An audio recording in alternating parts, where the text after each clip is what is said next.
Good afternoon, ladies and gents. Welcome back to Ace Attorney, the Apollo Trilogy, number 2, Dual Destinies. Apollo Justice's Dual Destinies, mind you. Yeah, and so, last time, we capped off the last case and began the third case, which is apparently kind of just like an in-between case that doesn't really tie to anything. But, it should be a riot anyway, because of who is on screen at the moment. We have a returning little fella. I mean, he wasn't really gone for very long. He was the main prosecutor in the last game, but we got Gavin back. And I'm guessing he's a little less antagonistic, I guess, since he's not our main prosecutor, which is nice. And it's always good to see him. He was a lovely character. And yeah, so we're gonna figure out this case. We're gonna solve it. We can already have, you know, some suspects and whatnot. But yeah, that's what we're gonna do. I hope this one's a little shorter than the last case. It was quite a decent long one. But if it's not, well, oh well, we'll get through it. I just really want to get to what Apollo's doing in, like, the fucking modern timeline. Like, he went off on his own to find himself in the mountains like a monk. I want to see what's going on there. Bro is on his anime arc, so, you know, I want to see what's going on with there. But we gotta fucking stay here and figure out a murder at a school. Alright. I'm gonna crack open an ice cold Pepsi Max, and then we're gonna get into this. Yeah. Exciting. Is there any news to share today, to talk about? I don't think. Not really. There's no direct. Direct has not been announced. People are still kind of standing by it a little bit, so we'll see. If it happens, it'll probably be this week. I doubt it'll be on my birthday week. But, you know, I guess we'll see. It'll probably be this week or next week. If at all.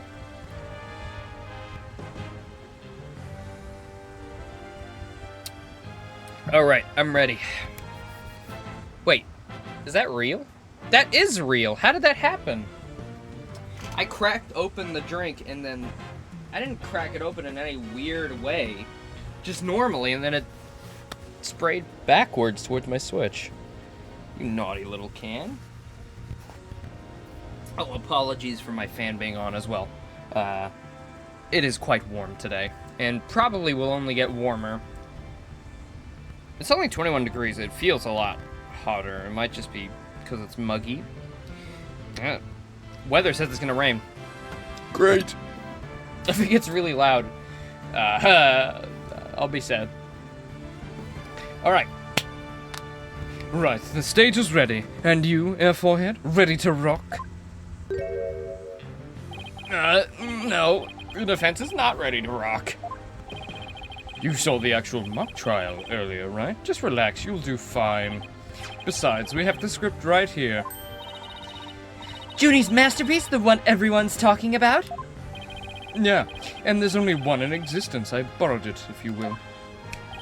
Now, Fraulein, we'll need you to play the part of defendant and judge as per the script. Okay, got it. I've only read the case outline so far.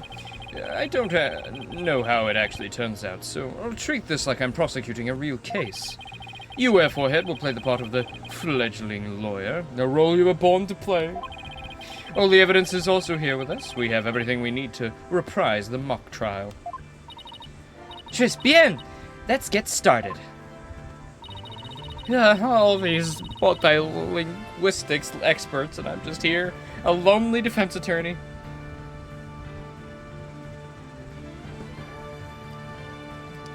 Defendant/judge Athena Sykes is psyched and ready to rock. Court is now in session for our reenactment of the mock trial. Or what I'd like to call the mock trial.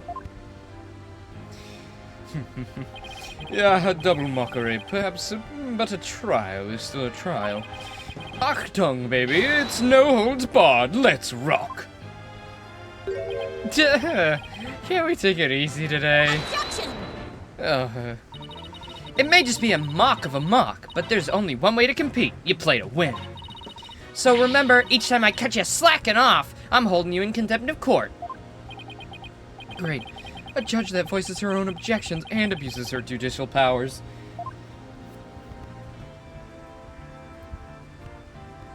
Excellent talk. I'm talking. Now then, Prosecutor Gavin, your opening statement, if you please. You got it, Fräulein Judge.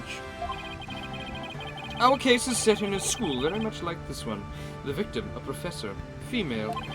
The defendant, An archery club member. Also female. Oh me, oh my. I'm innocent! Innocent, I tell you! That's some seriously bad acting, Fräulein. Anyway, the victim's body was discovered in the middle of the quad.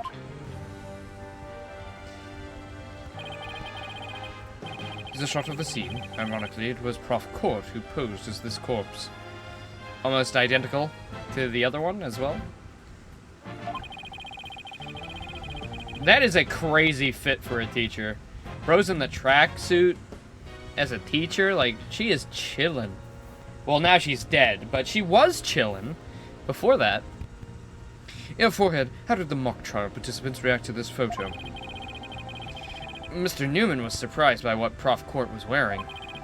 He reacted with, "Oh, the green sweatsuit." That's not exactly what I would pick to focus on. So why would he care about that? It's not particularly something a teacher would wear. Ah, too much of a fledgling to know what's important, that one. In any case, both in the mock trial and the actual trial, Prof. Court was wearing a sweatsuit. Moving right along, in search of good times and good news, with good friends who can't lose. We already did that bit! Like, several times! Hey, wait a sec. The body was discovered in the same area as the mock trial, although there was a stage.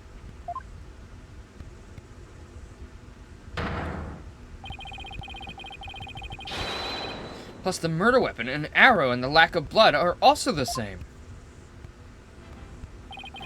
That's right, and therein lies the significance of this mock trial. So let's keep rocking it hard, just like that.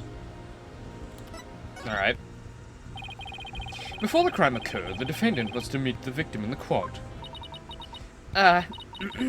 Let's see here. When I arrived at our meeting place, I found the professor with an arrow in her stomach. But it wasn't me. I didn't kill her. You don't have to ham it up like that, Athena. It's called getting into character, your forehead. Don't be such a wet blanket. Right, let's see. Oh, yeah, then Hugh said... A frail co-ed used her bare hands to stab her professor with an arrow? I don't think so. At the time of the murder, a male student was seen, holding a bow in the archery club room, which has a clear view of the quad. He shot the arrow into the victim before my client even got there.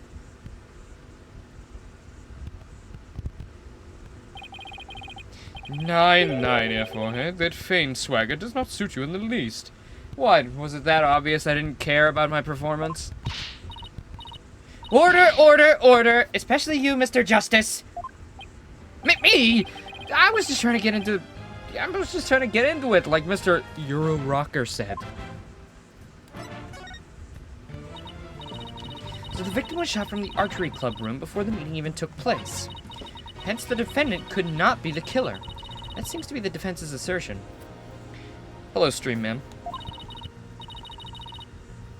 Prosecutor Gavin, do you have any objections? The autopsy report notes that the edges of the sword, the victim's wound were unusually ragged. Could such physical trauma possibly result from an arrow shot by a bow? 9! I believe the victim was impaled with the arrow by hand, post-mortem. In short, the real murder weapon was not the arrow at all. Sorry, interrupt this. I remembered news. I knew there was something I wanted to mention, and there was.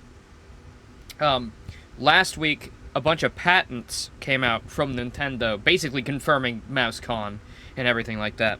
But, apparently, there was another patent that came out of what could be the Pro Controller, which has the connectors, so you can plug it onto the actual Switch 2, instead of just having it like a normal controller.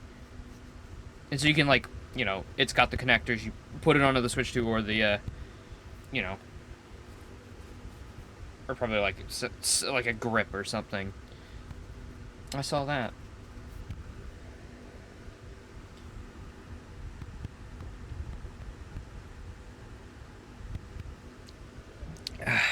I wonder if I can show it. Because it looks much different to the Pro Controller we have now. I'm sure these Pro Controllers will work fine. But I'm guessing that they're going to make these ones so that they can also be used as a mouse con for whatever reason. Hold on. Let me see if I can't find it.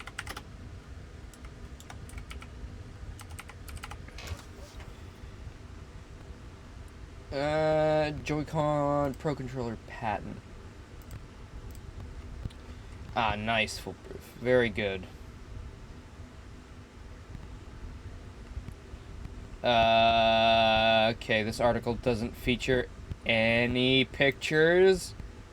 Ah, here it is. Found it. Frick off. Oh my god. Block. Metro? You're pissing me off. Maybe I'll just go images. Maybe it'll be here. Ah, yes, there we go. Yeah, this is what it looks like.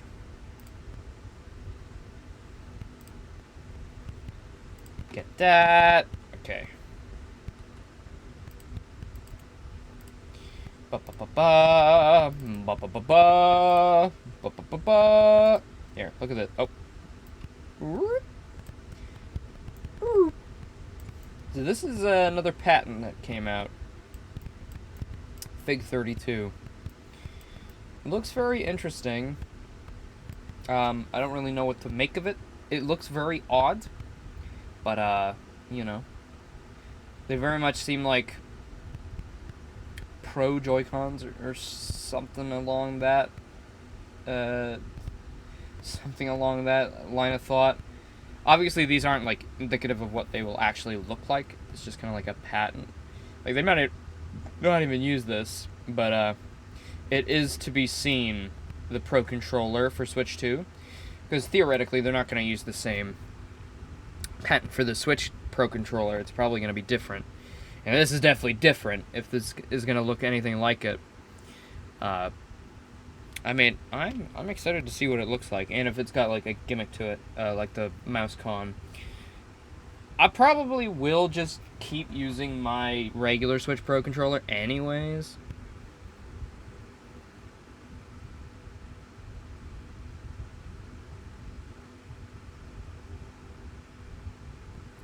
Nate the Hate didn't actually say anything about a direct this month. He didn't go out against it, though, did he? So, I don't know. People still think it's happening this month. There's still a lot of people thinking that. And it makes sense. You know, I guess we'll see. I guess we'll see. It'll be either this week or next week.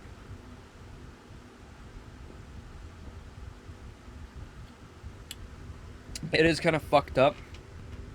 Also, that on the date that there was supposed to be an announcement for the Direct, we got an announcement for the time. He said something recently that if there was one, he wasn't in the loop of it. Ugh. Well, I hope there is one. Just because I like Nintendo. And I want to see game.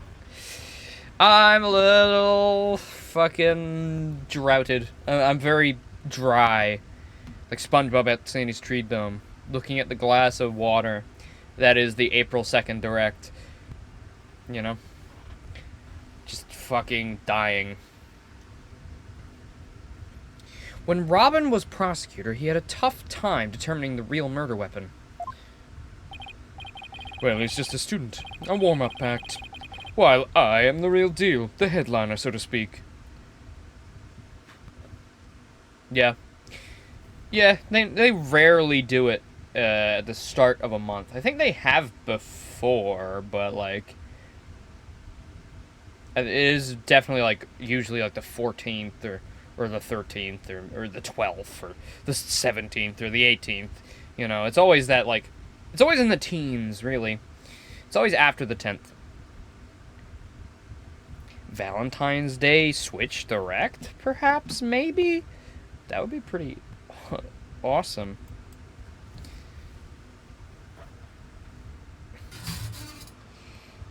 Well, the sister student, a warm-up act. Well, I'm the real deal, the headliner, so to speak. The true murder weapon was most likely the awl that was left in the art room. An awl? What's that? An awl, you say? What might that be? It's a kind of tool used for poking holes in paper, wood, and other materials. It's kind of like an ice pick. I have a photo here if you're interested.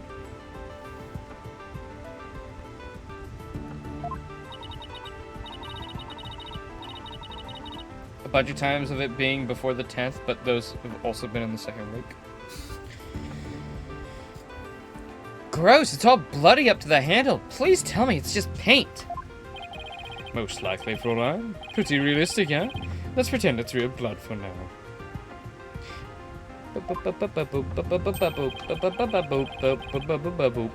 defendant's prints were lifted from the murder weapon. Furthermore, traces of the victim's blood were discovered in the art room.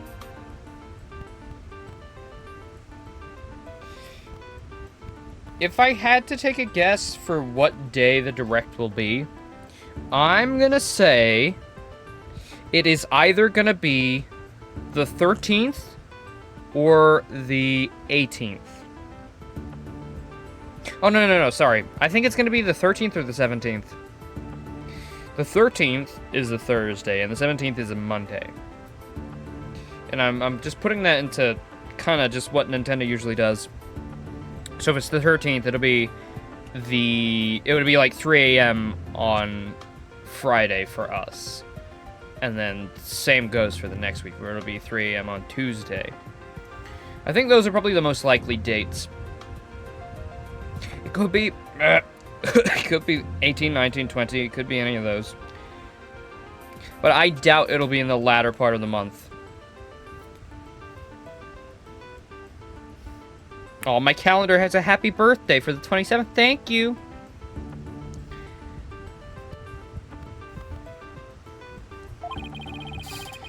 That's where I believe the murder actually took place. So the question now is, how'd the body get from the art room to the stage? The murder took place in the 3rd floor art room, but the body was found in the quad. Must have been quite a chore moving the body all that way. Not at all. There's a maintenance area and a storehouse right outside the art room. And a cart used to carry balls around from it was found there. Oh, I think I've seen one of those before. It's a pretty big one. A jumbo, yeah? Big enough to fit a person or body in it. The defendant dropped the body in the art room window and then moved it with the cart. That is how a high school girl could easily move a body all by herself. You don't say! Yay! Yay! Alright, that's enough. A body dropped from 3 stories up would show signs of massive blunt force trauma. Objection!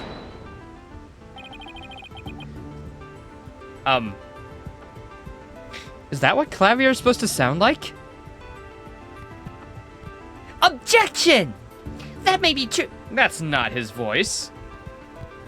That is not him. No way. That may be true, but you fail to account for the large high jump mat in the storehouse. A body dropped onto such a mat would show no signs of blunt force trauma. Yikes. It's almost scary how similar this whole case is to the mock trial proceedings.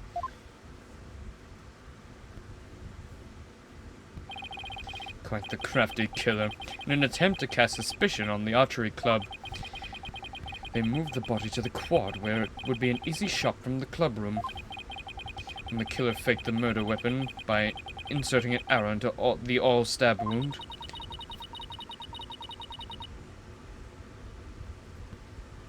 Sounds like he only has high praise for Junie's script. Were there any further arguments from the defense? Nope. It seemed like the teacher who was playing the judge was satisfied too. time for the finale, then. Your verdict, if you please, Fraulein Judge. Huh? Oh, right, that's me. Very well, this court finds the defendant, Juniper Woods. Wait a sec. Even if this is just a mock trial of a trial, of a mock trial, mock of a mock, I don't want to declare Junie guilty. Yeah, perhaps that's not such a good idea. Let's end our mock trial here.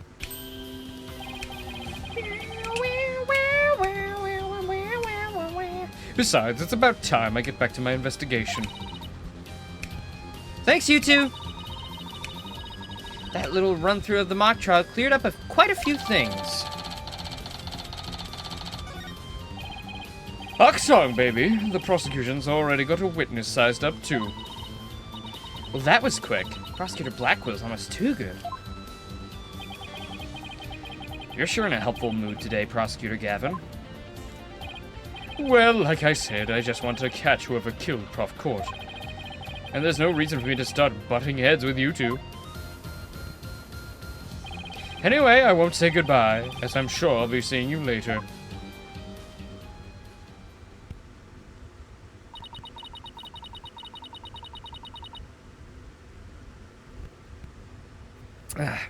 I always thought prosecutors were all such a scary bunch. But Prosecutor Gavin seems pretty nice.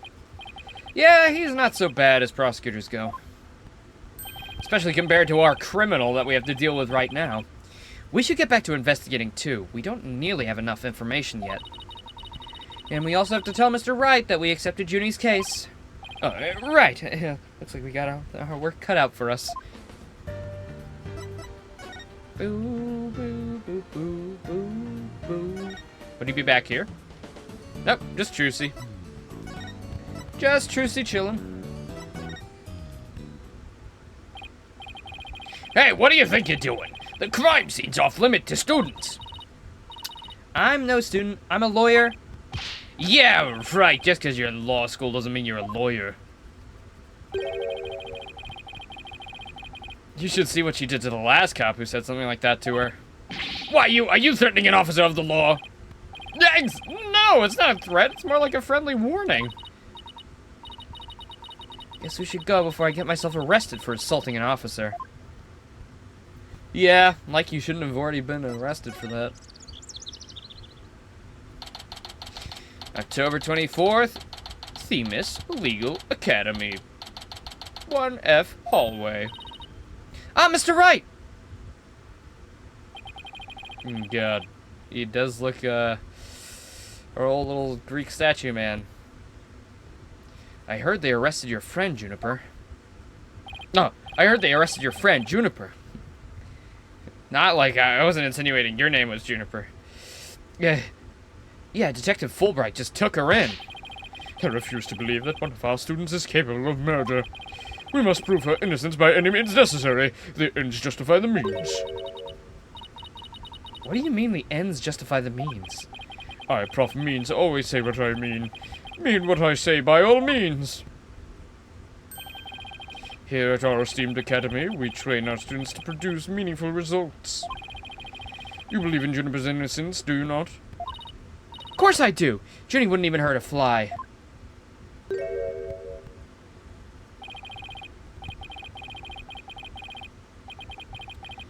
Elden Ring might be deadass, your launch single-player game. Well, yeah, if it launches with Switch 2, which I think is pretty likely, it's the perfect single-player game to have on a brand new console. Like, that will satisfy you in every way. I mean, it did for me. Still my favorite game of all time. Though, I still doubt that Nintendo doesn't have something. I believe Nintendo will have a single-player game ready to go. I couldn't imagine them launch a console without a single-player game. Like, sure, we're gonna get, like, probably Monster Hunter Wilds and stuff like that, you know, Elden Ring. A shit ton of games are gonna get ported over right away. Within, like, the first couple months, it's gonna be crazy.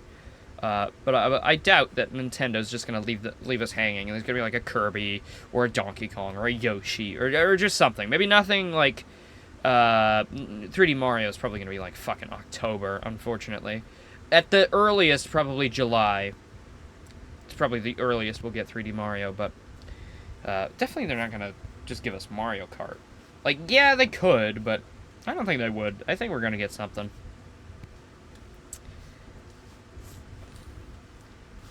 Precisely. We have justice on our side, and the only other thing we need are results.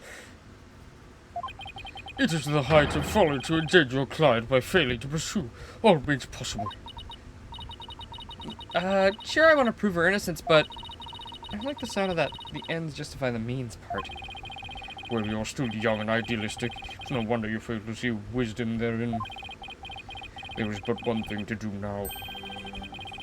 Probably Metroid. I mean, I would love if Metroid Prime 4 was the launch title, but Metroid Prime 4 was going to be cross-gen, so I kind of hesitate to think that. But I don't know.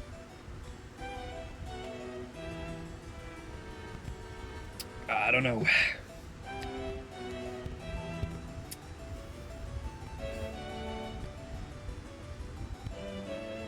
There's but one thing to do now. I must personally take up Juniper's defense.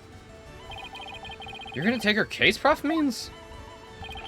I may be a professor, but I'm still licensed to practice law. In fact, I have even battled Prof. Court in Weld Court. No kidding. So you guys were rivals or something? No, nothing of the sort. She was an esteemed colleague at the academy and court.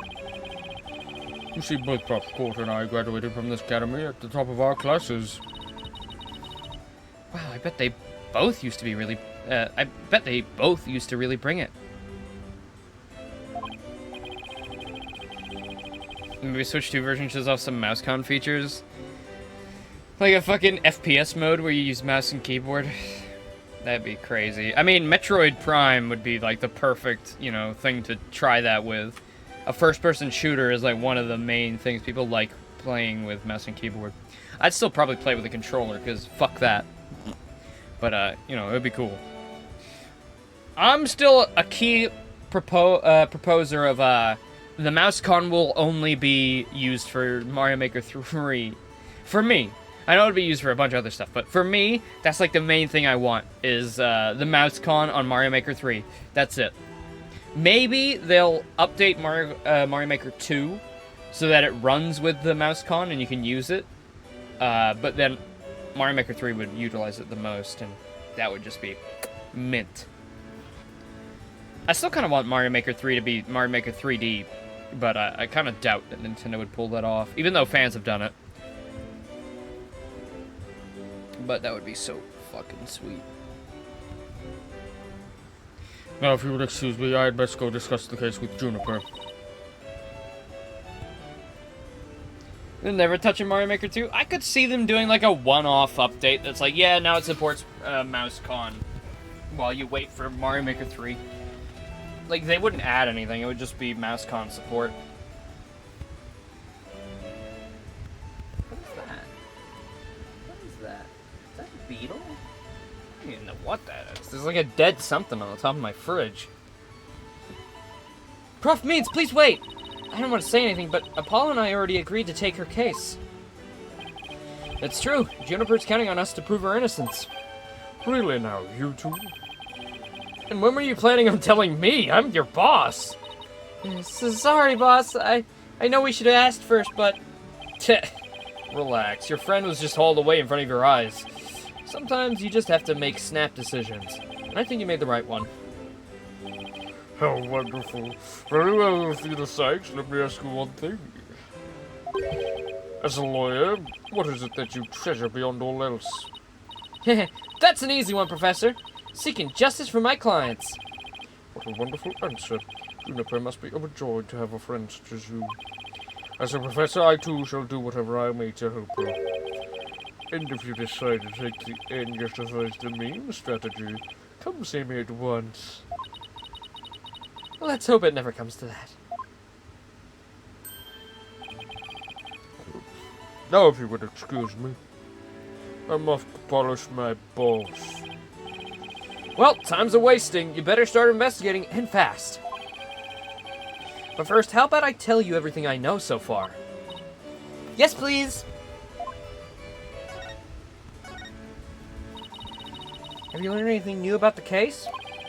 Actually, I ran into Prosecutor Gavin and he told me something interesting. Seems the murder took place in the art room. There's a trace of a large pool of blood there. So the police believe the body was moved from there to the stage. What? Really? Just like the mock trial again. The police are searching the art room, but whether they'll find anything, well... Well, what? Come to think of it.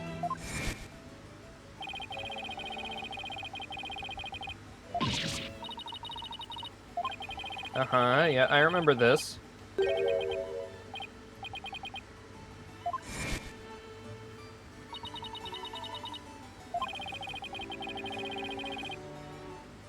Ugh.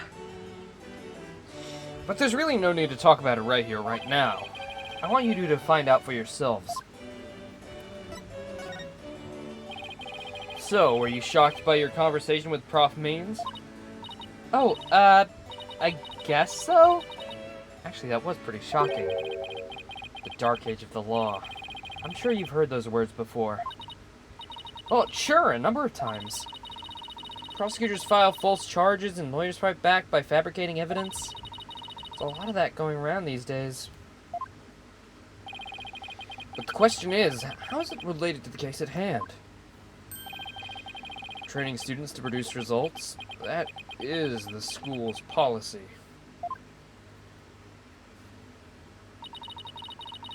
Well, that in of itself isn't a bad thing.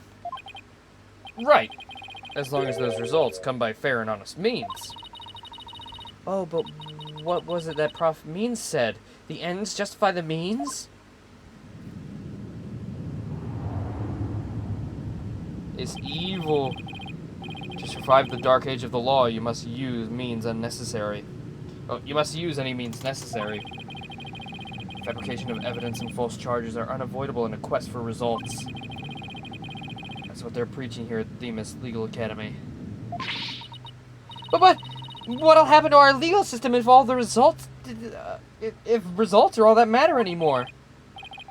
Relax, it's just a rumor. I'd take it with a grain of salt if I were you.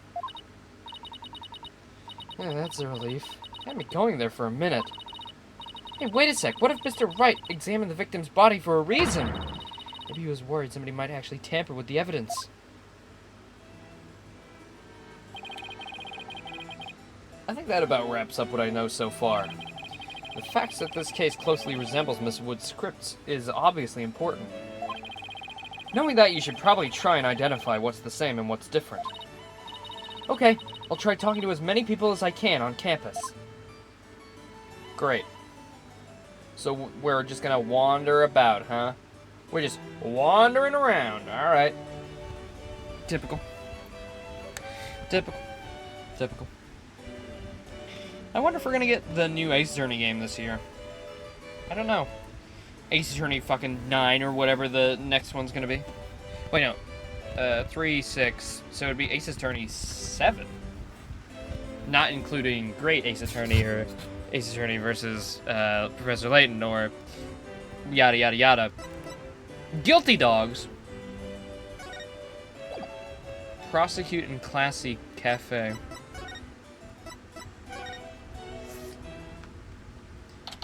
Oh, kitty cat.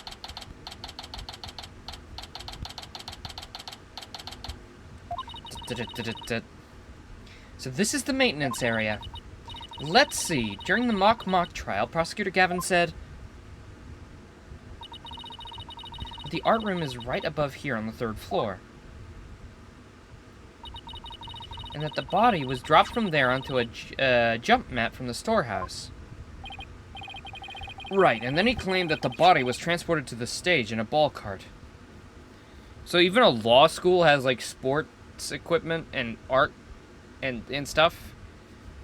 Isn't this specifically for, you know, law? We still got that stuff? I guess, you know, it makes sense. They need exercise, I guess, in their breaks. Good to have that option, but an art room and stuff? Maybe they're really teaching them how to fabricate evidence. Possibly. Oh my fucking god, I am pissed. My Wi-Fi repeater is broken. It just won't keep on LAN, so I just don't have my Wi-Fi repeater working. It just keeps switching over to WPS or whatever. You know, I've tried resetting it. I've tried a bunch of shit, and it just won't work. And I'm waiting on a replacement that hasn't arrived yet. It's very epic. And then there's someone else here. Hey, it's Robin! Whoa! You scared the shit out of me! Yikes! Right back at you. So what are you doing out here? I'm working out so that I can become strong enough to save Juniper. But I'm so worked up. My training brace is almost breaking at the seams. Alright, the girl you like got arrested, so you're psyching yourself up to go rescue her? Yeah, because I'm the manliest of manly men. That's why I work out with my manly brace. Except that I hear some discord in that manliest of men's voice of yours. I don't mean to be rude, but you can't talk without shouting. Sorry! I'll try not to shout so much. If at all possible. That is! Which is not at all possible by the sound of it. So do you mind if I ask you some questions as Junie's lawyer? No problem! Ask away! Keep him coming, man! My ears ache already. Robin, could you tell me a little more about yourself? You want to know about me? I'm a second-rate member of the Fine Arts Club! The Fine Arts Club?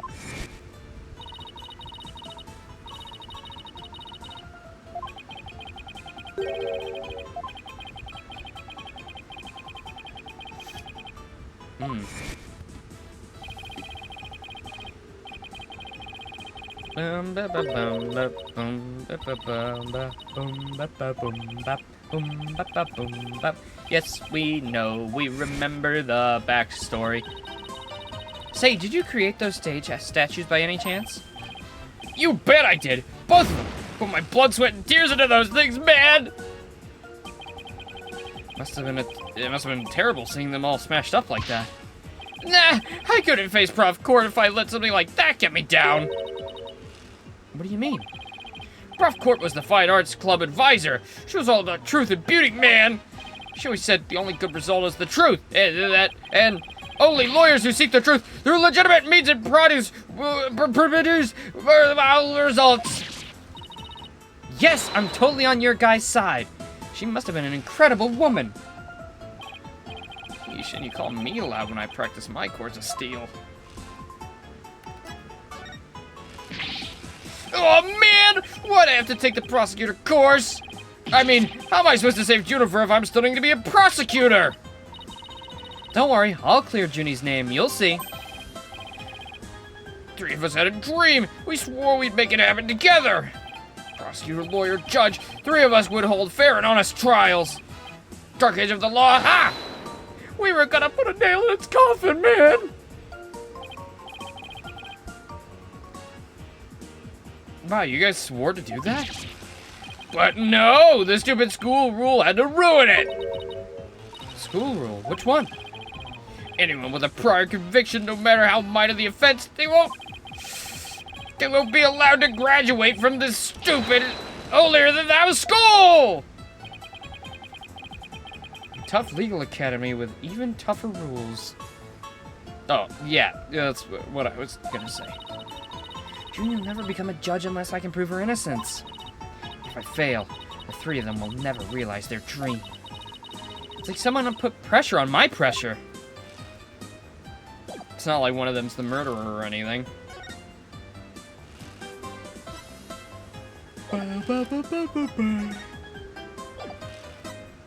I can't examine. Do I show you stuff or what? There's a scrapey on the side of the building. That could be important.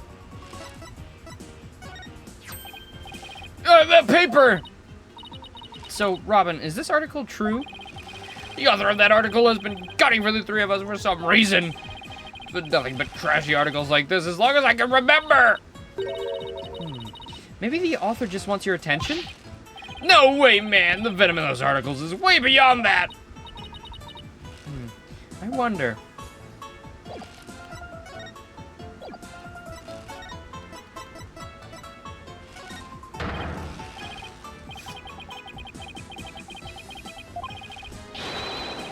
Oh, okay, this is something new. Whoa, deja vu, man! It's like I can almost taste my near victory again. But no, the final showdown was canceled because of the murder. This topic sure just seems to strike a raw nerve. I hope it doesn't come between you guys. You kidding? Our friendship, it's like a diamond, only tougher. It's like a powder keg before a spark. It's like the calm before the storm. In other words, it's under a lot of pressure and ready to blow at any moment.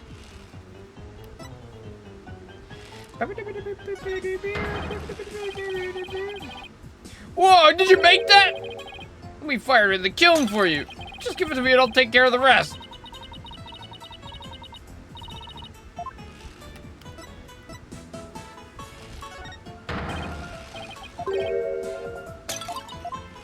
Right, she was meeting Hugh. Probably gonna talk to them about that.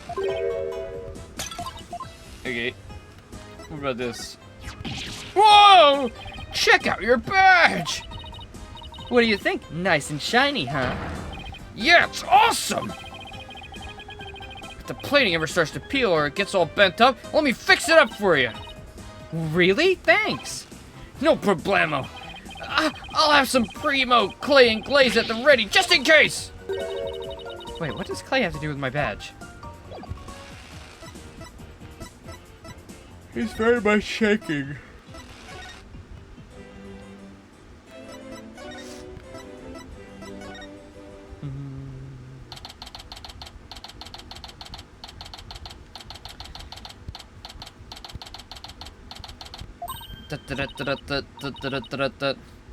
Hey, look, there's Hugh.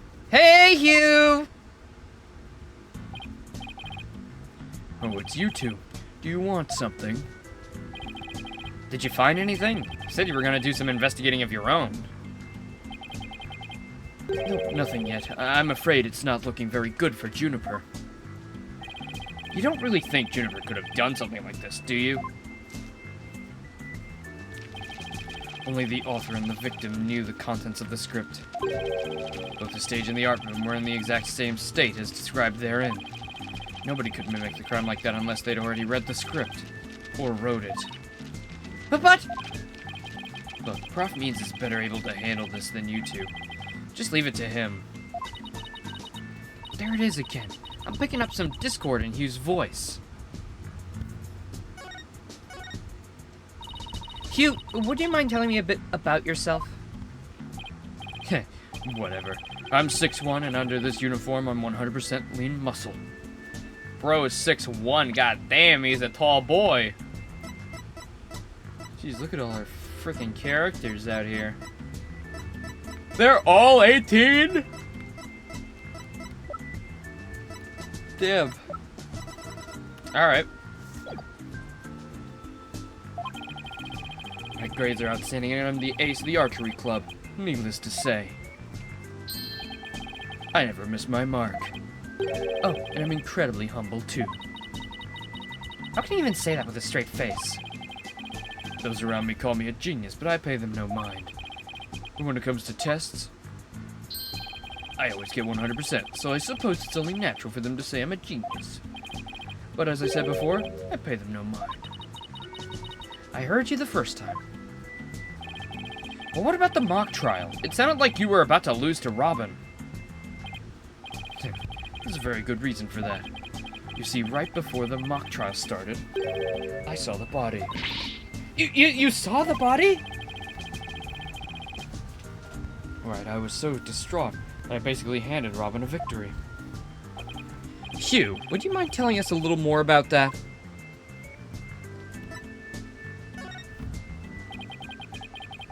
Right before the mock trial, the campus was empty. Everyone was here in the lecture hall. Your attention, please. That's it for the mock trial committee. The mock trial will begin shortly.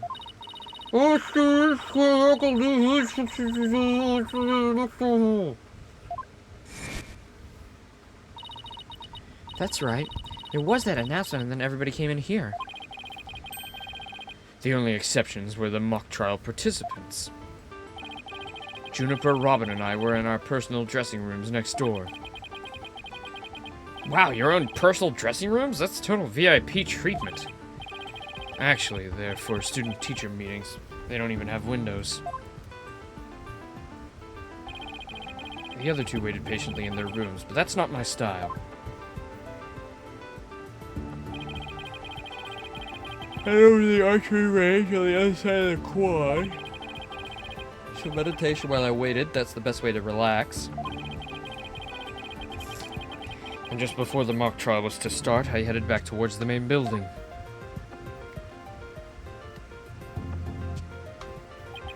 As I walked across the quad, I passed in front of the stage. And that's when you saw the body? Right, it was quite a shock. As much as I hate to admit it, my legs were shaking. I could have easily beaten Robin if it hadn't been for that. Wait, hold it right there. You went through with a mock trial even though you just discovered a body? When did you tell anyone? I mean, we're talking about somebody getting killed here. I think I know why. Was it because of this? Where'd you get that? So this article in the Themis Herald is true. The winner of the mock trial would get to make his confession to Junie. Right, but if I reported the body I'd found, the whole thing would be called off. He really wanted to win that bad? Bad enough to ignore a dead body? Sorry, but that's just not normal. Could their love for Junie really be that strong? Wow, they're really not gonna like me in a couple cases' time when she falls in love with me. Well, anyways, thanks for sharing the important piece of information with us. It may prove useful at tomorrow's trial. Good. That's because that's all I have to say on the matter. Thanks, and don't worry, we'll prove Juniper's innocence. You'll see. Can't see you to inspire much confidence. Well, I'll have you know I've never actually lost a case. And technically, neither has Tina. Okay, Athena, what's next?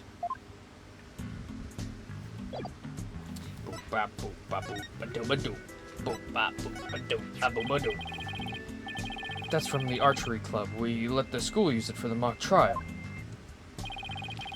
Never figured it would end up being used like it was. Of course, the real murder weapon isn't an arrow at all. I know, but the fact remains that it was used in this whole insidious plot. A mouth breather like you couldn't possibly understand. I'm a legit attorney, dude. You're still in school, dog. Like, what? Also, you're hella suspicious. You were in the archery club practicing your fucking archery, and then you walk past the stage where the body was that was found with an arrow in it. See, archery is a sport that demands advanced mental focus, and the killer's actions have done harm to its image. I know exactly what you mean, except for the mouth breather remark. Let's hope someday you will, because it couldn't be more self-evident. I like him less and less every time he opens his mouth. Facts. Is it just me, or is this your name here? That's my name, but how should I know what it's doing there? But being the whole campus looks up to me, I'm not surprised to find my name mentioned here and there. I'm not surprised he said that, being the narcissist he is.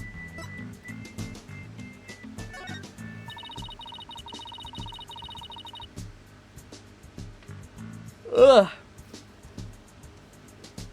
So you really declared that you'd confess to Junie if you won the mock trial? Because he's definitely not the shy type. Yeah, well, that's just the genius that is me. My thoughts and actions are on a whole other level from you mouth breathers. No, it's your vanity that's on a whole nother level. Oh yeah, I guess I should show the trial. I get it. This is your way of mocking my defeat. You like shoving people's shame in their faces. That's your modus operandi. No, that wasn't my intention. Besides, you were really never actually defeated. Oh, I suppose you're right. Or is it just a trick intended to provoke me? That wasn't my intention either! Then what was your intention? I know you're trying to toy with my emotions. Wow, this guy can't take being humbled. Old country style. Okay, fuck this guy, he's annoying. Let's go to... maybe the outdoor stage again? Yes.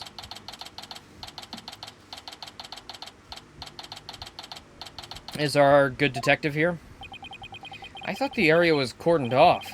Hey, the police are discussing something over there. Ooh, I know. I'll just quietly sneak over for a listen. Here goes. Athena, watch it! Where you're... Huh? Dad! Don't put this stupid box here! Nah. Stupid kid falling over my box. Nah, I'm sure they didn't see me. Wait. Apollo, this box, there's... What now? There's someone or something's inside. Don't let it be a snake!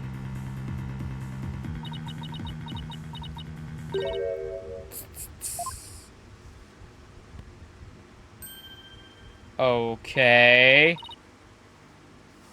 Nah, you morons just blew my cover. What the? There really was someone inside. That someone is me, Miriam Scuttlebutt. I'm the senior in the judge course. Alright, are you the killer then? What's with the box? It's a fact of who we live in the shadows. There's a very good reason why none may see my face in the light of day.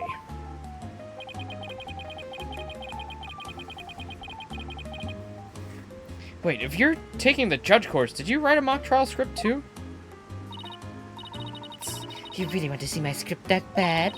I think it's a woman, so I'll just watch that, swap it out from Snake. Well, you'd better watch out. Read it without my permission, and you'll wish you hadn't. Who cares? I'm sure it was rejected for a good reason.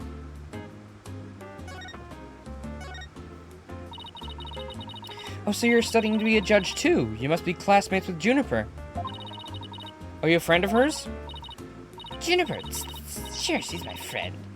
That's why I'm gathering info. Now, tell me all you know. You know, for tomorrow's trial. For tomorrow's trial? What are you talking about? I'm gonna take the stand, naturally. So the witness for the prosecution is some weirdo in a cardboard box? This disguises how I get my scoops. But you're right, it's me, so tell me everything you know for Juniper's sake. Wait a second, Miriam. Repeat what you just said? A lawyer with brains as bad as his ears, poor Juniper. I'm taking the stand tomorrow. Tell me everything you know for Juniper's sake. Clear it up for you this time? I thought so. Athena, my bracelet's reacting. Really? That means... a lie already? That was quick. Tama perceive you.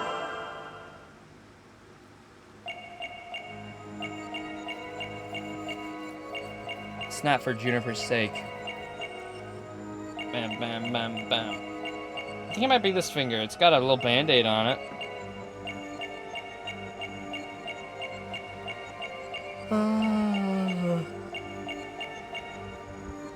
Oh, yeah. There we go. Got it.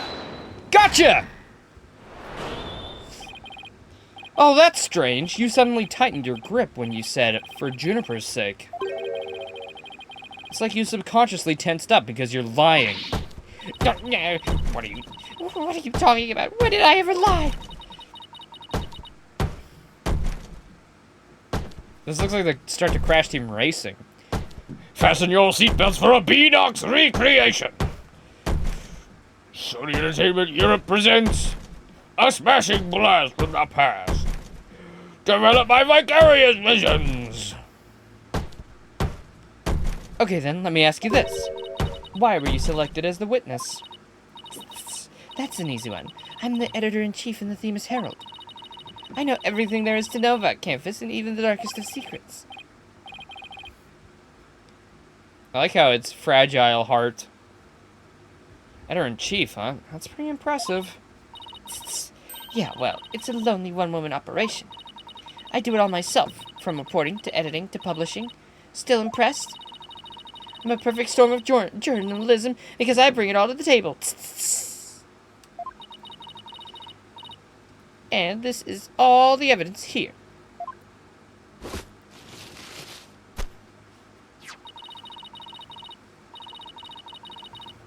An extra edition of the Themis Herald, published to coincide with the mock trial. Okay. Thanks, Miriam. You've revealed who you truly are. Someone who's never had Junie's best interests in mind. What? Are you questioning our friendship? Look, you may want answers, but no can do, because what you're saying conflicts with this piece of evidence. Take that! That's the Themis Herald, the paper I published. What about it? Are you really that dense? This article is full of malicious lies about Junie. And it's definitely not something a true friend of hers would write. You got it all wrong. Another staff member wrote that one. I don't think so, Miriam. You even said it yourself a moment ago. It's a one-woman operation. Or did you forget already? You're just giving me the info you have. Stupid pawn. Juniper's just using you. 200 bottle value pack. Turns white to black. I want to drink the panda ink. Now I want the truth, Miriam. You hide in your box in order to collect gossip for your sleazy paper, isn't that right? You're not really friends with Juniper, are you? No, duh. She's the target of my scoops, and my readers demand dirt. Extra, extra, the dirty little secret of the squeaky clean student council president. Dirty little secret? Alright, what are you planning to say in court, huh? A witness to her part in the crime. I'm going to tell it all in a shocking expose. The end justifies the means. That's my brand of tell-all journalism. The end justifies the means? Wait a sec!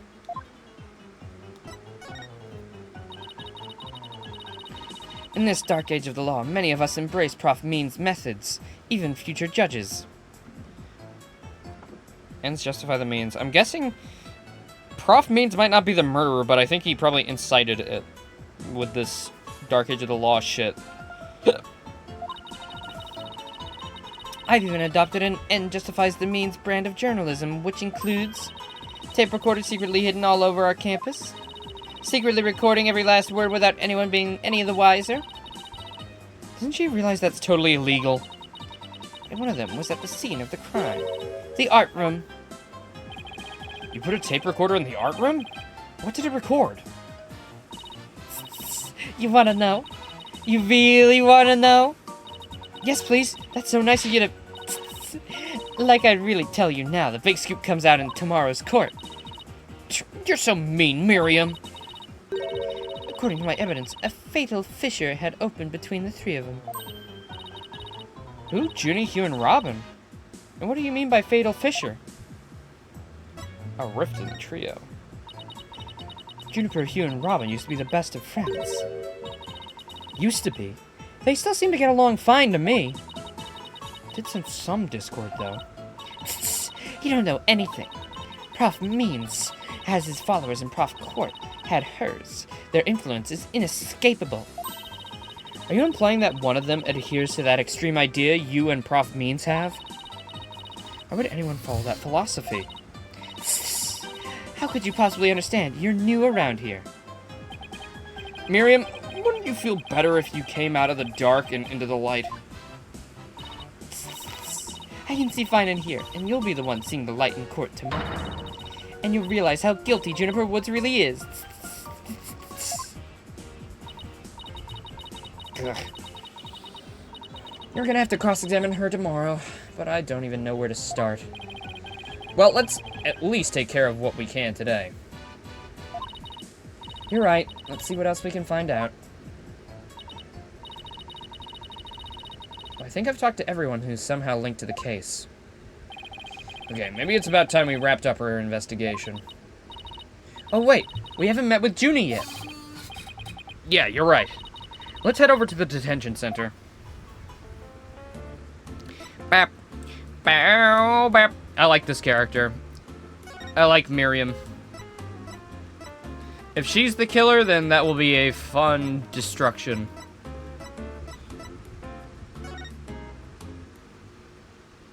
Oh, look, we got a little microphone now. What the hell? We didn't have that before. Wow, it's so real.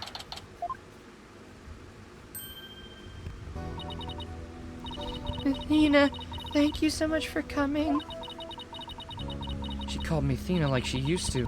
Maybe she's finally letting her guard down. Junie, the crime's unfolding exactly like your script. Any idea what's going on here?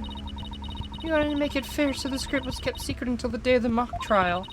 The only people who knew the details were Prof. Court and I. Nothing we haven't heard already so far. However... Yes? What is it, Junie? Well, there was this one article in the school paper. You mean this one? It's more like a tabloid piece than a newspaper article, if you ask me. I've been worried about that. The trial would wreck the friendship between Robin, Hugh, and me.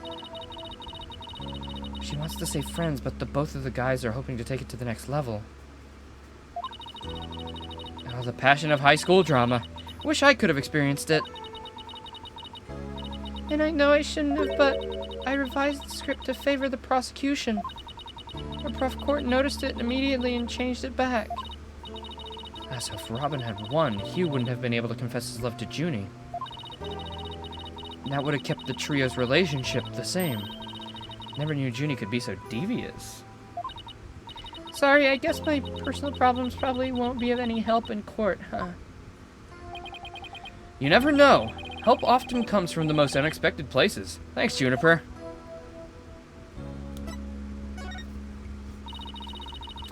I was wondering about that awl you had when you were arrested.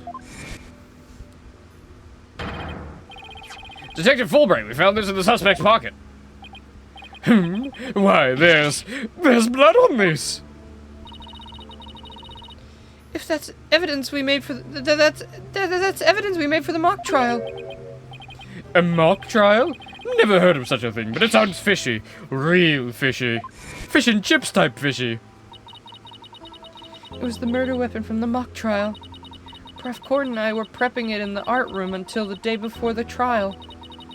I didn't even realize I still had it on me until I was arrested. Then we've nothing to worry about. There shouldn't be any any way to link it to the crime. Still, that blood red color on the awl bothers me. Wasn't it just paint or something? I mean, I was looking at it from pretty far away, but... It probably was just paint, but that's what bothers me. It wasn't on the awl when we were prepping it yesterday. It wasn't? Then how and when did it get there? Well, before the mock trial began, I showed Thena and Mr. Wright to the waiting room. Then I went back to my dressing room to get the trial props we were going to use. That's when I found the art room key and the awl with what looked like blood on it. A key and the awl?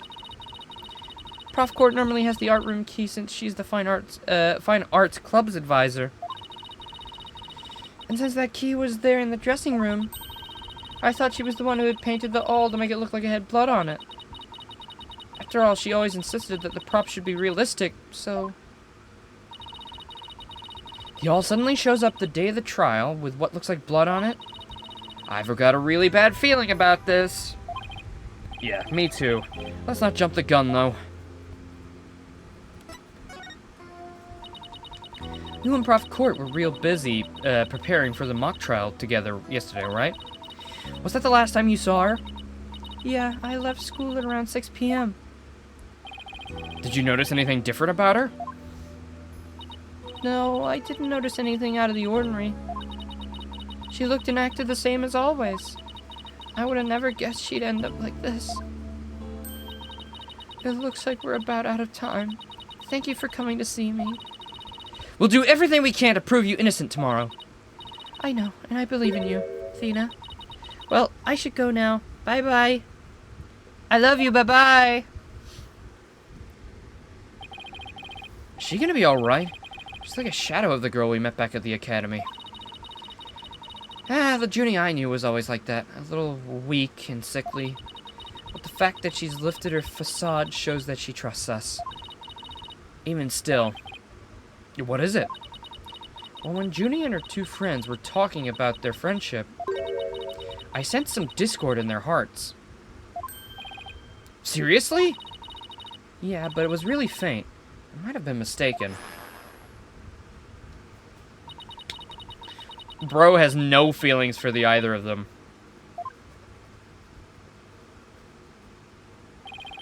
Don't worry, everything will be fine. You and Juniper are friends, right? You know that friend I mentioned to you earlier? Well, get this.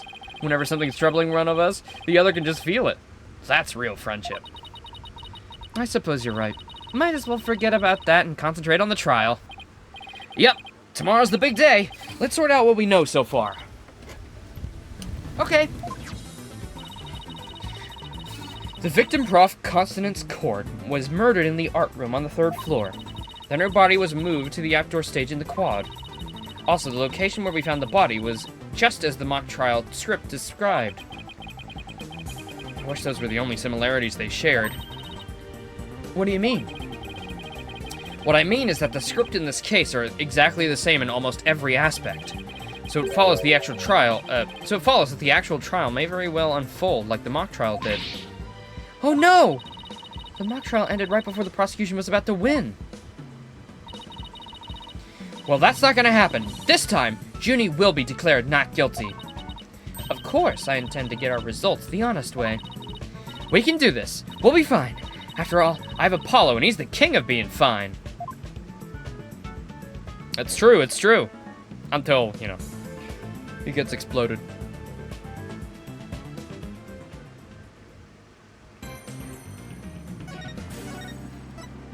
Boo boo, boo boo boo.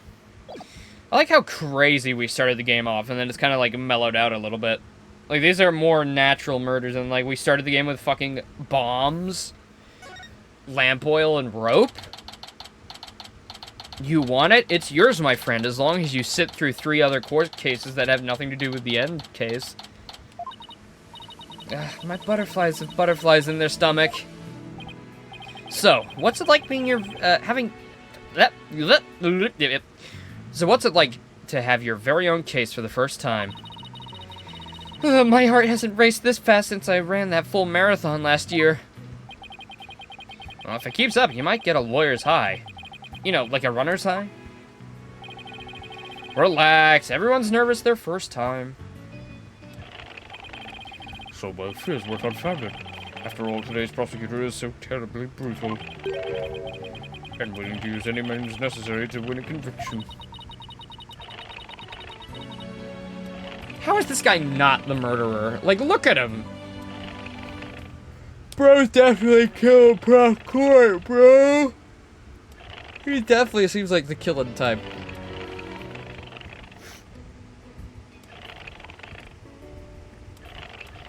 Like, this guy has to have some type of involvement. He's too odd looking. He's too interesting not to have something to do with this case.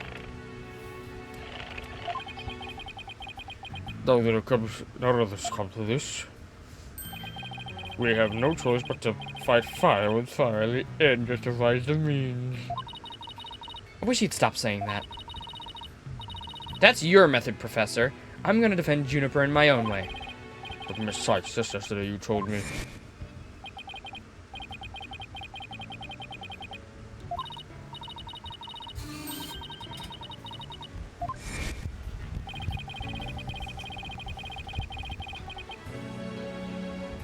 But if this trial proceeds in the same manner and ends in the same way as the mock trial, would you not lose everything you worked so hard to gain? Well, I'll just have to make sure that doesn't happen, won't I? My, but aren't you a stubborn one? Well, I suppose you'll have to learn your own inefficiency the hard way. Ugh. Forgive me, Prof. Means, but can't we just leave it at that? Oh dear, please forgive me. It's just I wish to protect Juniper by any means I can. Bro, someone who smiles like that is not innocent. If he's not the murderer, he's done something else. Like, you gotta go check on those kids. Like, somebody go to that school and check on those kids. Do an evaluation on their psyche. He has done something to the children.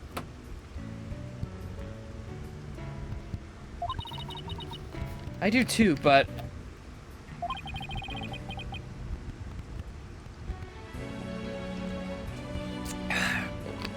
Ooh, that is good water.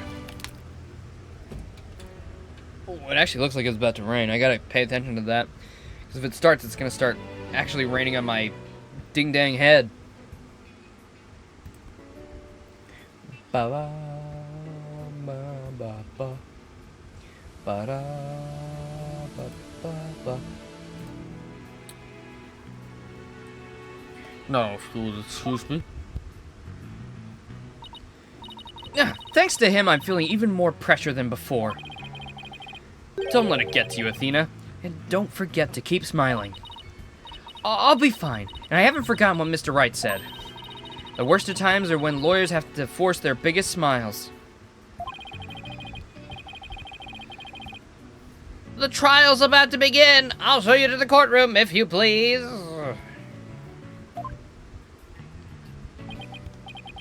Apollo, I'm counting on you to support Athena this time.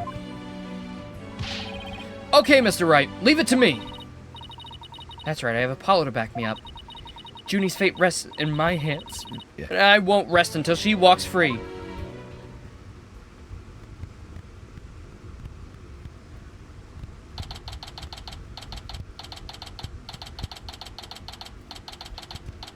October 25th, 10 a.m., District Court, courtroom number 4. Wing! All rise. Court is now in session with the trial of Juniper Woods. Athena Sykes, the defense team leader is ready, Your Honor. You don't sound very confident. You sure you're okay? I'll be fine. Your boldness. I know. As usual, you want me to deliver the opening statement. Ah! This case is crystal clear. I see no need to explicate it any further. Now, summon the witness. Is there something the matter? Please do not share. Please do share your boldness. But whatever gave you that idea? Bailiff, please call our first witness. Alright, we're skipping the opening statement this time? Alright! Now we don't even get an opening statement? What the fuck? This is crazy. Hey! Hello, everyone! Oh, it's a pleasure to be back. Detective Fulbright, he and Prosecutor Blackwell have become quite the team. Oh, right. The case brief. Leave it to me. Yes, the detective in charge, everyone's favorite friend of justice. Explain. What was that just now? It's like he and Blackwell are totally in sync. Well, I don't think they're capable of mind melding, if that's what you're thinking. What? Bro. All right, Detective Fulbright, would you please explain the case to the court? Prof. Colt's body was discovered on the 24th of October at approximately 2:30 p.m. She was murdered with this all I have right here. The victim's blood and the defendant's prints were discovered on it. Oh dear.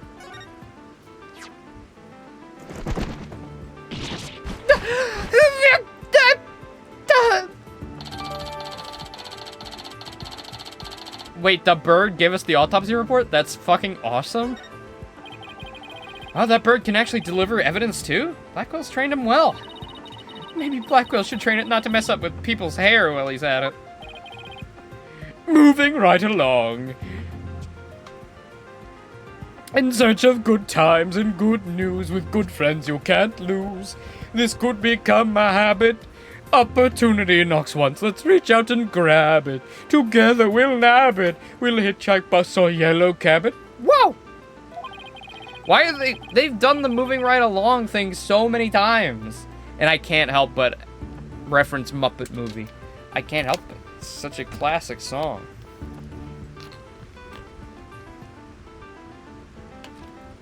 Speaking of, we need to find a character to give the Kermit voice to. That would be great. We haven't really gotten any frog-type characters. First frog-type character is getting Kermit. The body was discovered on the outdoor stage, although no blood was found there. However, we detected traces of a massive amount of blood on the third floor art room. In short, the murder took place in the art room. So then the body has been moved from the art room to the stage. Precisely. And there's one more piece of irrefutable evidence. A recording made by a tape recorder that a school paper reporter hidden in the art room. It captured a female voice screaming, "You're a goner!" What's this? You have such a recording? Whoa. Pretty bonkers. Must be from that tape recorder Miriam mentioned. But why is this the first we've heard of a death threat at the moment of the murder? Shh! Silence, please! I would like to play the tape for you now.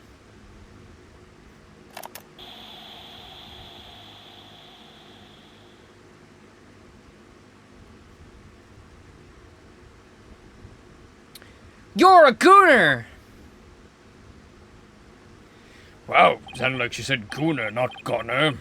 It's quite hard to hear. But the voice does sound female.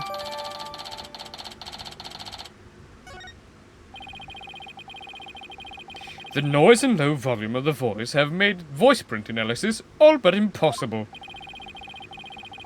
Then you haven't identified the voice as belonging to the defendant? Not so fast! After all, voice print analysis isn't everything. The victim was killed at night, then discovered in the afternoon the next day. The question is, when was the body moved? Oh, I know! Could have been moved into the middle of it could have been moved in the middle of the night when no one was around. Sorry, but no. The campus was full of students that morning. However, no one reported seeing a body. That means the body was moved sometime before the mock trial when all the students and faculty were gathered in the lecture hall and the rest of the campus was empty. It was during this time Hugh O'Connor, one of the mock trial participants, found the body. So the prosecution heard about Hugh seeing the body. Wait one moment. If all the students and faculty were gathered in the lecture hall, then there wouldn't have been anyone who could have moved the body. Have no fear, for there's always been an exception. An exception? The 3 mock trial participants were standing by in an individual dressing rooms. They were the only ones who had free access to the deserted campus before the mock trial. What? That would mean... What would that mean? Those 3 students were the only ones who could have moved the body. In justice we trust. I don't like where this is headed, Athena. Me either.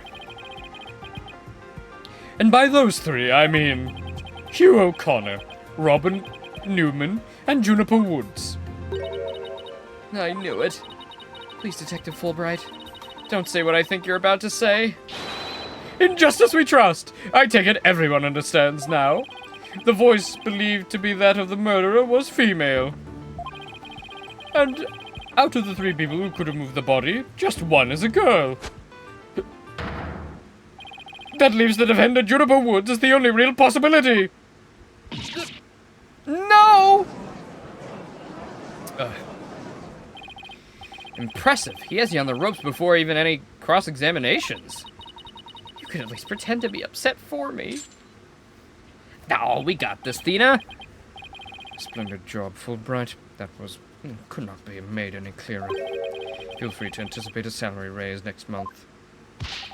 I don't do this for the money. It's all about justice. Also, you're in prison. You don't get a say in my salary.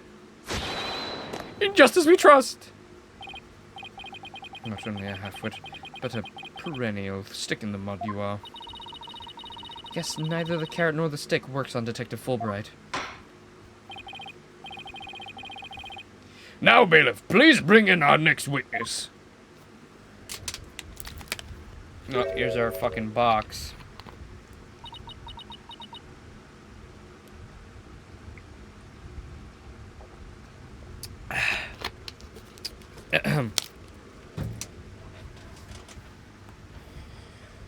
I'm actually glad it's not that hot today. Like, it's still, like, decently warm. 25 degrees. But hopefully it is actually going to rain for a couple days, because then it'll cool off. Cool down. No more sun. Ugh. At least summer is nearly over for us. What was it, March it ends, I think? Ugh. So, our first witness is a cardboard box.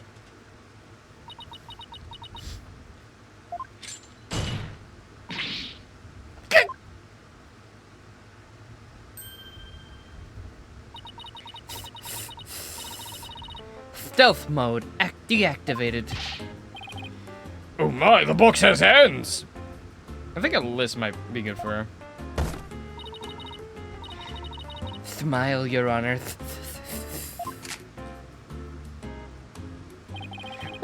What the dickens? I've just had my picture taken. Miriam Scuttlebutt, senior at the Legal Academy. I'm a reporter on the judge course. Juniper's been a bad girl. I'll tell you all about her crimes. Might I ask whether you could come out of that box? How will I get any more scoops if I blow my cover? So the answer is no. After all, covert action is an undercover reporter's bread and butter.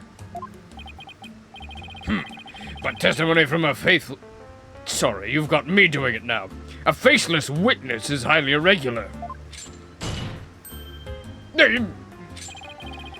Former ninja I met in the clink said that exposing those who work in the shadows is to pass the death sentence upon them. Oh, my, I'd never thought of it that way. Very well, if it would spare a life, I'll make a special exception this time. Former ninja in prison? Holy Shinto, how can the judge even believe that load of crock? Now, your testimony, please. Oh, but take care not to reveal your face.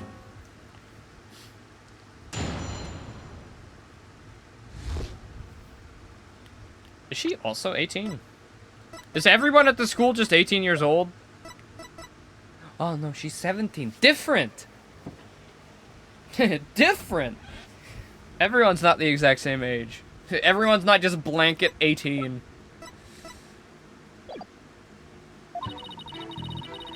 The murder happened exactly like Juniper's mock trial script. Up until the mock trial began, only Prof. Court and Juniper knew the script's the script's content. But Prof. Court's sudden decision not to use the script sparked Juniper's murderous rage. Juniper has to be the killer. She has a motive in the murders, just like her script. That's hard. The murder is just like her script? How could such a thing be true? Compare her script with the murder case and crime scene photos, and you'll see. This is so simple, even an ape posing a decrepit old judge could understand. Only the victim and the defendant were privy to the script, ergo, the defendant is the killer.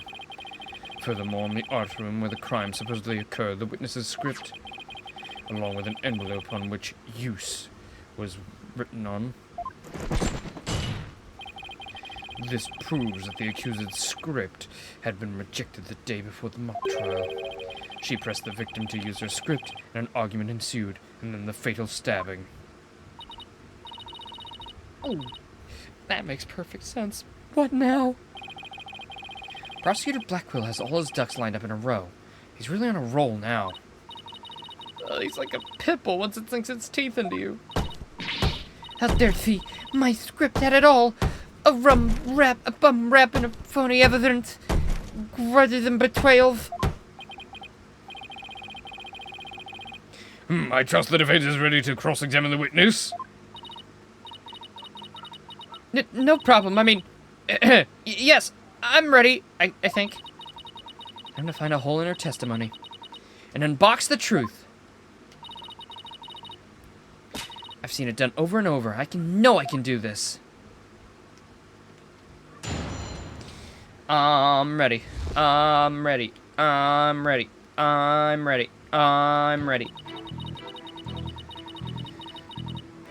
The murder happened exactly like Juniper the mock trial script. Up until the mock trial began, only Prof. Court and Juniper knew the script's content. But Prof. Court's sudden decision not to use the script. Fuck! Maybe I should just drop this. But Prof. Court's sudden decision not to use the script sparked Juniper's murderous rage. Juniper has to be the killer. She has a motive, and the murder is just like her script. Hold it!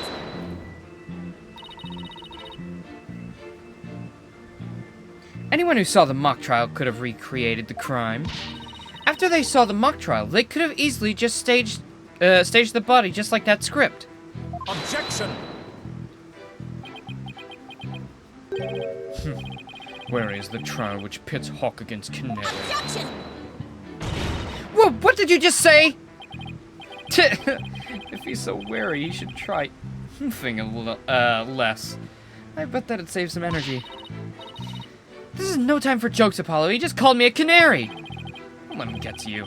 These canaries pick up on things quickly, just like you. I shan't repeat myself, so listen carefully, Sykes Donner. Hugh O'Connor discovered the body before the mock trial even began. How could one stage the body as it is in the script before anyone knew of its contents? Yeah, that's right. Do you even fathom the intricacies that go into staging a crime scene? No, I think not. You have the rudimentary mind of an elementary school child. Elementary school? Reporter's testimony throws attorney Athena Sykes for a loop. The perfect caption. How marvelous! A photo in the newspaper is just the thing to boost your brand. In a school paper? Seriously? Anyone can see the similarities between the script and this case. But that doesn't mean Junie's the killer. I know it's frustrating, Athena, but we don't have much to go on at this point. All you can do is relentlessly press the witness and hope you find a hole. Okay, got it. Press relentlessly. Right. Hold it! There must be places where the script and case diverge. Don't sweat the details. That kind of stress will give you wrinkles. Objection! Oh, I'm not worried. My skin is as fair as silk. Objection! Indeed, you are quite fair, and fairly desperate. Objection! I resent that! Black will really turn that one around on you. Whose side did you on? Hurry up and think of a clever comeback. Oh, easy there, Athena. Now you listen to me. The two cases do indeed have their differences. For one, the stage hadn't yet been erected in the mock trial script. In the actual case, there were signs indicating the victim's wrist had been bound. But such differences pale in comparison to a host of similarities. In any event, replicating the crime without knowledge of the script is an impossibility. Looks like I won't be passing this one off as a coincidence. What a total burn! Try again, why don't you pawn of the woods? I believe you've pressed the witness more than enough, Miss Sykes. Only pressed her twice. Now do you see how clear-cut my case is? Take it now, and in that fair, desperate mind of yours. Etch it deep so you may never forget. No! No! Even my arguments get thrown back in my face. It wasn't supposed to be like this. What am I gonna do? Athena. You should just about have all the answers you've been looking for now. Huh? Think about it this way. If the killer knew the details of the mock trial, would they really commit the crime in the exact same way? I don't follow. Try to place yourself in the killer's shoes. I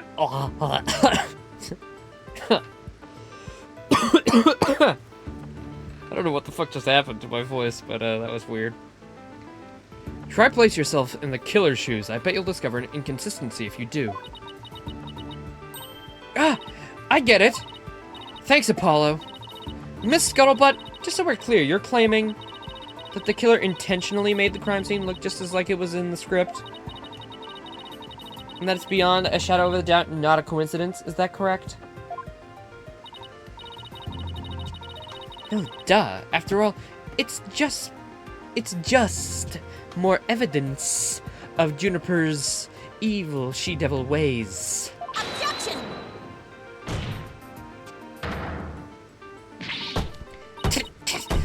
What did I say? What did I say? Our client made the crime scene look just like the script, something known only to her. That would be not just foolhardy, but completely irrational. What do you mean? Yes, Miss Sykes. Please tell this court what you mean by irrational. It wouldn't make any sense for Junie to mimic her own script on purpose because it would make her the culprit. The murder scene was the same as it was in the mock trial script. That in of itself is irrational. What's wrong with them being the same? Yes, Miss Sykes. Care to explain what you mean? Athena, psych! Okay, let's say for argument's sake that Miss Wood's the killer. If so, then what reason would she have to intentionally make the actual murder mimic her own script? That's easy. She was admitting that she was the, Oh, that's right. If she'd really done that, it would have been like proclaiming to the world that she was the killer. So what we actually have here is evidence of someone trying to frame our client.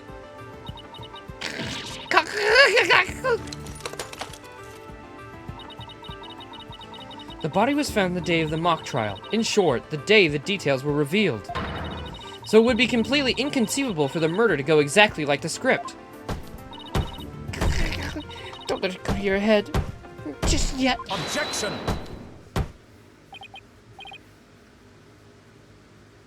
I'm yawning. Pardon me.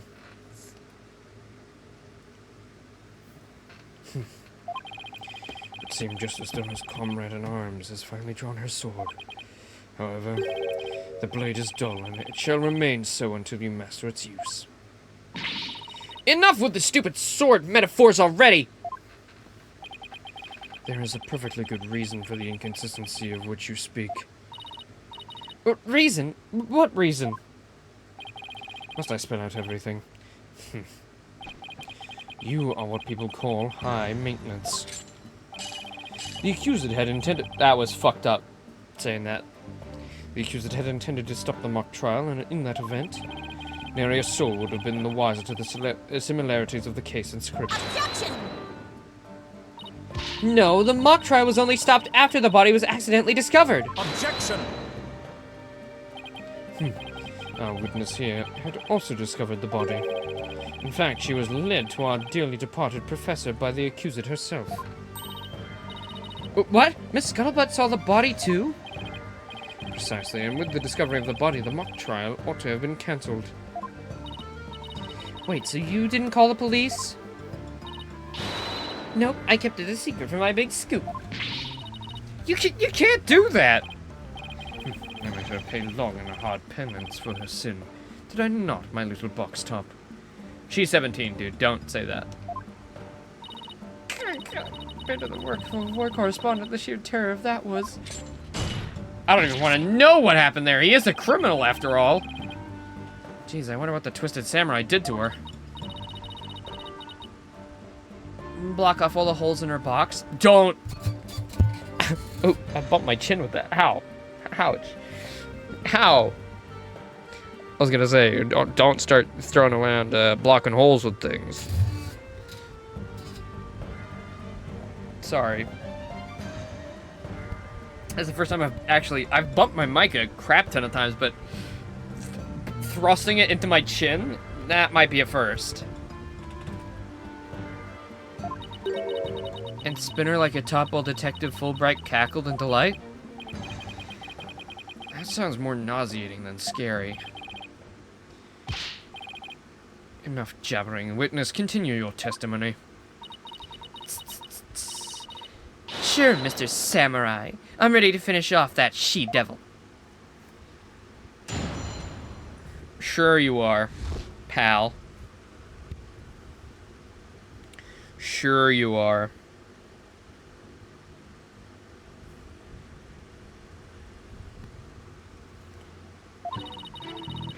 I snuck into Juniper's dressing room while everyone was set in the lecture hall. Juniper had changed into her stage costume. I asked her, "What are you doing?" When suddenly, she fled into the hallway, as if she wanted me to follow her. I followed her all the way to Prof. Court's body. She led me right to it! I'm positive it was Juniper because she was wearing the costume that she made. Hold it! Hold it! Why'd you withhold such key testimony? What's that supposed to mean? Athena, you haven't even started your cross-examination. I know, but her testimony points to her as being a potential suspect. Well, I don't think Prosecutor Blackwell's... No, wait. I bet he's already thought of that. The witness left the lecture hall to sneak into Miss Wood's room before the mock trial. That means she, too, could have moved the victim's body. The prosecution's claim no longer has any ground to stand on. Help!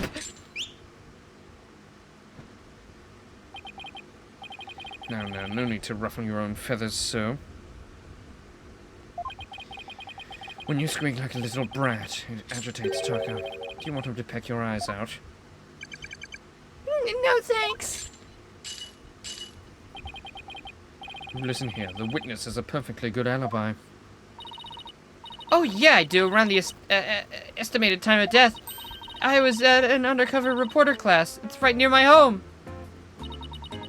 Undercover reporter class? The proverbial rug has been pulled from under you. The witness could not be the killer. The defense must look before leaping, or at least make sure the rug's secured to the floor. Tried to warn you. Well, there ends the cross-examination. Let's allow the witness to step down. Huh? No, wait a minute. The defense has no right to cross-examine the witness after that little spectacle. What if a man is sowing that he will also reap? Why can't he say, "You reap what you sow"? Very well. If the cross-examination is over, I suppose the witness may go home. Perhaps spend some time in her lovely box and recover from today's stressful events. Don't you worry about me, Your Honor. There's no rest for the wicked, or journalists either. My third eye's always eyeing a scoop. She's always eyeing a scoop. Well, back to the trenches. Bye-bye. Hold it! Hold it! Not so fast, Miss Scuttlebutt. Apollo? There's just one thing I'd like to ask. Did you take a picture of the victim's body? And if not, why not? Well, that is, no, I didn't take one. Well, that's strange. Why wouldn't you take a picture if you're always eyeing a scoop?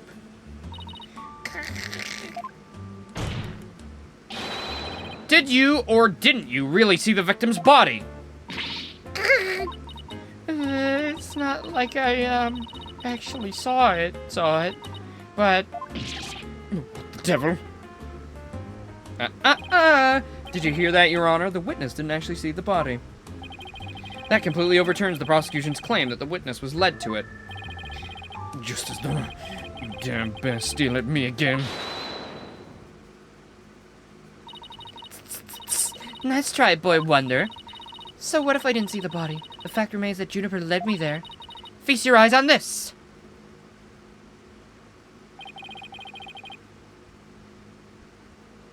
What exactly am I looking at here? It's a crucial moment forever frozen in time by my third eye. A photo clearly showing Juniper Woods!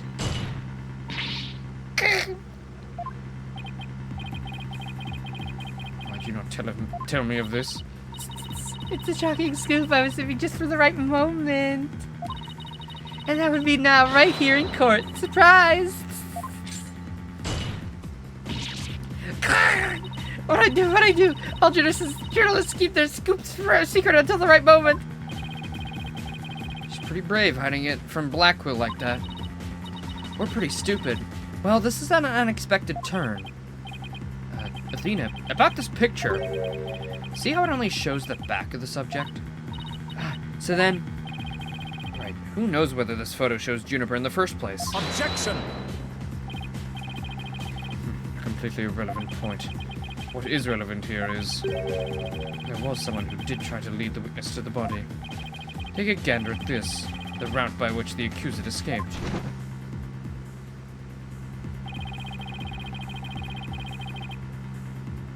Ugh.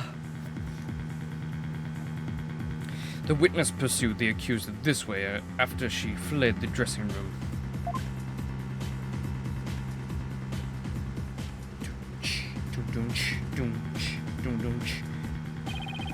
The accused descended to the first floor and exited the quad. Then what? Cotton Cretan. Then I tripped and fell, caught my knee on my own box.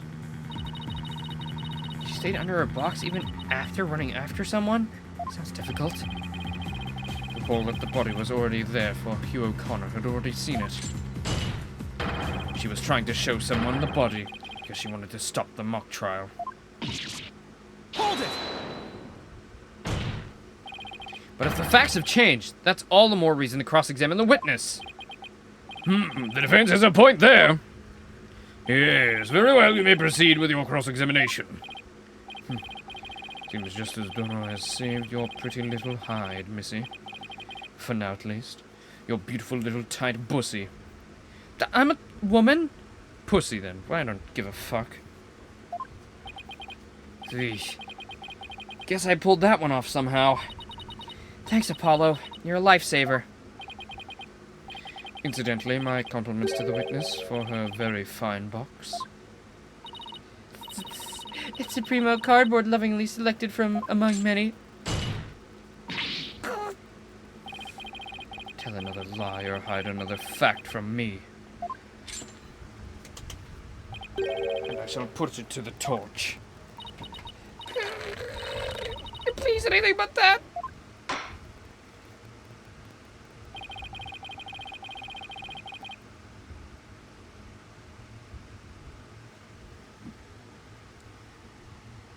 Oh! Can't stop yawning. I actually did go to bed pretty late last night. You know, late night Isaac sessions, it's a little crazy. I think it would be more eco-friendly to just recycle it, but that's just me. All right, Miss Sykes, you may cross-examine the witness. Baba.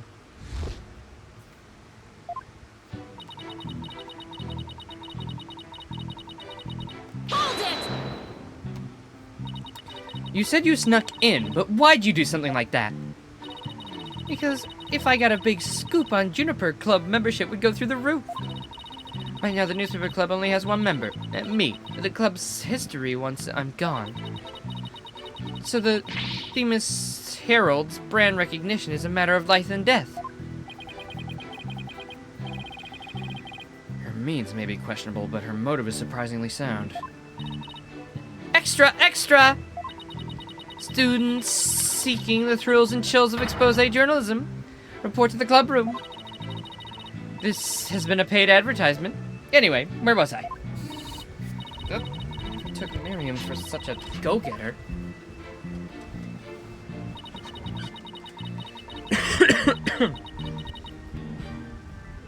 Juniper had changed into her stage costume. I asked her, "What are you doing?"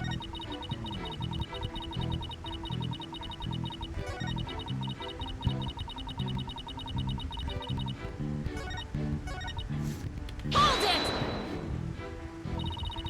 Why would she change into that costume? The mock trial was about to begin. How should I know? But if you don't believe me, take a look at the photo.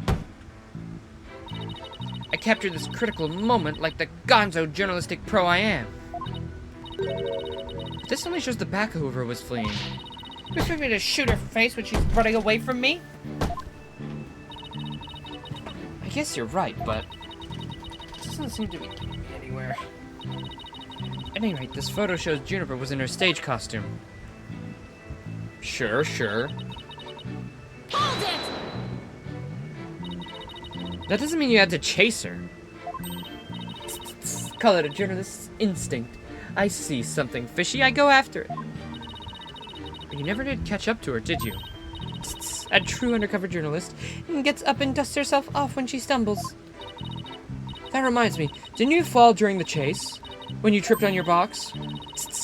A true undercover journalist is always ready to stumble over a great story.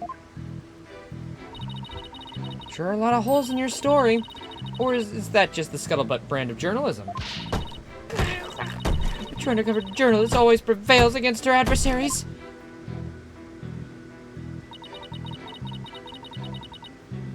Hold it! God, I can't stop fucking yawning. What would our client have to gain from leading you there? The accuser had employed her self-penned script as a manual for murder. Ergo, she had to stop the mock trial before the script's details became public. That accounts for her desperate attempt to lead our Carton Cretan here to the body. Objection! But as we all know, Miss Scuttlebutt didn't alert the authorities. And as a result, the mock trial began as scheduled. Objection! The issue here is not whether it was in fact halted. The fact remains that the accused was trying to lead the witness to the body. Does that not show clear intent to halt the mock trial? Yeah.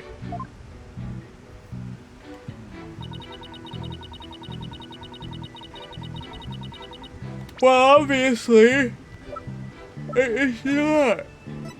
It's not the one she made. There's no constellations on it. Objection! Miss Scuttlebutt's sole basis for identifying her client as the figure in the photo is the fact that it shows someone in Miss Wood's stage costume. Well, it is Juniper's costume, so that must be Juniper in it. It's clear cut. No, that's where you're completely mistaken. What? What do you mean? This is the design, drawing of our client's stage costume. Oh my, what a wonderful creation! The constellations are extraordinary. I'm glad you noticed, because those stars are precisely what's important here. In the drawing, there are constellations all over the outside of the costume. But there's not a single star on this costume in the photo. Oh, then that means... what exactly? Your Honor, there were no other blue costumes at the scene. Which leads me to believe that the figure in the photo was wearing our client's costume inside out. What? But why would Miss Woods make a mistake like that? Well, it's not really a matter of why, but a rather of who made the mistake of putting it on inside out. Wait, you're not suggesting? That's right. I'm glad you're catching on. The costume's designer wouldn't put her own costume on inside out.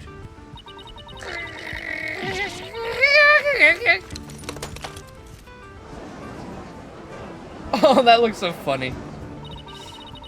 Sorry, Miss Scuttlebutt, but doesn't believing you had a doesn't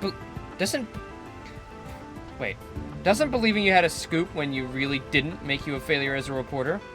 Oh.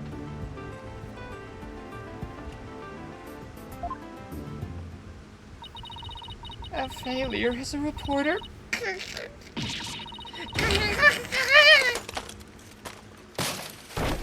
Oh! Oh, she's adorable. Oh. Why, hello, Miss Scuttlebutt. So nice to meet the woman beneath the box. You didn't see nothing. Objection! Now I would have you stop right there, Sexton. For it is the why of the matter upon which I would have this court focus. What do you mean? Miss Juniper Woods, Yes?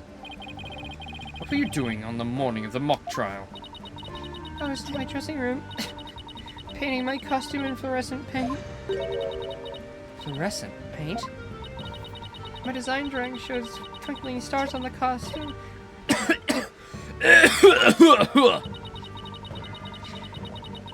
I was gonna make the costume shimmer like that by painting the inside fluorescent. What was it again? Fluoride? Did your costume have cavities? No, not fluoride, fluorescent, as in glowing. The paint would make it glow in the dark. Yes. So you applied that to the inside of the costume and then... I let it dry for a while because I heard it takes a long time. So I put the costume on my mannequin inside out. Inside out, so then... This is a photograph of the inside out costume taken in the dark.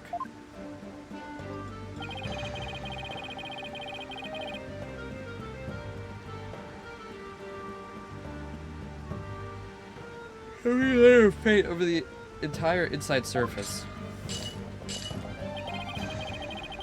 If someone were to properly don this costume in this state, the wet paint would get all over their body. Why, yes, I believe it would! Indeed, ergo, the costume was worn the way it was, not by anyone's mistake. But because this was a way, because this way it was on the mannequin inside out.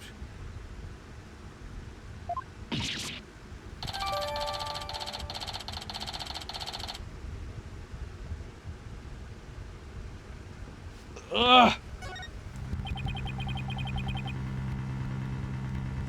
Figures he would have a photo. Did we just fall into his trap? Yeah, I bet Blackwheel had it all planned out. Still, I think you should give this photo a nice long look. Okay, let me look. Well, there appears to be a little smudgy smoo in the middle there. Interesting. Oh, please tell me you found something that doesn't add up. Check out the chest area. It looks kind of like handprints to me. Oh yeah, I guess so. Hey, you're right.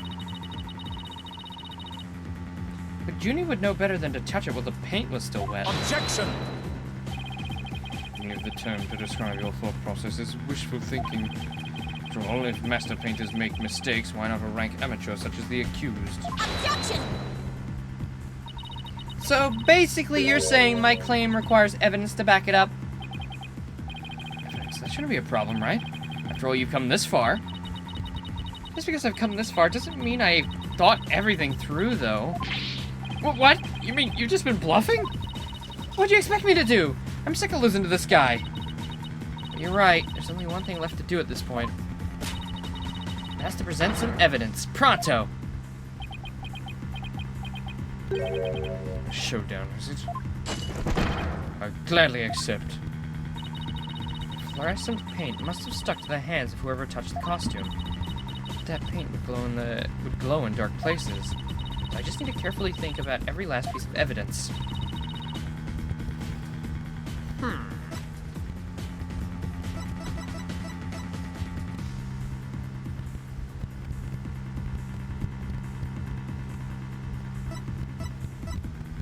Let's see here.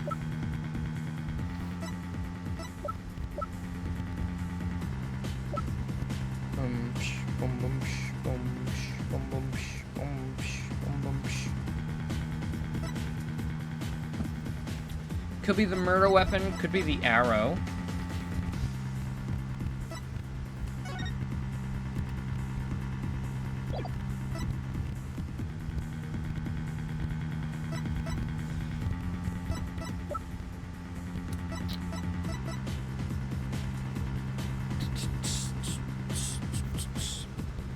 Show evidence of who touched the costume.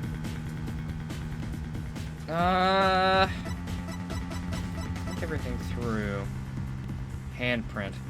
Well, okay, so who would grab stuff after touching that? Probably the murder weapon, right? Or the arrow. Let's go with the murder weapon.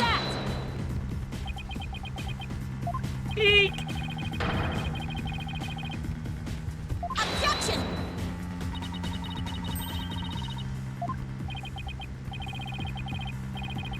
What do you think, Black Quill?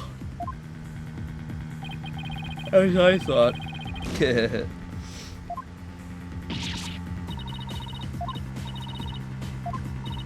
Fluorescent paint must have stuck to the hands of whoever touched the costume. That paint should glow in dark places. Need evidence. I just need to carefully check every last piece of evidence.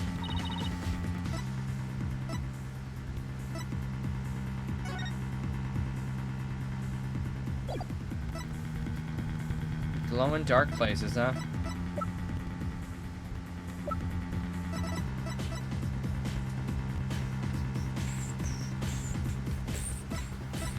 I don't really know. Has anything been in a dark place? The newspaper in her box, I guess. Take that! The arrow. I don't know. It's not. It can't be.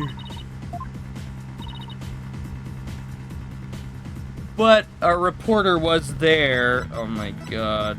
Take that! Oh my god! That was the logic! Oh my god! Fuck. Your school newspaper? Interesting. Take a look at the photo where the lights are dimmed and the spotlight is on Miss Woods. Wait, what? Oh, I didn't even look at this. Bro! It was him!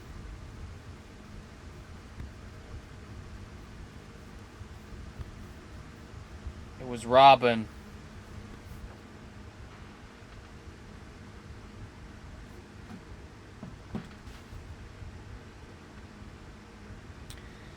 Observe Mr. Newman's hands in the photo as he stands on the prosecutor's bench. As you can see, it's glowing just like Miss Wood's fluorescent paint. It is glowing, quite brightly, I might add. Why would he put fluorescent paint on his hands for the mock trial, you might ask? The answer is he wouldn't, not on purpose. It got there when he put the costume on. Oh? That means... What again?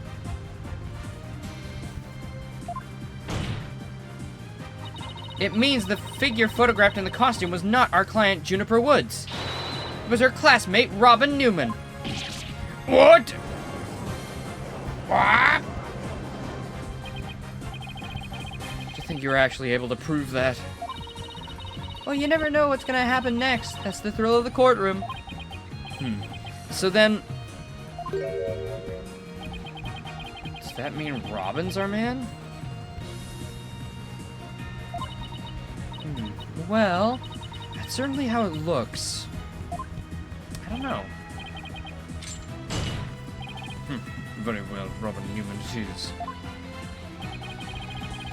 He is here in the gallery, I trust. Show yourself. I challenge you to a duel.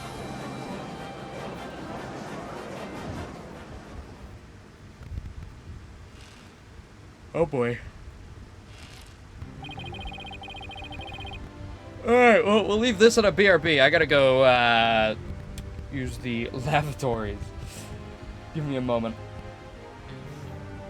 Gosh, hopefully I can stop yawning, too. Slap myself in the face a couple times while I'm pissing. Alright, I'll be right back. And you guys got music. Fantastic. I'll be back very, very shortly. Okay, thank you, my beautiful, audio mixer for not muting me. This is awkward.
I am returned. I am returned. Oh. Sorry.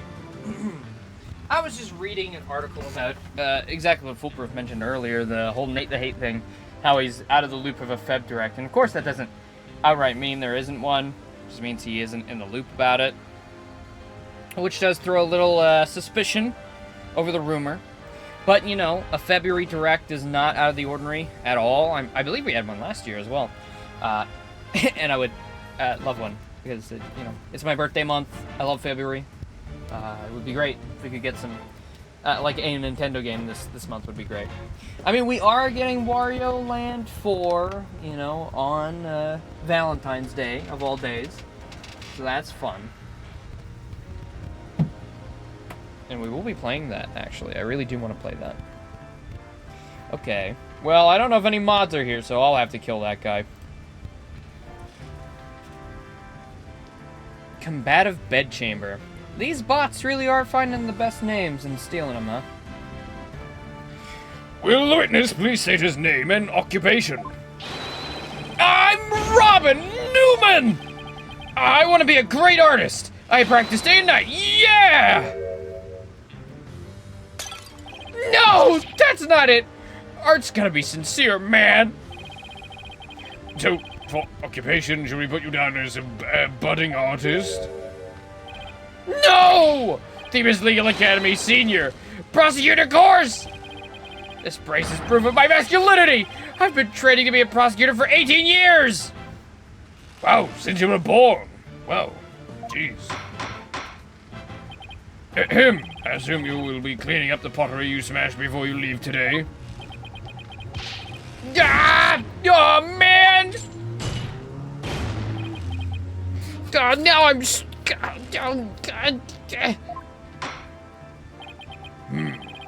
Seems the witness has finally settled down. Guess nothing phases the judge after all these years. You may proceed with your testimony, Mr. Newman. And I may plug my controller in. For it is low on its battery, chamber. Specifically, the court wishes to hear why you had fluorescent paint on your hand. Oh, sorry, the BRB's still up. My bad. My bad. That's what happens when nobody's here to tell me off. I went to see Juniper in her dressing room, but she wasn't there! When I walked by the frilly costume, I was like, whoa! The mannequin it was on, it was about to fall on me! I got that paint on me when I caught it! But I never put it on, that's just stupid! Hold it! Your Honor, I recommend a short therapy session for the witness. Well, Mr. Newman does seem particularly agitated, but... No! Not again. What's his problem? I sensed it the moment Robin took the stand. The discord in his heart. So you think he might be hiding something? Probably. You ready, Mr. Newman? Let's see what the mood matrix can do for you. Beep boop. Beep boop boop. Beep boop beep boop beep. Beep boop beep boop beep boop boop beep. Beep boop boop beep boop beep boop boop boop beep boop. Beep boop boop boop. Went to see Juniper in her waiting room. But she wasn't there! Yep. I walked by that frilly costume, I was like, whoa! Yep. The mannequin it was on was about to fall over. Yep, surprised. I got that paint on me when I caught it. Never put it on, that's just stupid!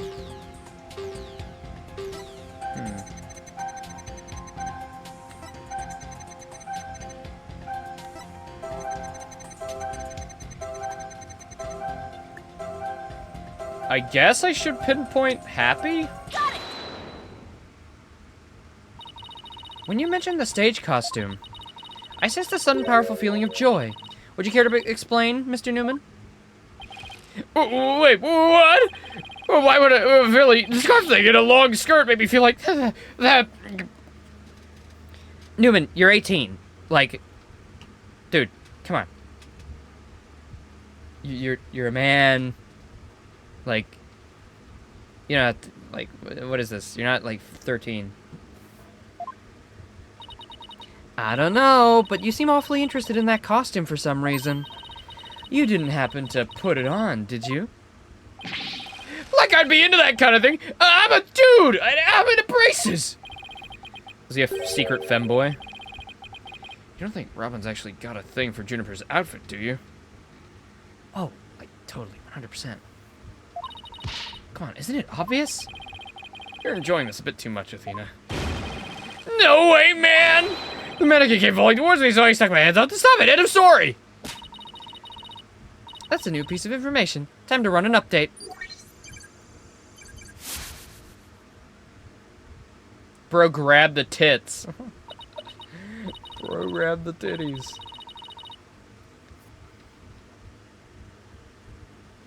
Even after the update, something doesn't feel right here.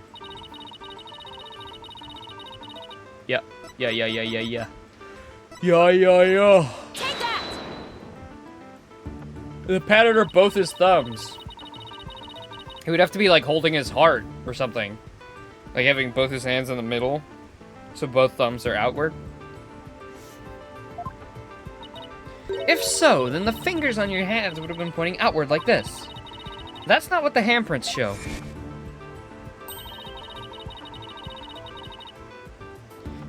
In fact, this looks more like your thumbs and the base of your palms. Why in the world did I leave such weird handprints? You know why. You left them when you went to adjust the scarf after putting it on. Yeah, exactly like that. Just like in the model for this drawing. Whoa! Why don't you just admit it, Mr. Newman? You did put on the stage costume, didn't you? And you really do like Miss Wood's clothes, don't you? Fine, I admit to putting on the costume. But I don't like girly clothes, man! Ain't nothing wrong with it, brother. Pro, those 10%. Yes, new information to plug in. Time for another update. Athena, which one's the horny emotion? My heart was pounding even though I'm a guy, bro. Got it! There, another emotion that doesn't fit. So what? You're really starting to get on my nerves, man. Mr. Newman, you got excited when you put the costume on. But you also felt sad. You got like a super big boner when you put on the costume. Care to explain that? But how did you even... How did...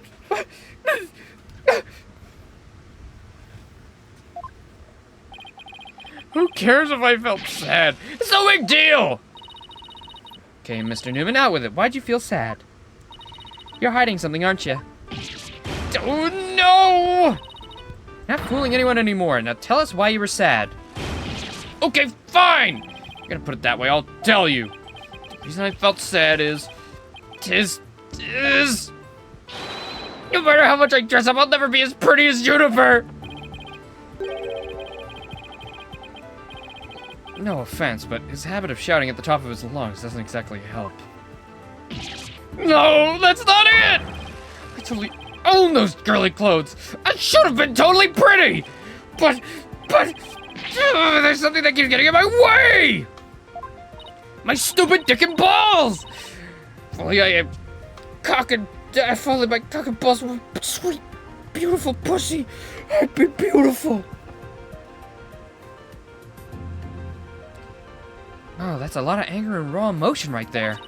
His heart's crying out in pain. His emotions are out of control. Out of control emotions. We saw those during the Ninetales of Vale incident. So all we have to do is find the source of his uncontrollable anger, right? Right. Help me look for a conflict between his statements and images we see. If we can find that, we can wrestle him away from whatever's tormenting him. Mr. Newman said there's something getting in the way of him being pretty. Something that doesn't go with girly clothes. What could it be? Fine. I'll testify, man. 5%.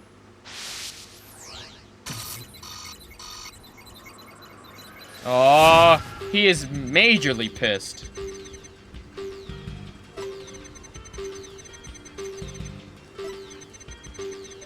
It's a powerful feeling when I saw that long Philly scarf. I admit it, I wore girly clothes. I felt like a diva when I put the hood over my head. It felt so right. I was totally dressed up like a girl. So we're looking for the source of his anger? Right, the conflict in his testimony will likely arise from his emotional repression. Let's compare the images to his testimony. We might find a problem that way.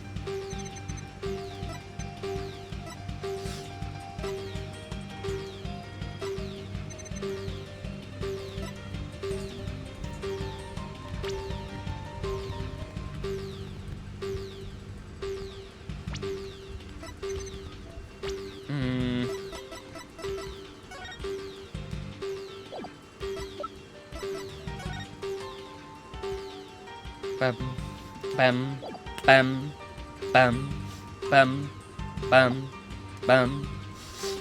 Ah.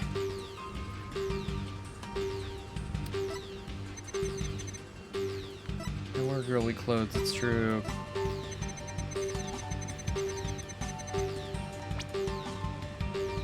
Got it! The source of Mr. Newman's anger is this. Nope, you're way off, way off! Himself?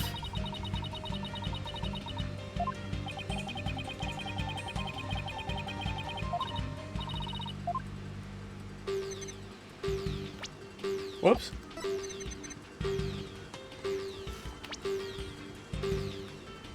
Oh, his brace. Got it! Mr. Newman, you feel a great deal of anger towards your brace, don't you? Is that what you feel is holding you back from being as pretty as you think you should be? What? Mr. Newman, the truth is, you really want to take that brace off, don't you? No, wait, man. It's a symbol of my masculinity. I could never take it off. Is it that you can't take it off, or that you don't want to take it off? Oh, man, I should have kept my big mouth shut. This is really weird. He exhibits intense anger towards his brace, which he calls a symbol of masculinity. But he can't take it off? Not even when he's trying to look pretty? What could be at the root of his complicated relationship with his brace?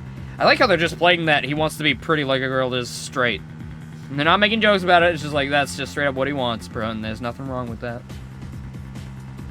And he should be allowed to look as pretty as the man wants. I have a feeling we're on the verge of uncovering an earth-shattering secret. Athena, you okay? Seems Robin's still hiding a secret, a big one. Bigger than the fact that he's secretly jealous of Juniper's looks? Yes, at least I think so. No, it can't be. I just thought of something, but it's totally insane. Mr. Newman. What? I'm onto your little secret. And if I'm correct, it's not very little at all. It's huge. This sounds completely insane, but it's the only possibility left.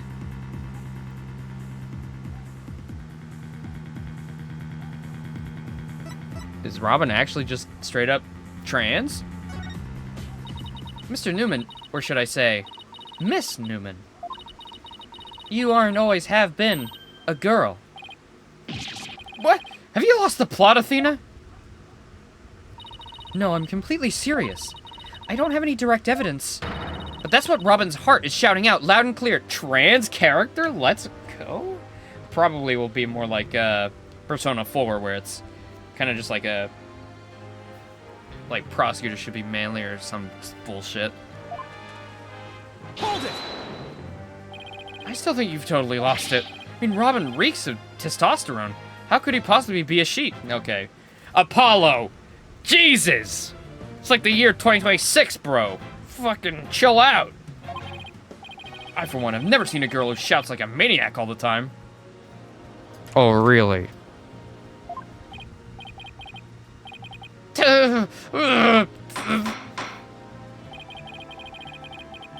I've seen plenty of witnesses in my day, but a trans witness? Well, this is one for the ages, please. We've prepared a gourmet suite of delectable little scrumptious morsels for you. This is a first. Paul has clearly never met his mother. But if he's a she, then she's the most convincing actress I've ever encountered. Therefore, let me pronounce my verdict. Robert Newman is without question a man. You're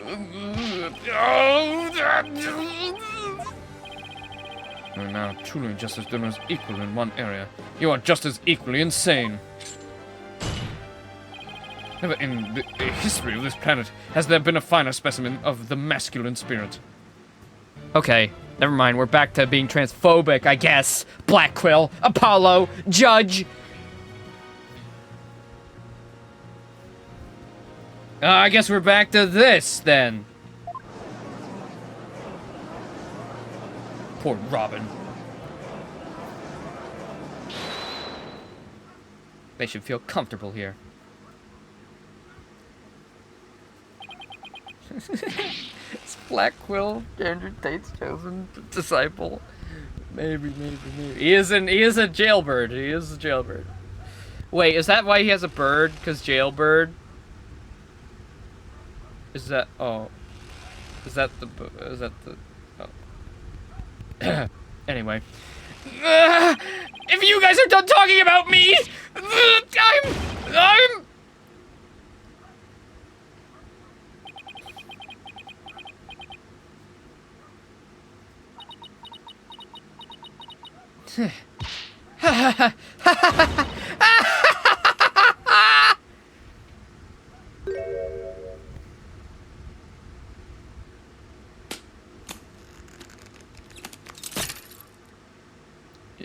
Is she gonna have like the biggest titties of all time or something?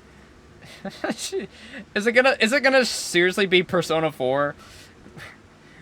Oh, fuck, what was her name? God damn it. I love Persona 4. What was her name? The detective. Ah, frick. Well, if you've played Persona 4, you know what I mean. And she has, I think she wears a brace too. For more of like an intricate reason. But she's got the biggest breast size out of the entire cast for some reason.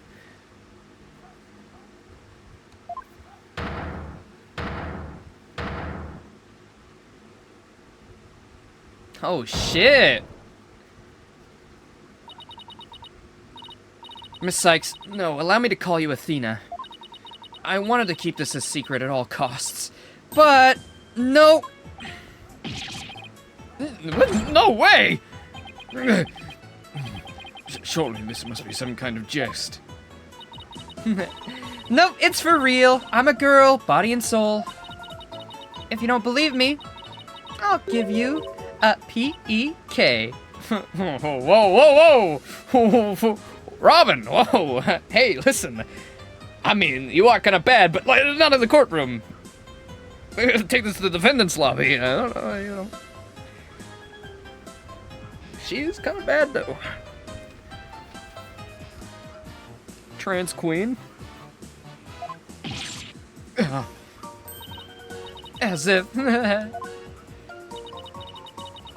What an amazing transformation. Well, all the Discord's gone. The image is now complete. She's so much nicer when she's not screaming. Newman looks exactly like you, but male. So you are the alter ego. Bye-bye. I was raised as a boy since I was little, and I studied law just as my parents wanted. But now this living lie that had pinned me to the ground, it's... Ah! Ugh. It's been blown to smithereens by you, Athena. Now I can stop pretending I want to be a prosecutor. I want to be an artist! Yay! Oh, let's go! Let's fucking go! Do what you want, Queen! Order! Order! What a shocking development! He really did turn out to be a she. Good for them. Why is everyone looking at me like that? I feel like a movie star or something. But no paparazzi, please. I value my privacy. Okay. Ugh, no, Pixie, you regret it, man! Am I just imagining things are probably even more hyper now than when she was a he? And that's why Athena's the hottest woman ever. I don't know, maybe it's just because she finally got her troubles off her chest. No, literally. That is fucked up. Her parents were first forcing her to be a boy, and she was a she the whole time. It's fucked up. This is all well and good, but does he, being a she, actually change anything?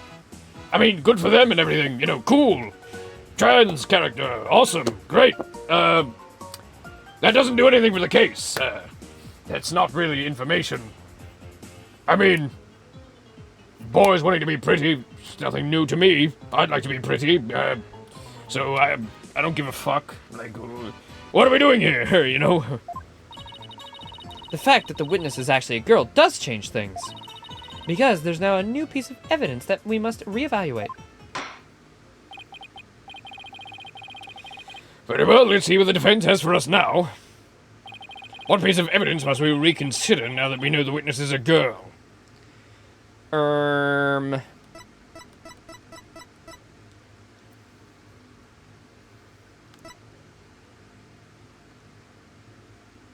Mock trial.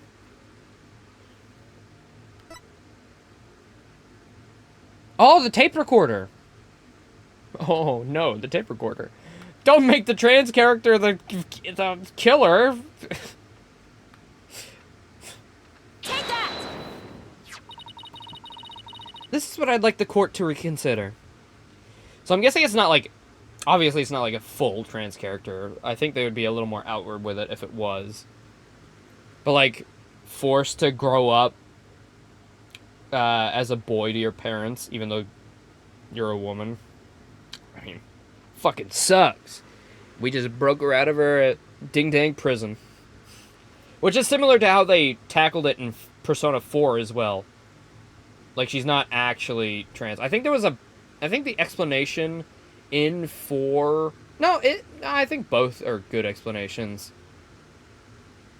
Because in Persona, the reason the detective wanted to be a girl, because it's set, you know, like 2012 or something, and detective's job is seen as like a male's job, so that her evidence and stuff doesn't get scrutinized, or her work doesn't get scrutinized, she pretends to be a male. And there's a lot of stuff in there.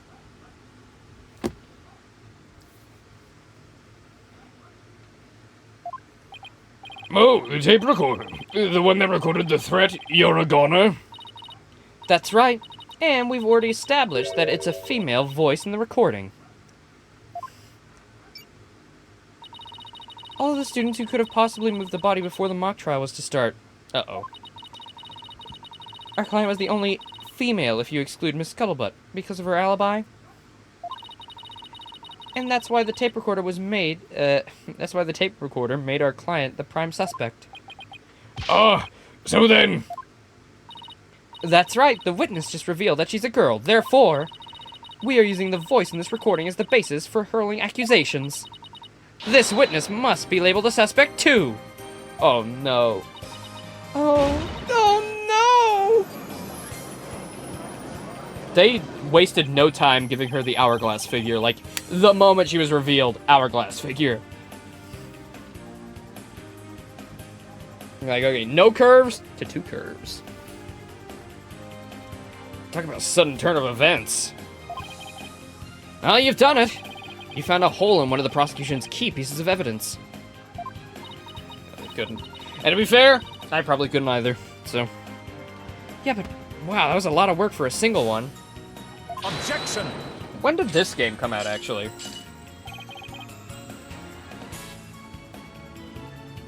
Hey, Google. What year did the game Phoenix Wright Dual Destinies come out?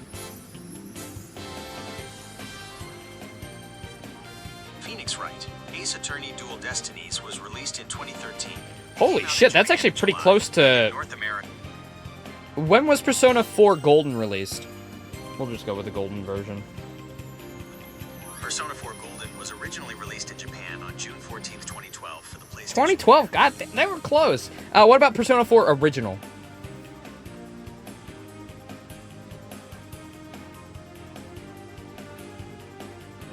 Go.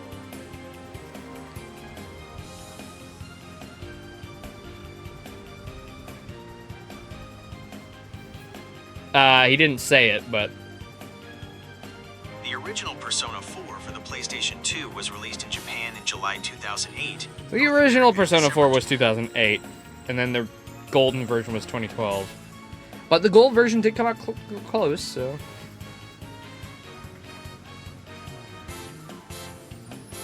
Not so hasty now. You're forgetting that only one person here was privy to the script. Ergo, Miss Juniper Woods is still the prime suspect. Objection! But Miss Newman hid the fact that she was a girl both at the crime scene and in court. I'd say that puts her in camp suspicious. Also, is Robin still in love with Juniper?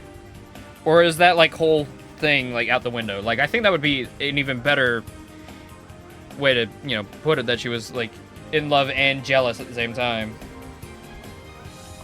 Because then we can have gay trans character, and it makes sense.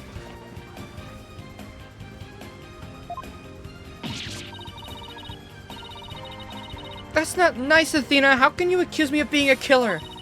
I mean, I'm just a weak, innocent little girl. Just thinking about that murder makes me... Oh! Objection! Oh, yeah, no. Every witness lies under oath, Protein. Every single one. There's not a single one that doesn't lie under oath. Suspicious as suspicious does. Undoubtedly, the witness does have some sort of connection to this crime. Perhaps our newfound lady is merely feigning ignorance. We can... Oh. We can surmise that she led support to the principal offender, Juniper Woods. By leading Miss Scuttlebutt to the body, that would make her an accessory to the crime. How can you say that? I'm not an accessory to any crime, Mr. Birdman! Blackburn looks like your Red Dead Redemption 2 online character. Eagle included. Objection! Man!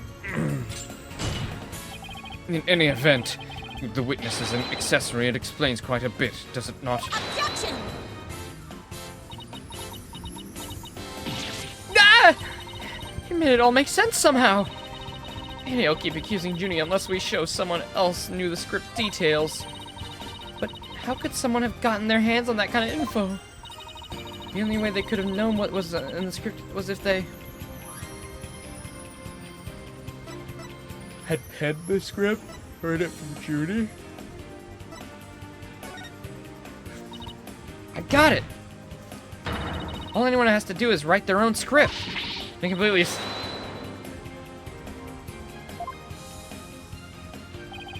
That's not where I thought that was gonna go. I'm not even going to ask how a Frankenstein could reassemble the actual culprit. Oh, resemble. First you don't succeed. Well, I had to have heard it from Junie then. Sorry, Junie, but you're not gonna like this. Our client may have leaked the script's details to someone. What the devil? I know I shouldn't have, but I revised the script to favor the prosecution. All right.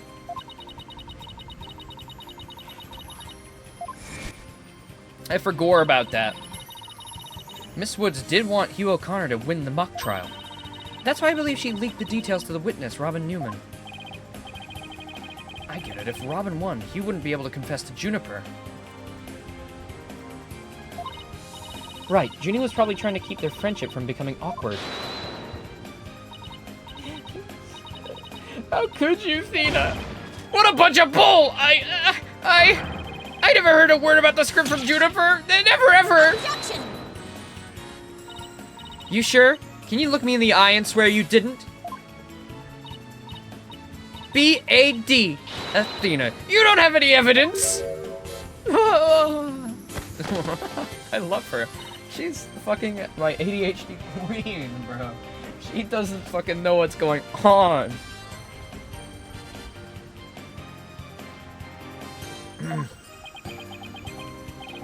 Actually, we might just have the thing.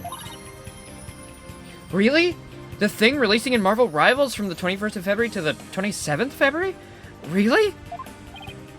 I don't know what any of those in that sequence means, but, yeah, one of Robin's lines I read when we were reenacting the mock trial.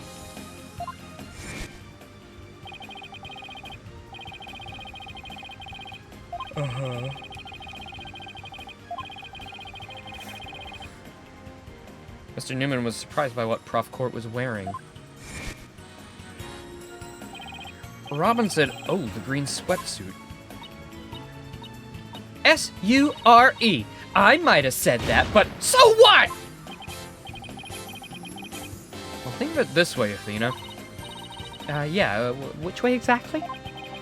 If I told you I'd be wearing a blue suit today, but then showed up wearing what I've got on now, what would you say? Oh, the red suit. Oh, I think I got it. Your Honor, we have evidence proving that Miss Newman knew the contents of the script. The defense moves to present said evidence to the court. Very well, Miss Sykes, but don't be so formal. We're all chill bros here. We're homies, home dogs. Home dogs of the court, D-A-W-G, you know. We smoke a little of that kush in the courthouse, you know. We're chill like that, brother. Okay, well, this evidence proves that Miss Newman had prior knowledge of the script's contents.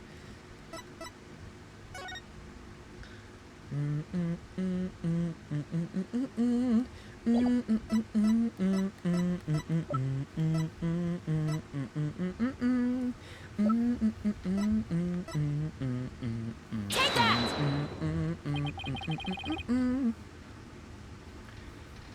The mock trial script? Miss Newman, during the mock trial, you were shown a photo of the victim's body. And reportedly, you reacted by saying, "Oh, the green sweatsuit." Sweatsuit? Oh, yeah, I said that. What's your point? You seem to have some issue with the green sweatsuit, and I think I know why. The proof is in the script, specifically on the things to prepare page. Sweatsuit. Victim's outfit will be a red one from the prosecutor course. Is that real?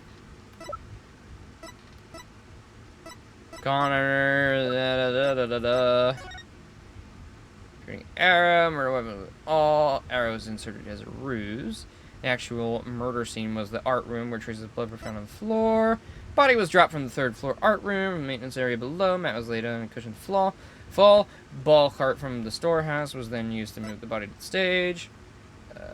The archery club's room has a good view of the quad. The body was moved to the quad to make it look like an archery club member had shot the victim with an arrow. All buy with school festival funds, get from hardware store.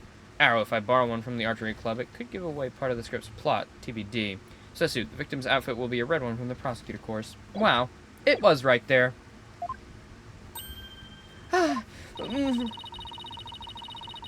You were surprised because the sweatsuit in the photo was green. But if you didn't know about the script's content, then that shouldn't have surprised you. No!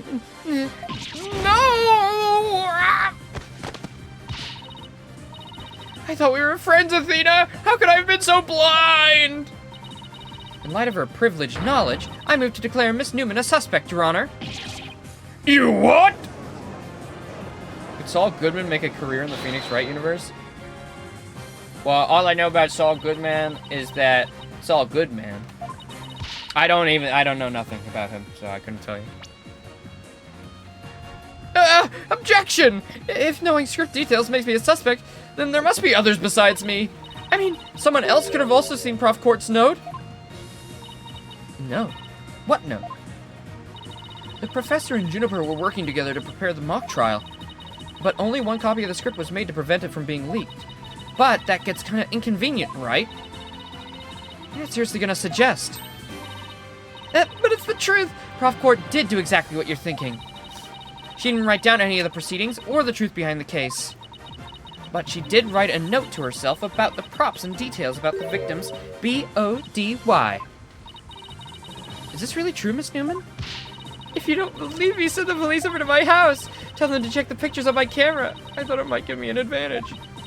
So I took a picture of the note. I'd say she's telling the truth. Wait a sec. If there's a note with details about the body, then that means there are others who could have made the murder look like our client's script. Yes, I believe you're right. Apparently, this case isn't as clear-cut as Prosecutor Blackwell would have us believe.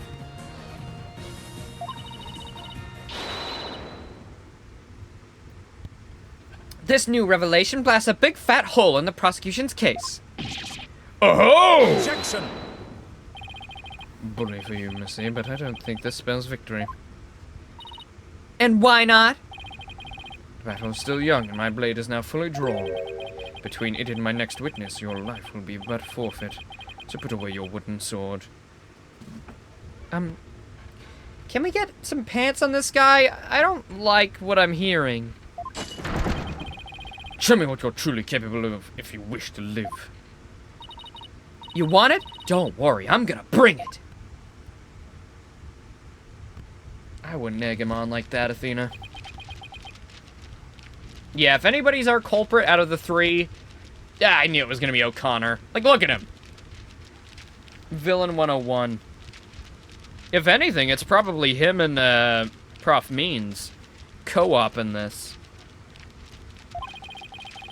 I already said I want nothing to do with this trial. Juvenile, it's not a matter of what you want, for you will cooperate, Hugh O'Connor. Prosecutor Blackwell, why have you called this witness? You will recall it the day before the mock trial. In short, the day of the murder. The accuser testified that she left for home around 6 p.m. Yes, my notes here do confirm that fact. Right. Our client wasn't at school at the estimated time of death, so she couldn't be. Objection! Yet that was but a felicitous lie. Felicitous lie? Or am I mistaken, golden boy? No intention of saying anything more. Now, if you'll excuse me... Hold! I am not through with you yet. It seems the rogue prosecutor has it out for me. Leave, and we might just discuss you-know-what. No, wait. I have an idea of what's really going on here. I think the real love is between him and Robin. I think he likes Robin instead.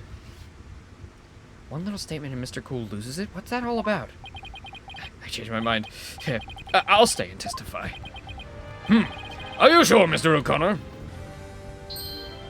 The word of a genius is as good as gold. Let's get on with this.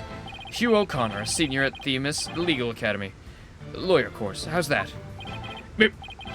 Just fine. Your testimony then, if you please. I'm against the top of the class now. I'd be careful if I were you. I knew Junie would never lie like that. That pompous schoolboy won't know what hit him.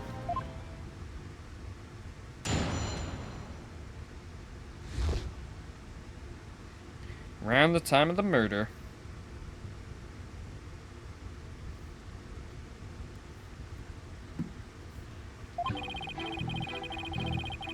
Being a lawyer seems like a lot of work. I mean,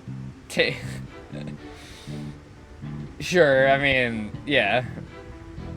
I would argue it's probably one of the hardest jobs.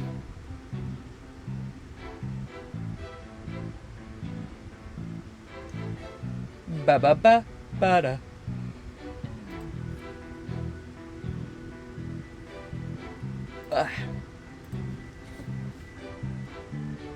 I'm sure it's even harder than an Ace Attorney, though.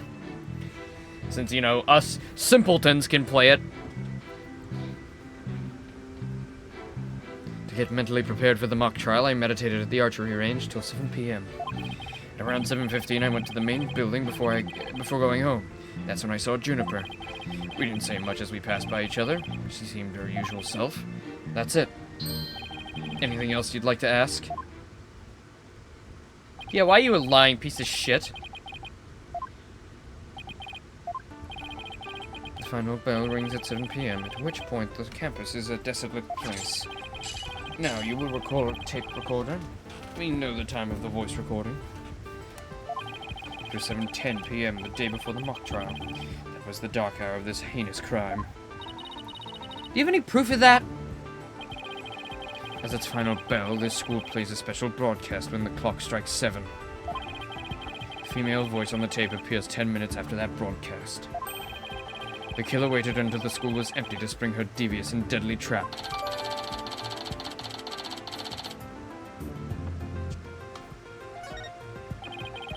So when the witness saw the defendant, that would have been... Indeed, it was 5 minutes after the voice was captured on the tape. Ergo, we know that the accused was still in the main building even after the killing. So the time of the murder and the time of when the body was moved. Great. Another inconvenient testimony. Miss Sykes, your cross-examination, please. Oakley dokley. Oakley dokley, neighborino.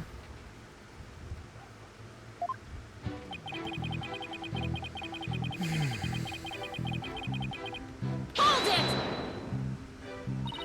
So, do you meditate often? Don't tell me you're gonna start pestering me, too. What's that supposed to mean? Don't need to play dumb with me.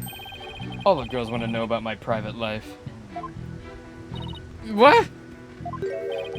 I will remind the defense this is a court of law, not a pickup spot. I would never! This pretentious prick! I'd sooner go for Apollo than this fucko! Seems Miss Fancy Pants lawyer is smitten with the witness. Bro, objection! Objection! Objection! I'm trying to establish the witnesses. If you must know, I never go a day without meditating. Satisfied now, stalker girl? I'd go for Apollo as well, TBH. Bro, this fucking little bastard. Alright, I hope you're the murderer now. I hope you're the murderer! So we can put you behind bars! Get you away from Thena. That's it! You'd better take that! Whoa, whoa there, Tiger. Just take a deep breath and relax. Apollo, kiss me! What? To prove that I'm not trying to pick up the witness! Just pretend to be my boyfriend for like 1 second. It would be really cool. I'm not doing that, Athena. Yeah. I'll kiss her! I'll do it! I'll do it. No, Judge, she's 18. You're like 89. No, no, no. I'll just continue my testimony now, if you don't mind.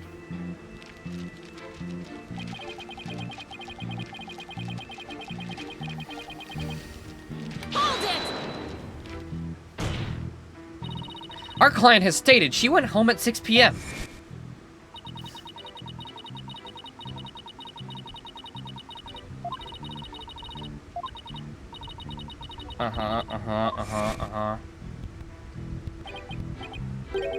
No, wrong. I don't know what she was doing, but Juniper was definitely at school after 7 p.m. But I suppose neither side can prove one way or the other. But if Junie was there, that means she wasn't, that means she's lying. Truth be told, I only saw her for the briefest of moments.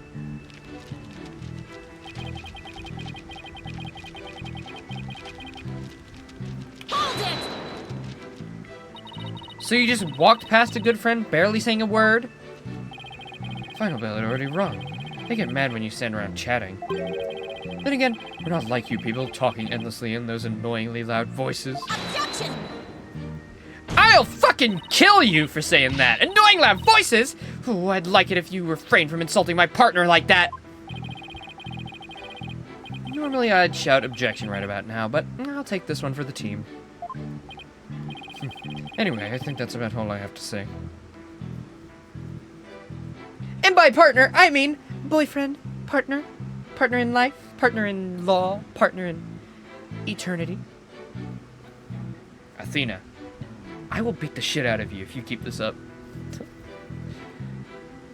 Your Honor!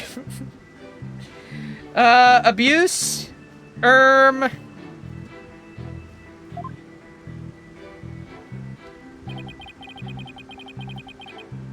it!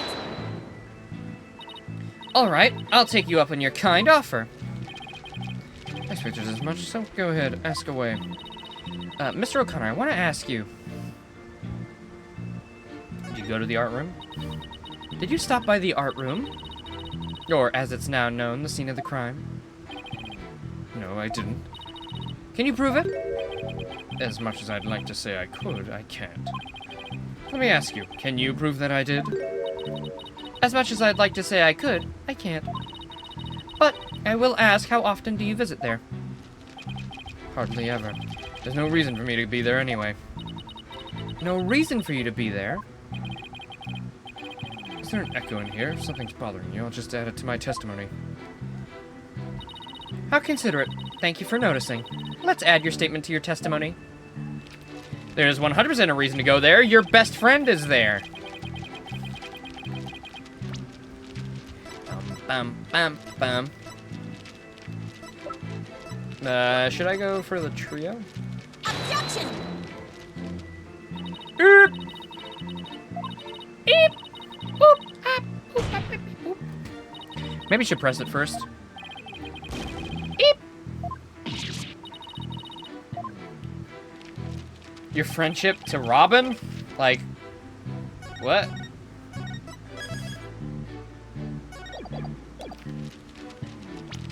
Oh, right. Hold it! You had no reason to be in the art room? Really? The lawyer course I'm in is supervised by Prof. Means. Plus, I'm not a member of Prof. Court's art club, so why would I even go there? What about art class? Nice try, but seniors don't take art class. Alright, then let me ask you. Wait, I just remembered something important. You did?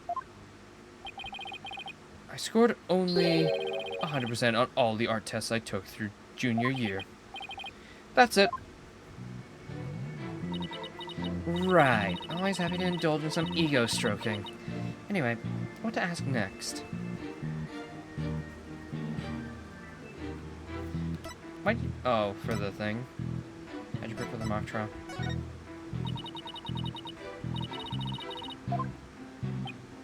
I think this is it. Because he does have a reason to go to the art class. I'm pretty sure. Might not be right, but... Objection! Dang it. Is there anything else to prove their friendship? I really thought I was on the right track there. I thought it was like a slam dunk. Like, yep, no, you have a reason to go there. Your best friend's there.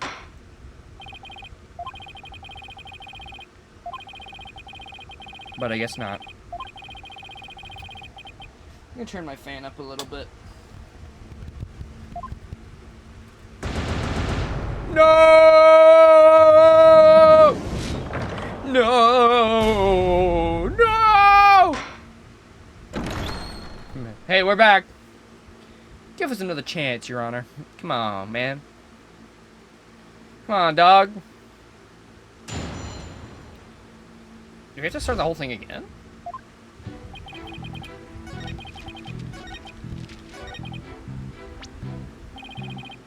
Oh, okay. No, I don't need it. Actually, I'm not anywhere near fine. Yeah. I know, Apollo. Shut up. I didn't want to consult you. Shut your kisser up. Kiss her. I barely know her. Hold it!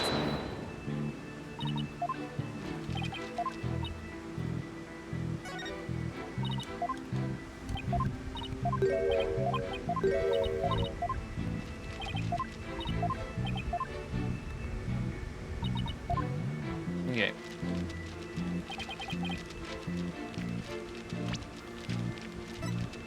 No reason for you to be there. Hugh, meet with Hugh about that report. 23rd.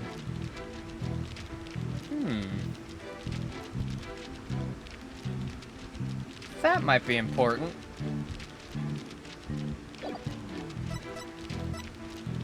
Bum. Alright, maybe I'll just drop this line of questioning then, since I couldn't prove it. Yeah. Hold it! Yeah.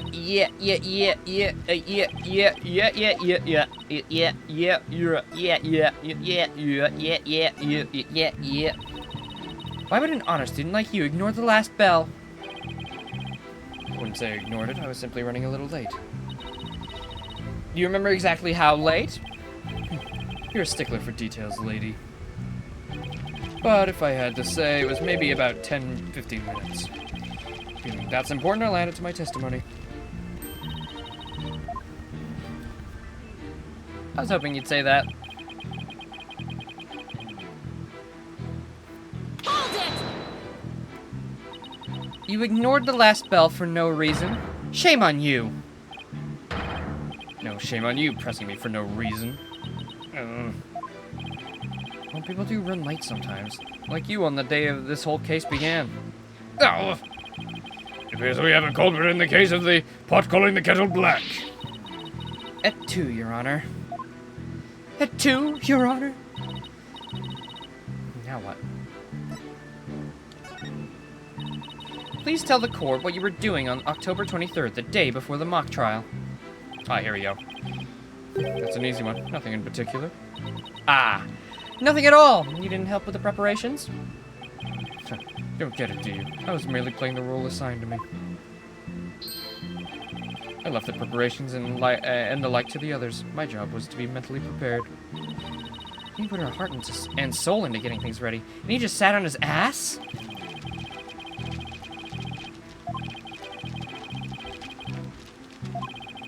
Bro went to school and didn't do anything for fucking 8 hours.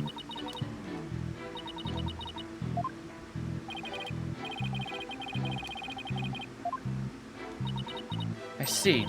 This is crucial information. Please add it to your testimony. Don't know if you're bluffing, but if you are, you have a pretty good poker face.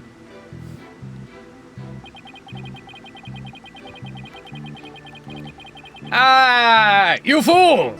Objection! So, you didn't talk to anybody on October 23rd. You sure about that? I already told you. My word is as good as gold. Maybe copper. Okay, how'd you explain this? And don't spare any details. Sorry, never seen that before. This is the victim's planner. She recorded all her plans in great detail.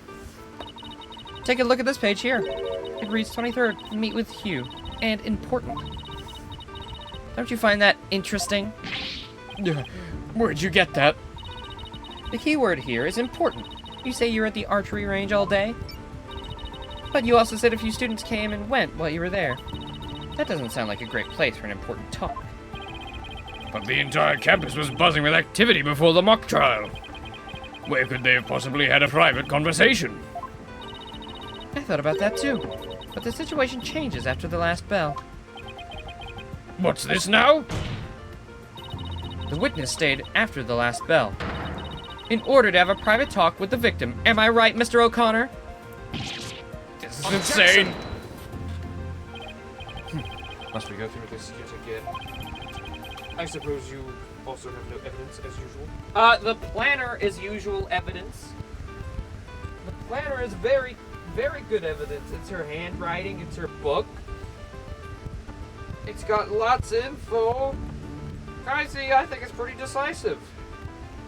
Hell, if you had this notebook, you would be parading it around as the fucking belle of the ball, bro. You'd be using this evidence as the most decisive fucking piece of goddamn evidence you ever did have.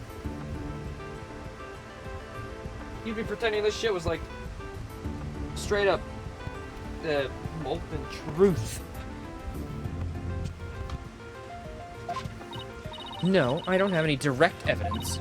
However, the witness was meditating until after the last bell, and he attempted to conceal his private meeting with the victim. First Robin, now me. Who are you gonna accuse next? You're just another unscrupulous attorney looking to get ahead. Well, let him get to you. He's definitely hiding something. I mean, he was supposed to meet with the victim around her esteemed time of death. I had my suspicions about Robin, but Hugh seems just as guilty. These three are the only possible suspects after all. Okay, well, now that you say that, I think it might be Hugh and me, Hugh and, yeah, and Prof Means. I think it's those two. Like, the ends meet the means or whatever. I mean, come on. Come on!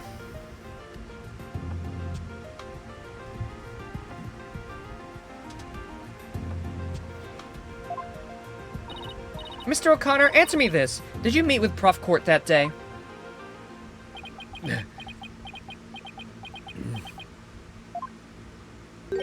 Sorry, Mr. Jailbird Prosecutor. I don't mean to steal your thunder, but I have something to say.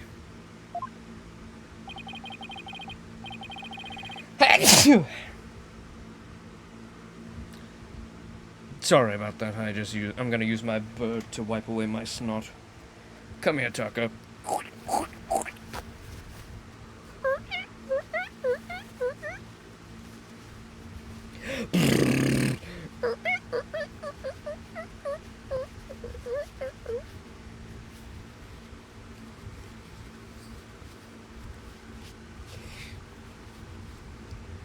If it will save me some trouble, then by all means, speak away. If you recall, Miss Sykes, the voice on the tape recorder was female. Knowing that, I'd like you to explain how I could possibly be a suspect. Well, the voice on the tape might not be the killer. I kind of suspected that. It might be the victim, actually, saying that.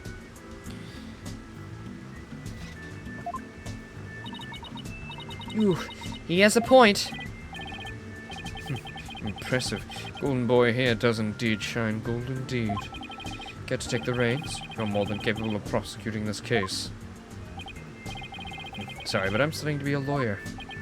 What a pity. To think such genius is to be wasted on mere loitering.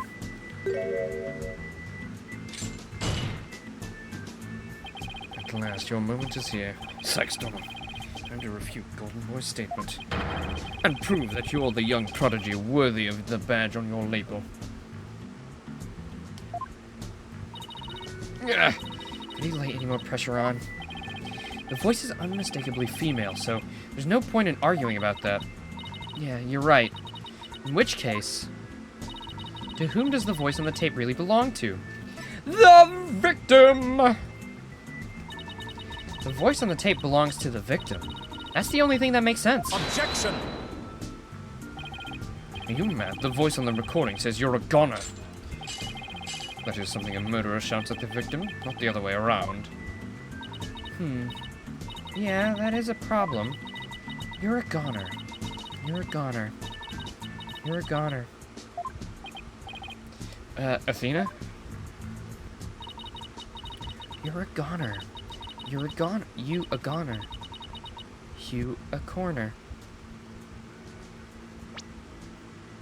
Hugh O'Connor. Oh, shit! Hugh O'Connor. Wait a sec! Whoa, Athena, you're scaring me here. You're scared? I'm terrified for even coming up with this. With what? Prosecutor Blackquill, you wanted to know if I'm worthy of my badge? Well, I'm about to show you why. Despite my age, I can wear it with pride. Oh, then I take it you won't be changing your argument? Still, it stands that it's a bit odd for the victim to be the one yelling, "You're a goner." I agree, if that's what the victim was saying, but it's not. I assume you have something to back up your assertion, Miss Sykes? Not exactly, but you don't have to add fuel to his fire, Your Honor. If it is indeed Prof. Court's voice on the tape, then she was shouting because she was being threatened by O'Connor or scolding O'Connor. Maybe scolding. I'd like to call one basic fact into question. Is that shout on the tape really saying "you're a goner"? What are you up to now, Athena? Prof. Court's planner said she was supposed to meet with the witness for an important talk. Perhaps our witness, despite being a genius, has done something wrong. And this made Prof. Court get angry with him during their private meeting. I don't see how this changes what we heard on the tape. Well, if you want to see how it changes things, then let's try a little experiment. Your Honor, I want you to yell at the witness as if you're mad at him. But, and this is important, use his full name. Yep, okay, let's see. Hugh O'Connor! That's a bit silly. It's a little silly, but okay. It was said that it was really quiet on the tape recorder and muffled. So, What did I do to deserve that? yeah, like that. Now try again, but faster. Hugh O'Connor!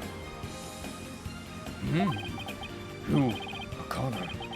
Hugh O'Connor. Hugh O'Connor. Wait a sec! No, this cannot be! Objection! I think I'd spend the energy to lead you this far if it wasn't true. Ah, but it is, Your Honor. Humans are not perfect. That's a scientific fact. We sometimes mistake shadows for monsters, or the wind for voices. Now that you mention it. You can do this, Athena. Just give the old guy one more little push. The sound on the tape recorder never was the phrase, "you're a goner." That's only what we thought we heard, when in fact it was the witness getting yelled at. The court will note that this is different from the selective hearing men are so good at. Oh, shit. Bruh, got him. I think you're right, but what was that last part again? Never mind. The important thing is that the voice that was recorded isn't our client's. And since it was the victim scolding the witness, he must now join the list of suspects. Objection! I had thought that testimony would suffice, but it seems it has come to this. I will not allow such fallacious quibbles to upend the case. The prosecution has one final piece of evidence to present to the court. Quibble? Quibble? Quibble cop AI? Oh man, the blister on the back of my fucking foot is really aching. Evidence? What's he gonna pull out now?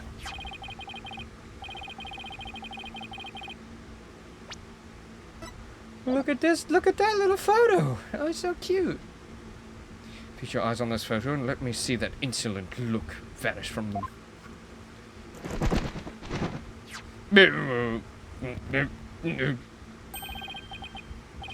Let's see here. Oh, it's a picture of the defendant and the victim. Photograph shows professor and student preparing for the mock trial together. Wait, this was taken in the art room. The room where the murder occurred. Indeed it was, but the revelations do not end there. Do you see the clock on the wall? It reads 7:05, a mere 5 minutes before the voice was recorded on the tape. What? The accused brutally stabbed the victim to death 5 minutes after this photo was taken.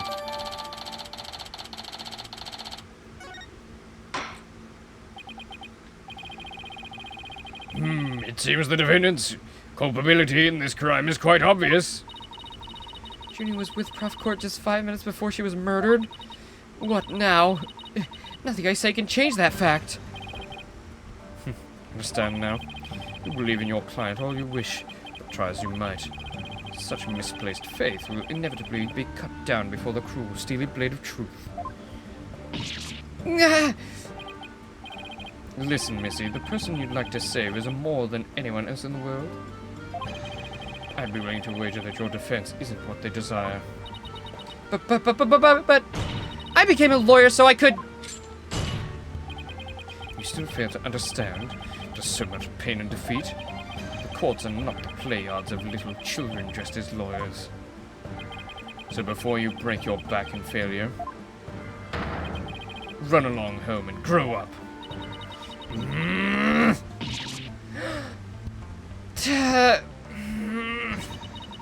If he thinks I'm giving up now, he's got another thing coming. I have to find my inner strength if I ever have hope to save him. I can't think of any way to strike back. Save him. It's impossible. How could I smile under these circumstances even if I forced it? This is badder than bad. Who knew Blackquill had that one waiting in the wings? Why didn't that twisted samurai just present it at the beginning? Probably because it's faulty. Probably because it's faulty, Apollo. It's most likely faulty. Wait, maybe this was his real plan? Was he just trying to show me how weak and powerless I am? Man, what a fucking sexist prick. Or there's a problem with him. Maybe he's right. Maybe I really haven't got a clue. Who's the real killer? Who murdered Prof. Constance Court? Robin Newman, a girl who had been forced to lie as a guy? Or was it Hugh O'Connor, the honor student who had met with Prof. Court? I think it's Connor.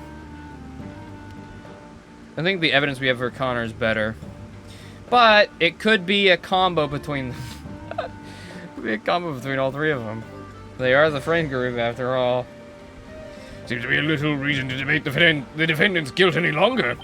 The time for a verdict has come. Objection! Duh?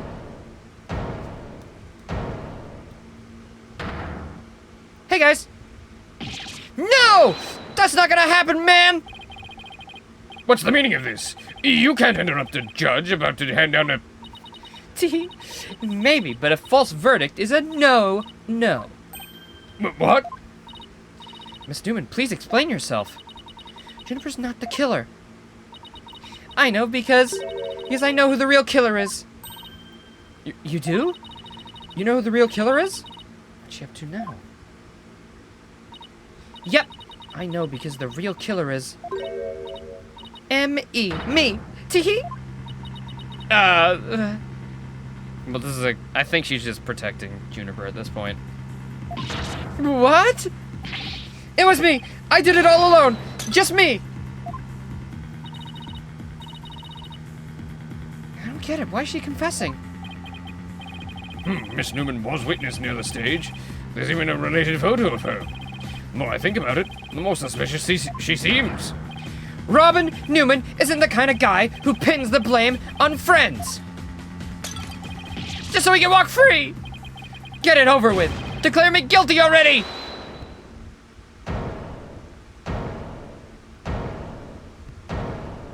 Shit.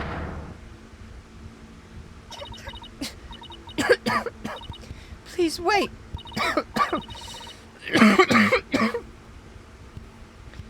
Juniper, what are you doing? Thank you for all you've done, Thena. But you'll have to forgive me. I can't let my friends take the blame any longer. Judy, no! Don't do it! You and Robin have done nothing wrong. They have absolutely no connection to this case. The real killer is me. Alone, I'm responsible for the entire crime. Bro, they're all trying to cover for each other. Who's the real killer? I think it's Hugh. Hugh's not trying to defend them. Hugh is not trying to defend them at all, bro. He is trying to throw them under the bus. The ends justify the means, brother. He is evil. Lock them all up. Well, can I keep Woods and... can I keep them? No, wait a minute. Never mind. No, Woods has to date Apollo, and Robin has to stay with us, of course. It's already been 3 hours and 20 minutes? How has it been 3 hours and 20 minutes? How is that possible?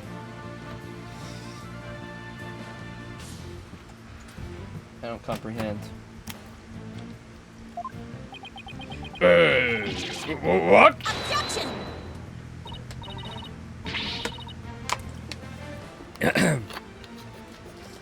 Junie, you know that's not true. Hurry up and retract your statement. I'm afraid it is true. Forgive me, Thena.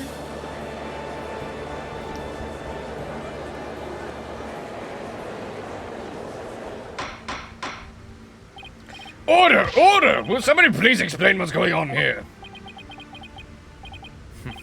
I see right through your cheap ploy. School rules state that a prior conviction terminates one's eligibility to graduate. A guilty verdict here would make whatever dreams one had go up in a puff of smoke. Oh, I wasn't aware. It's kind of obvious. Even meek little mice will fight when cornered. Pitiful spectacle, I might add. These vermin are trying to protect each other. Now that there's nowhere else to run. Protect each other. Wait. So was Robin just trying to protect Junie too? If so, then the real killer is... Duh? Now he's gonna do it afterwards. This whole thing's a joke. Uh-oh. Now it's Yu's turn. What? What's wrong with kids these days? Oh, it just crossed your mind, Miss Sykes. You think I'm the killer, don't you? He really is a genius. He even knows what you're thinking. I think it's about time I told you the truth. I'll even get right to the point. It was me. I did it. Wait. What?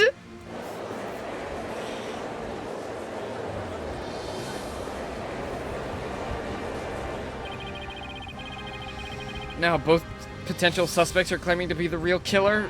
Ugh. I'm so confused right now. You still have doubts? How about I detail my murder plot? It's absolute genius.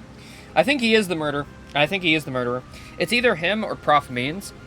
But I think because he was the last one to throw himself in front of the moving car, I think he's been poisoned.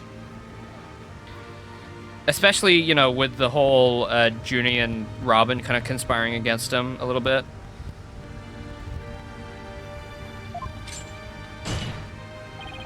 Enough of this nonsense. This is a court of law, not the set of some high school drama. I see I have no choice. I'm afraid I'll have to... Wait, your boldness. I'm sorry, Prosecutor Blackwell. We're in no position to hand down a verdict just yet. I'm hoping that the defense and prosecution can come up with some airtight evidence. That is why I'm giving you both the rest of the day to continue investigating this case. Death sentence, all of them. You're all dead, including the defense and prosecution. Death for all. Jail!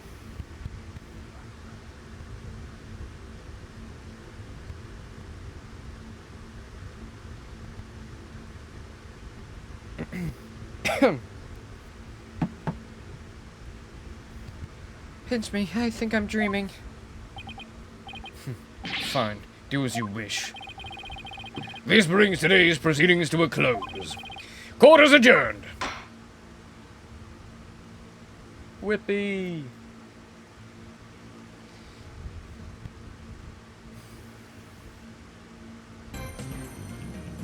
Save my progress. Interesting, so everyone's saying it wasn't them.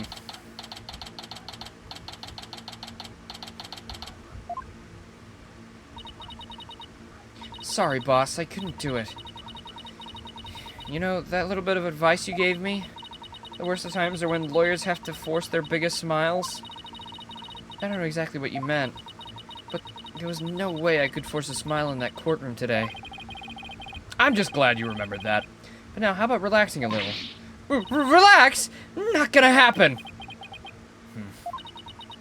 Junie, she asked me to defend her because she believes in me. But I felt completely helpless.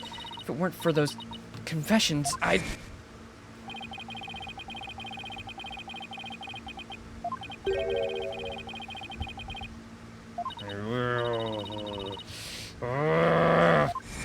I hate him. No, I can't lose it all. Not now. You okay, Athena? You're turning kind of pale. I just can't stand around here. I'm gonna finish the investigation. Can't it wait? I just took a batch of freshly baked cookies out of my magic panties. Not now, Trucy. Thanks, but I'd better get going. Save me one for when I get back. You know I love your panty cookies. Apollo, you wait here. I need to see Junie at the detention center right away. No, wait. I'm going with you. Sorry, Mr. Wright, but I'd better go too. No problem. You two be careful. I mean, you're doing the job. I mean...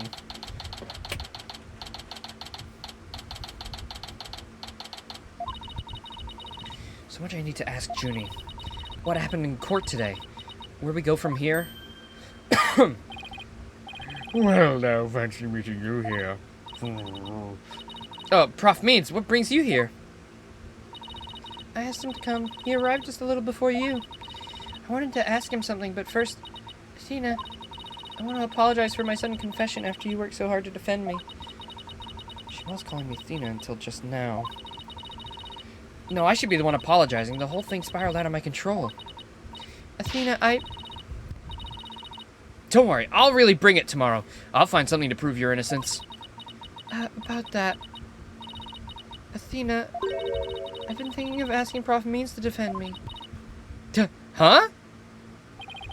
I myself only just heard it moments ago.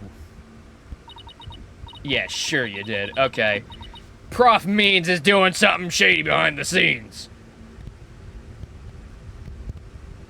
This game is just full of fine ladies. If that was in referral to Trucy, I'm gonna have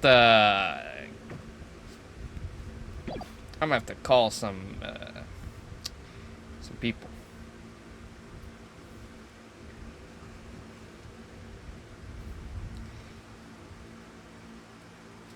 I'm gonna have to call some policia. No, I can't let this happen. Not with the way he wants to do things. Junie! I know, Athena, but will you please hear me out?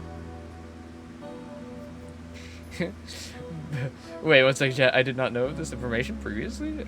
How could I possibly have known? I've made a terrible lapse in judgment.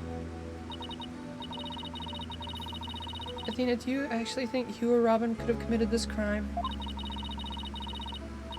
The body was moved right before the mock trial. Besides Junie, they're the only ones.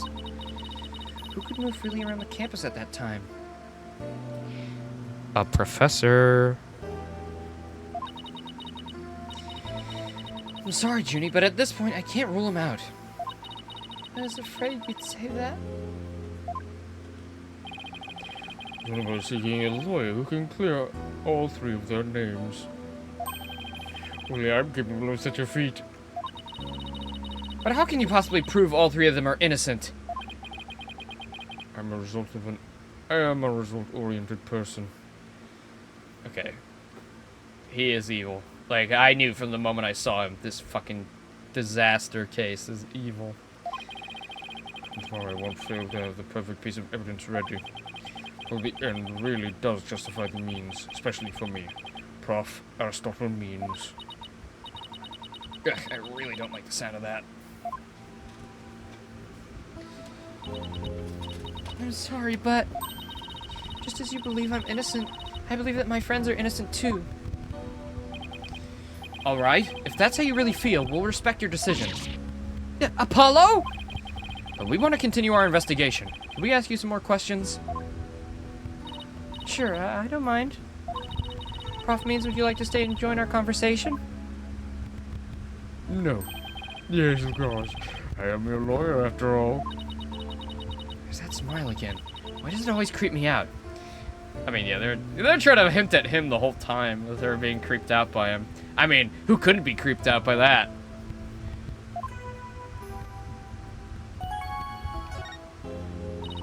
About your confession, Junie, it's not true, is it?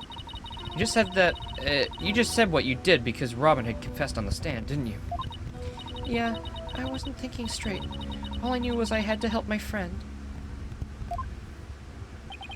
You mean because of that school rule? The one that says you can't graduate if you're convicted of a crime? No, I didn't do it because of some rule. I did it because she's my friend.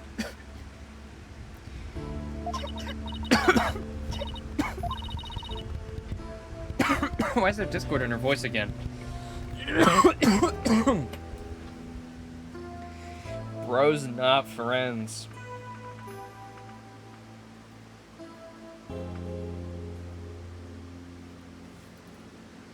We're gonna get to the bottom of this. Could it really be that the friendship between the three of them is on the rocks?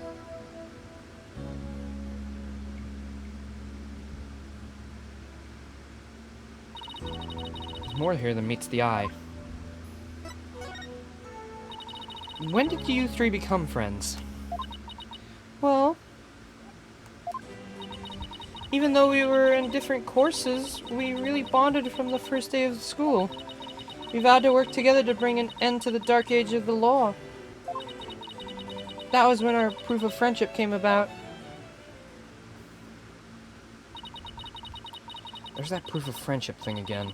I just wish that it was as simple as that.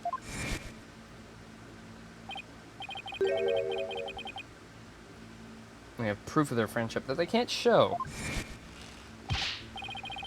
Yeah! As long as our friendship lasts, you can bet we'll be carrying them around!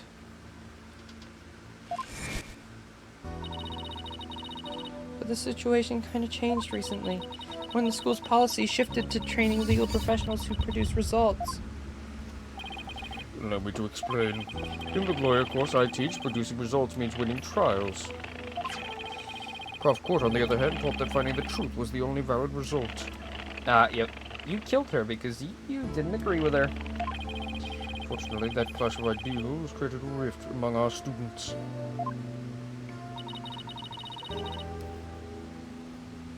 Yeah, so... Well, this also, again, this points to Hugh being the killer. Hugh or Means. Or both. Those are the two. Those are the two I can't get over. It's not Robin and it's not Junie. 100%. I mean, it's obviously not Junie, since she's in a later case. Fucking trying to be convicted of a different crime. Well, that meant fewer arguments. It also meant we couldn't be as frank and open with each other as we used to be. I think I understand now. By putting their friendship on a pedestal, they actually did more harm than good. Seems the relationship between the three of them isn't as simple as I thought. Juniper, thank you for talking to us about that difficult subject. Yeah. Yeah, thanks, Junie. Now, if you could tell us about the day of the murder. Junie, you told us yesterday that you went home a little after 6 p.m. Was that a lie? I'm sorry I didn't tell you this before, but... what actually happened was I left the art room a little after 6 p.m. and... headed over to the dressing room where I worked on the stage costume until 7. That's it? You didn't go anywhere else? No, nowhere else. There we were. There would be no reason to lie in the first place. Gotta be hiding something else. Junie, do you remember this picture? Yes, but something's wrong here. Wrong? What's wrong? I took this picture at around 6. Which was before I left the art room. Ah! You know what? I didn't say it before, and I know this is gonna sound so bullshit, but I thought before, what if it was like, the clocks had turned over for like daylight savings and had moved an hour behind, or something, or an hour ahead, or you know, however it works, and then this clock was a recreation of that, and it was actually around 6 and not 7.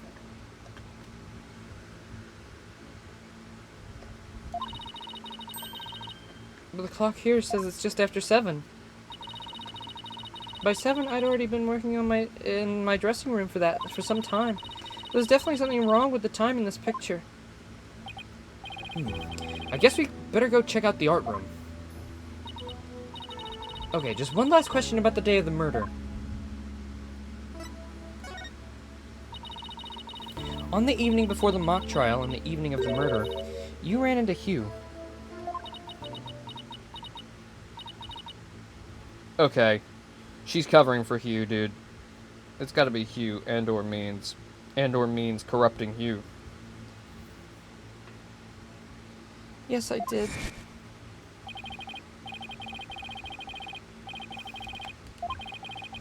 Mm-hmm.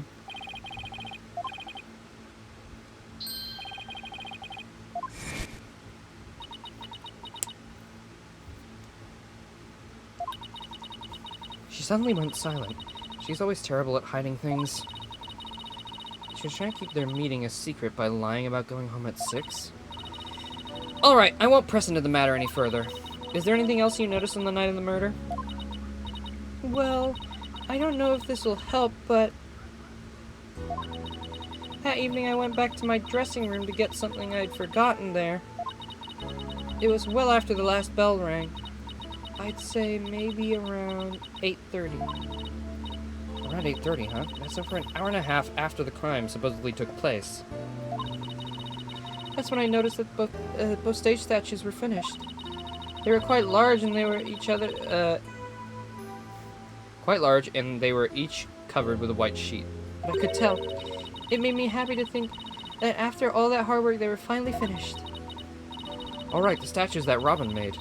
So they were covered in white sheets. Junie, are you okay?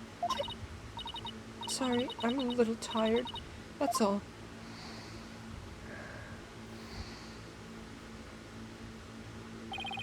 Athena, I think this meeting's over. Prof Means? I will use any means possible to get the result I want from Juniper's case. What happened? Laser, you've missed like 4 hours of like content. You want me to recap all of that? That will require considerable preparation, so I must be off. Alright. Hold it! Junie, and Prof Means, I have a proposal. Proposal? Wait, this isn't another one of your crazy... By sundown today! Yes? I, Athena Sykes, along with Apollo Justice... Wait a minute, don't drag my name into... We're gonna discover the truth behind this murder mystery! What? And we're gonna bring you solid evidence showing just what that truth is. I see, so it's come to this, has it? If we succeed in doing that, I want you to promise that you'll accept it, Junie, no matter how hard it is to hear. Then you shouldn't need anyone else to defend you except me. Have we got a deal? I trust that's okay with you too, Professor Means. I have no objections as long as Juniper is satisfied with this arrangement. Okay, but only if it's the real truth. I'm sorry to put you through this, Tina, but thank you. I've been thinking only of myself this whole time. Junie, it's way too early to thank me. But you can thank me all you want once I get to the bottom of this. Very well, I will see you back here at sundown. Sorry for all the trouble, Professor. It's just, she's new to the agency, so... Don't be silly. I find it all rather thrilling. Now let us meet here again later. If you'll excuse me, I'd better go. Okay, see you later. Woods is in the detention center because she's the accused. She's the accused of the murder of the fucking thing that happened the last stream. You forget already? The murder that happened? They arrested Woods instantly because of she had the murder weapon in her pocket.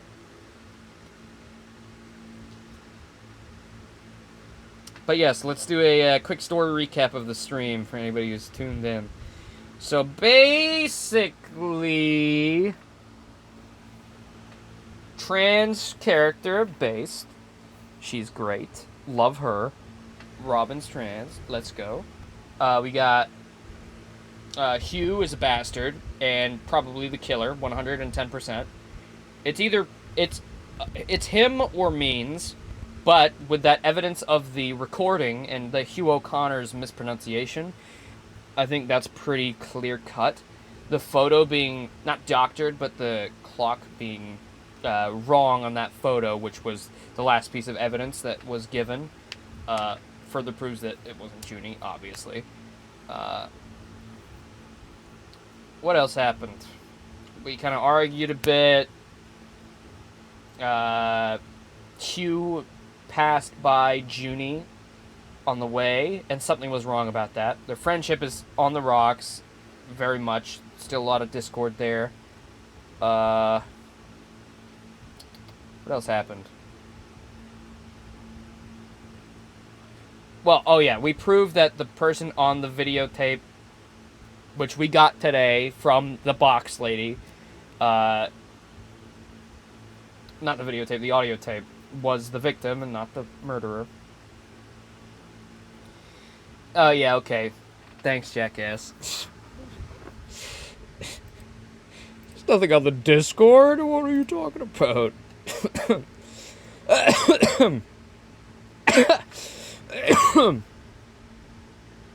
Ugh.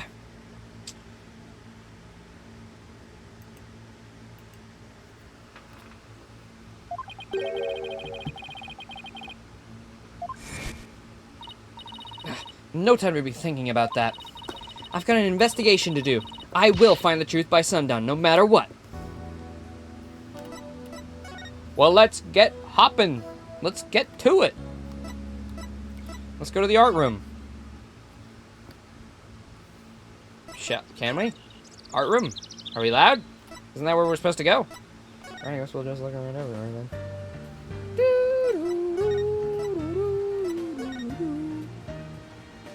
Apollo, why are you following me everywhere? Hey, there she is. There's Box Girl. Speaking of... Ah. Is it my imagination, or did something just move? Afternoon, you two. Oh, Prosecutor Gavin, what are you doing here? Don't you think sneaking onto campus like this is just slightly suspicious? I'll have you know I'm continuing my investigation, the strictest in confidence. I don't want to be caught up napping again at tomorrow's trial. Oh, yeah. I don't want to get caught napping at tomorrow's trial. And that means a thorough investigation today. Think you can lend us a hand? I'm not one to refuse a damsel in distress, but you needn't have asked, Fräulein. I'd intended to help from the start. You're the best, Prosecutor Gavin! Okay, time for a thorough investigation. I bet we missed tons of stuff yesterday.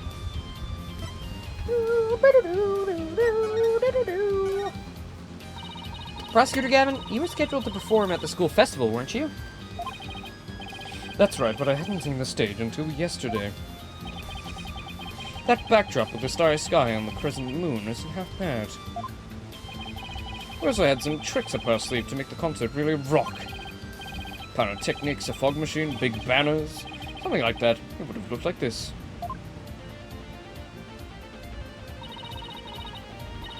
Oh, the plans from yesterday. What's that design of the banner there at the back?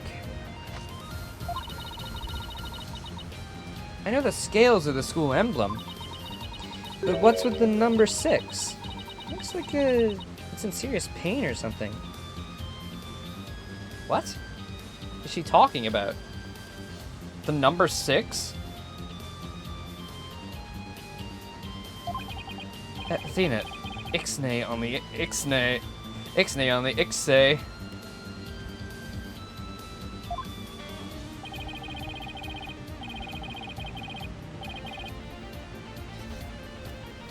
Yeah, no, I know. It's definitely...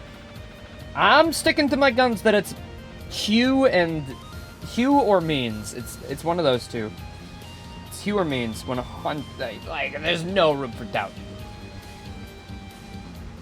And I think, the reason he was probably getting, like, such,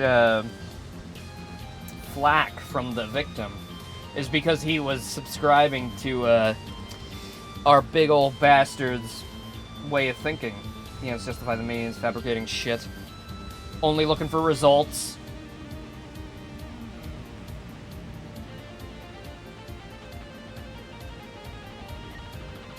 Oh, she was talking about the Governor symbol.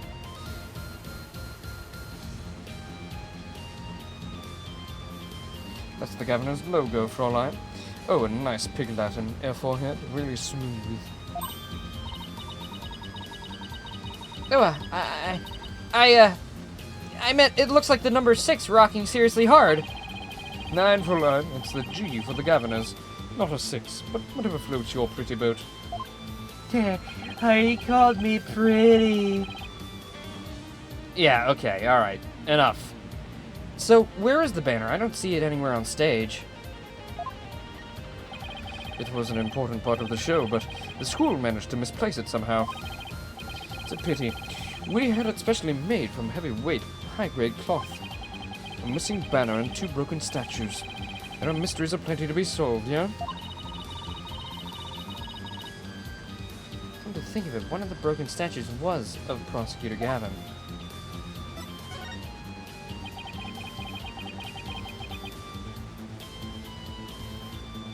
As you can see here in the stage plans, right here we have the statue of me. And there, a right statue.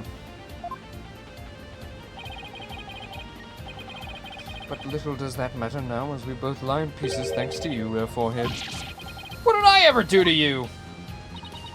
Actually, Actually, this statue broke into rather large pieces. Why don't we try to put it back together? Maybe we'll learn something new. picking up the pieces of a shattered rock star? Achtung, that's one uber cool idea. It might even be a song in there somewhere. Yay! Let's do this, Schnell. Is this an investigation, or am I interrupting a German language club social event? I made a joke about that earlier. Examine.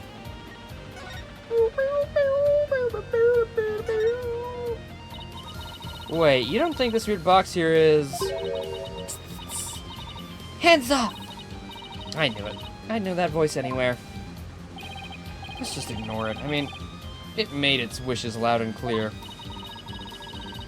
So this is the future cardboard box technology has afforded us, huh?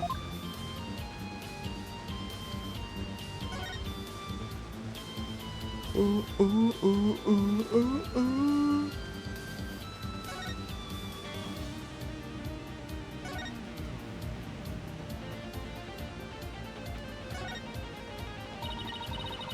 Let's copy the school paper with that story. Yeah. It's more popular than you think. What was that? I thought I heard something just now. You're just hearing things. It was nothing more than your ears playing tricks on you.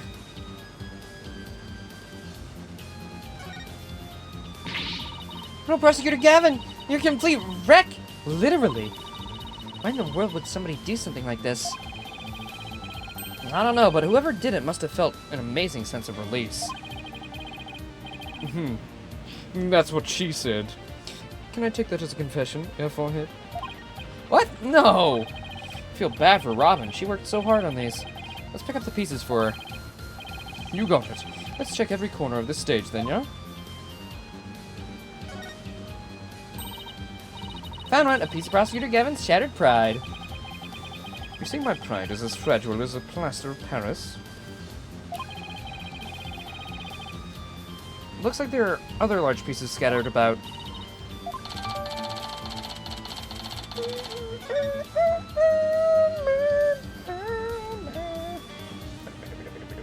Oh, there's a piece right there.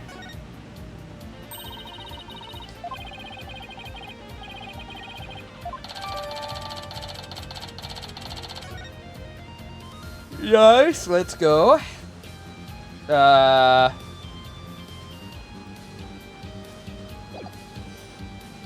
Oh, there. Find another piece of the statue. There should still be some more. Let's leave no stone unturned.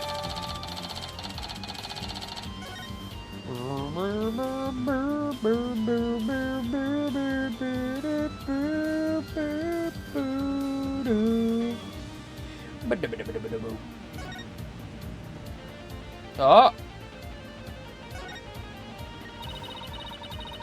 Do I have to... Sorry.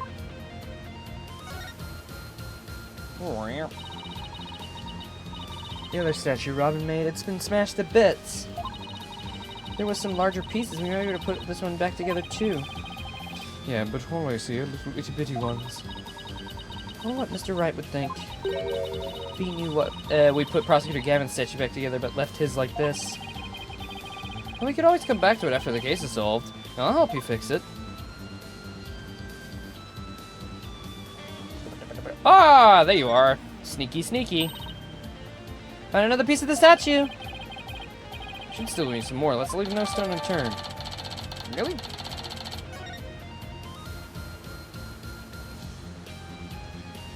There's still more? Where now?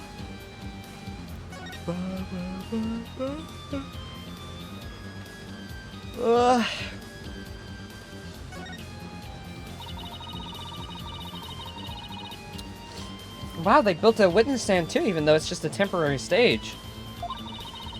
Oh, but I think they're still working on it. Let's see what this notice says. Caution, pedestal features a high-speed rotation mode. Activate with care. You mean this thing spins?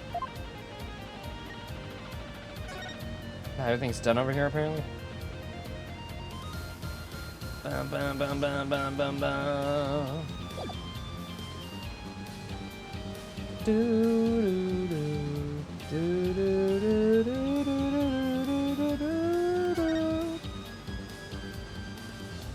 Yep, that's done too. What the frick?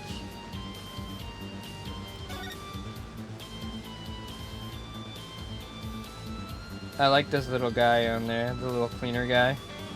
Look at that. It's a cute little character right there. Oh! Oh!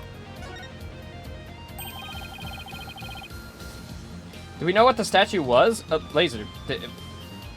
We not paying attention? We literally just got shown the statues and they just talked about it. Really? Give me the picture? Fuck. Nope. I guess I didn't get the picture. It's right in Gavin. We literally just saw the picture of him. Next, Apollo, this makes 5 pieces in all. I think we have all we're gonna find. Okay, let's get back to where Prosecutor Gavin was shattered. I think you might want to reword that.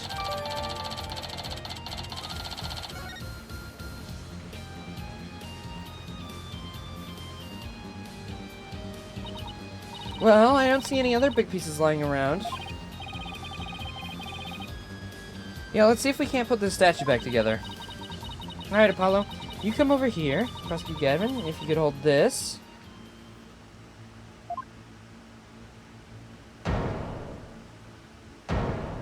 How did that... Those pieces did not make that. And we didn't have any glue. I had to just stick together perfectly. We did it! Not bad, if I do say so myself. Yeah, but don't you think it's strange? We put the statue back together, but look. What's with all these leftover white pieces? These look like they go together. Hey, and this one too. Athena? What do you think you're doing? Don't stop me now. The artist inside me wants to get out and have a good time.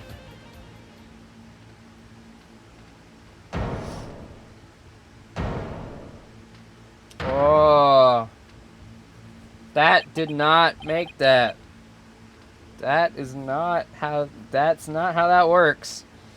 We had 2 pieces of fucking white broken clay and it makes this? This feels like when you're building a Lego set in a Lego game. You know?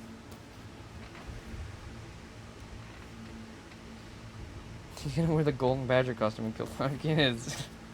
Bro, they gotta do that now. Now that you've said that, they have to do that. I've always said FNAF X Ace Attorney would be good. That's a good idea. It fits perfectly. It'd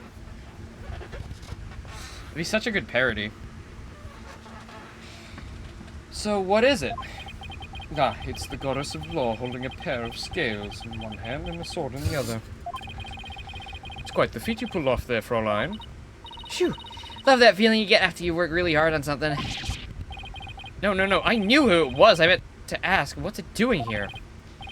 Not sure, there's no statue like this in the stage plans. Still, I could swear I've seen the statue somewhere before. Yeah, in the photo. The more we learn, the deeper the rabbit hole goes. At least we're moving in the right direction. Let's keep searching the stage for clues. I've been wondering about this for some time.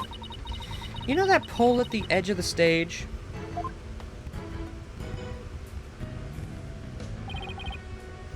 You mean this? There's a wire that goes off and connects to somewhere, to something somewhere.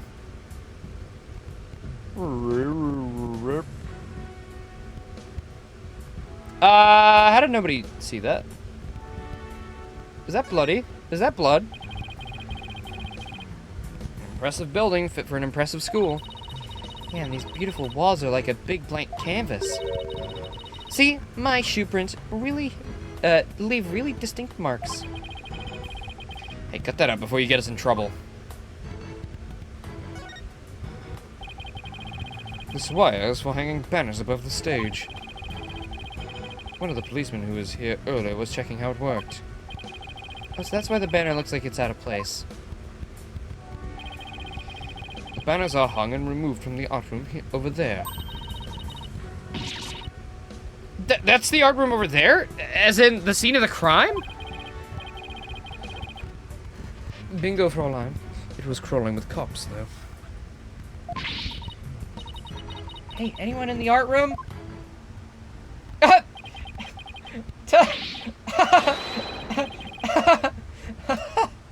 I did not expect that. I thought that was a static background. Oh, it's you people! In justice we trust! That's Detective Fulbright. In justice we trust. Is that some kind of greeting between you two? Detective Fulbright, can you lower that banner from there? Of course! Leave it to me!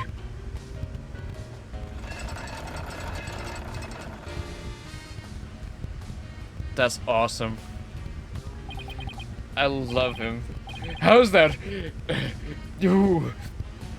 No! Thanks, Detective. In justice we trust. Always glad to help. In justice we trust! So, is that some kind of greeting between you two or not? Huh. Interesting. Well, looks like the banner's down now. Let's go take a look. Bam, bam, bam. Just confirm. Oh yeah, that is 100% the statue. It's just very odd looking.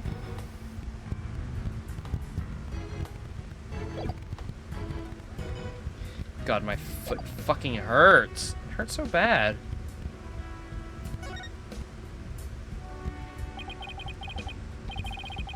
Look at this banner. I don't think it would flap very well behind the wind. An unflappable banner. Hey, I like that. It goes perfect with the unflappable lawyers and unflappable rockers. It was like it was made for this very stage. Look at this. The bottom part's all knotted up. Let me try and unravel it.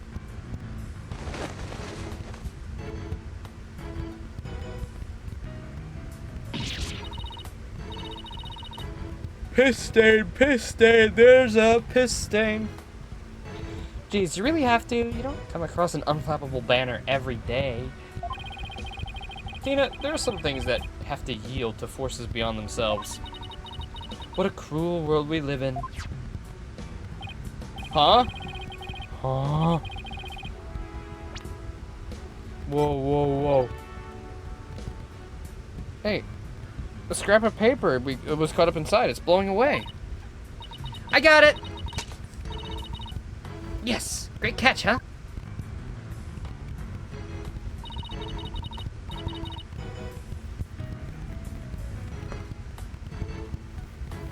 October. Hue. 120.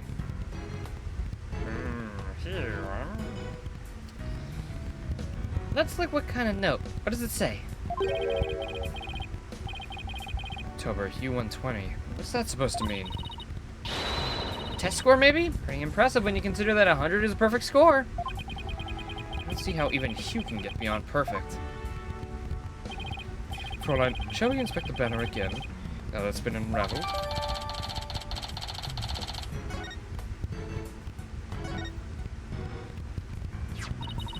There's a freaking stain on it!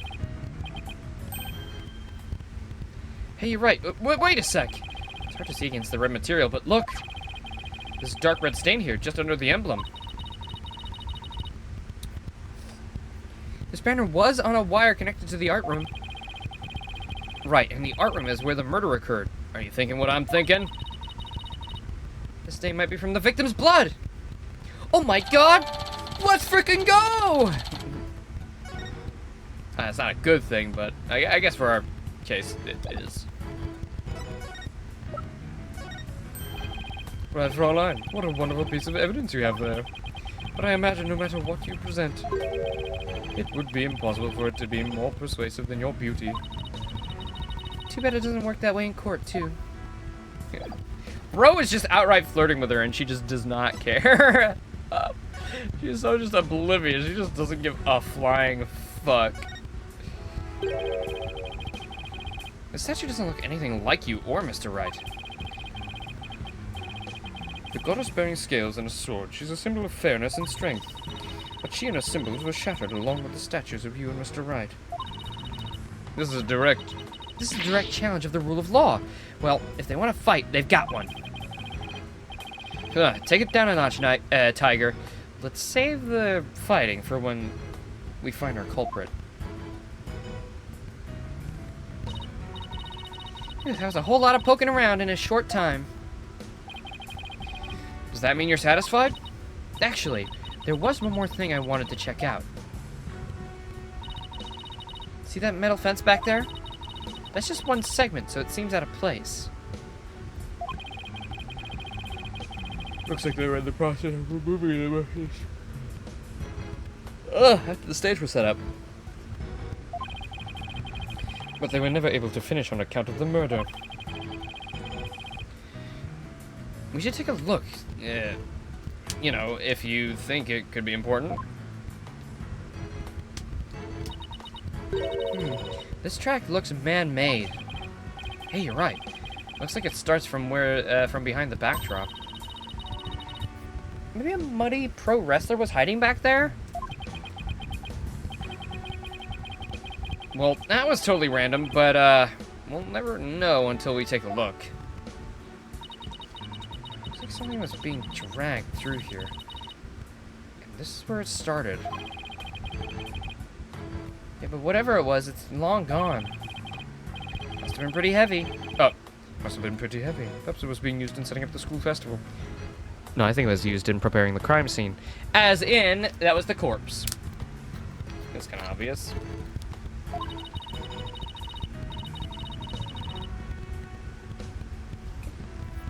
You know what I'm thinking?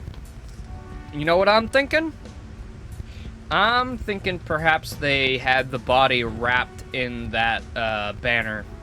Moved the body to the stage and then like got the banner moved up to the window.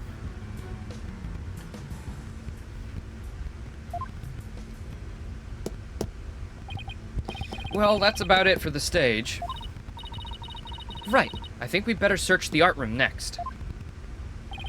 I think I'll hang around here for a while. Oh, make sure to tell me once you find it, yeah? Find what? What else? The governor's banner that disappeared from the stage? You never know, it might just be connected to the case at hand. Really? Or does he just want his banner back? It's Don't tell me. So in short, that's... Hey.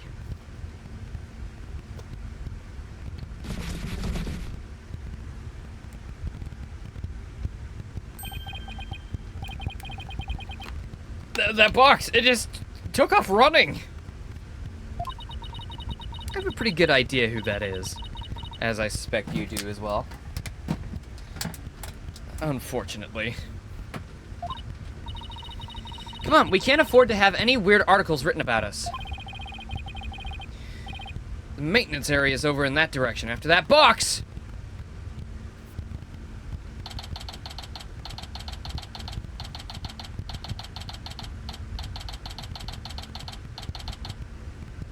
Why is the tippy tapping on the typewriter so melodic?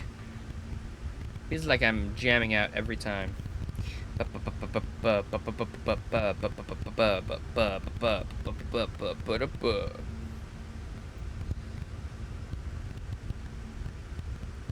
Oof.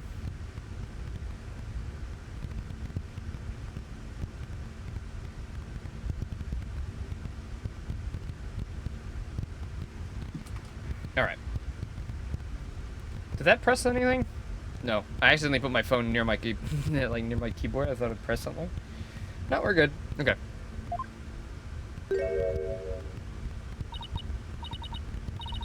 Miriam, you're liable to get tossed in the garbage truck if you hang out here. I'm just an empty box, and that's what you do with them? You throw them away?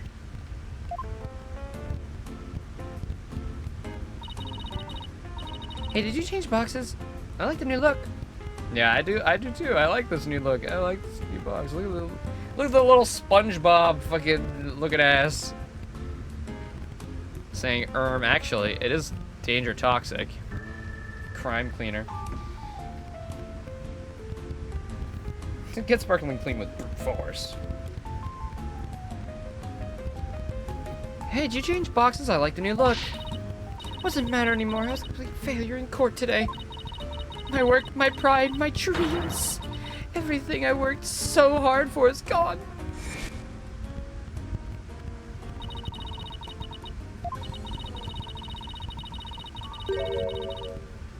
That was a bit harsh.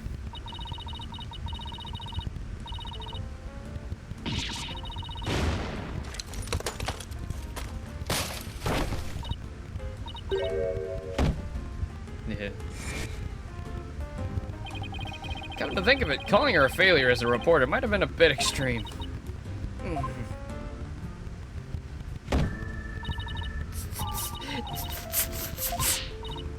Scold me, despise me, pack me away where I'll never see the light of day.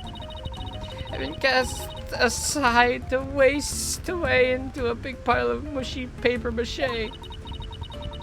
I kind of feel responsible for this, but now's our chance to prod her for information while she's vulnerable. Jesus, Apollo! Fuck! Dude! You are not invited to the next office party when Trucy turns 18, bro. You are not invited to the bar crawl. You're not, bro is not allowed to the bar crawl with drunk women. Bro will be fucking pestering them all for information. Bro will be prodding for information while they're vulnerable. I bet that's what you were just thinking. What kind of person do you think I am? Man, he read me like a book.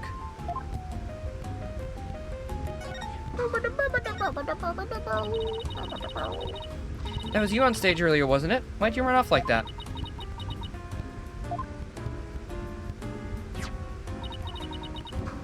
Take a look at this. The Gaviner's one. It's all burned it up. Why are you showing me this burnt rag? Wait, it's really hard to see, but I think that's the Gaviner's logo there.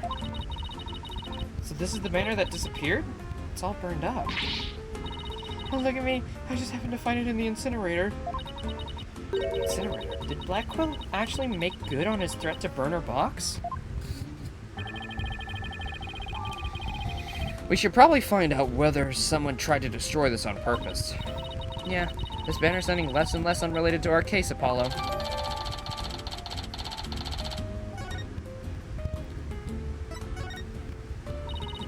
Miriam, I owe you an apology. I shouldn't have said you were a failure as a reporter. Too late. I already decided journalism isn't for me. Aww. Well, maybe don't be such a crass asshole about it. You know? If you're not a dick about it, then, just chill.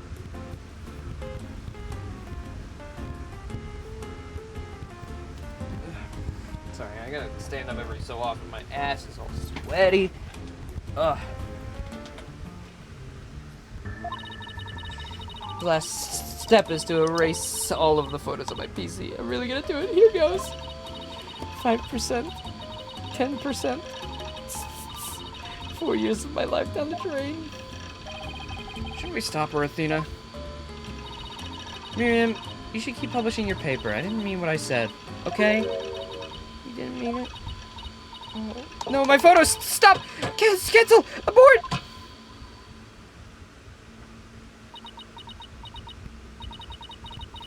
Did you stop it in time?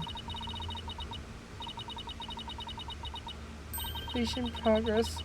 99% complete. There are only 2 pictures left.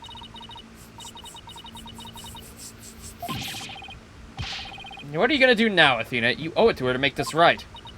I know. Don't worry, Miriam. Your photos may be gone, but the memory of your photographic genius will live on forever in all our hearts. Oof, Athena, that was cringeworthy.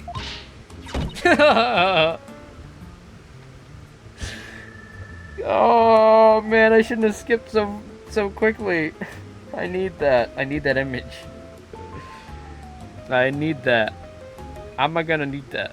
I'm gonna need that. Give me the last 30 seconds. Hey Miriam, check this out.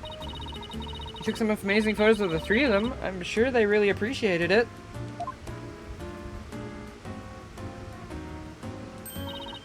Obviously, I'm the ace member of the newspaper club. The only member, in fact. I know this won't make up for the... sorry. I know this won't make up for the photos you lost, but here are your newspapers back. There's no rest for the wicked. I plan on pursuing those 3 as long as I live. Miriam, why are you so obsessed with Juniper, Hugh, and Robin? Obsessed? I'm not obsessed with them. It's just they're so close ever since their freshman year. So, well... You're jealous. Bro is jealous. Bro's got a crush on Junie as well. Dina, you thinking what I'm thinking?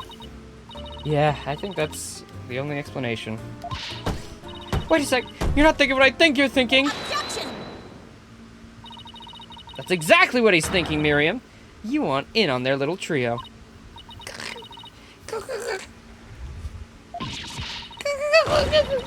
How could you possibly know that? Oh.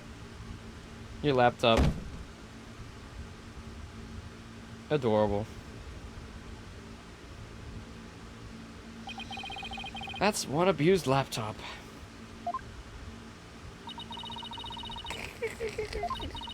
My laptop won't turn on.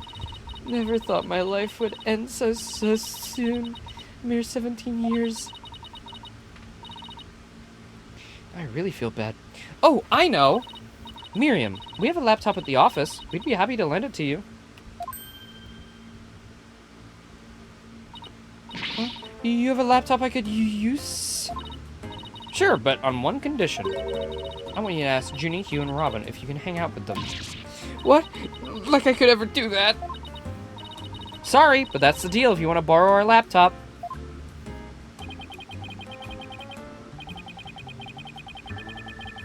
You scare me sometimes, Athena. You're like good cop, bad cop, all rolled into one.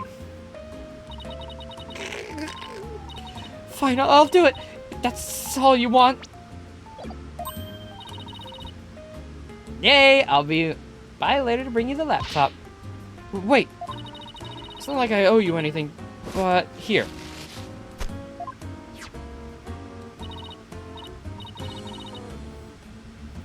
Thanks. It's a set of pictures.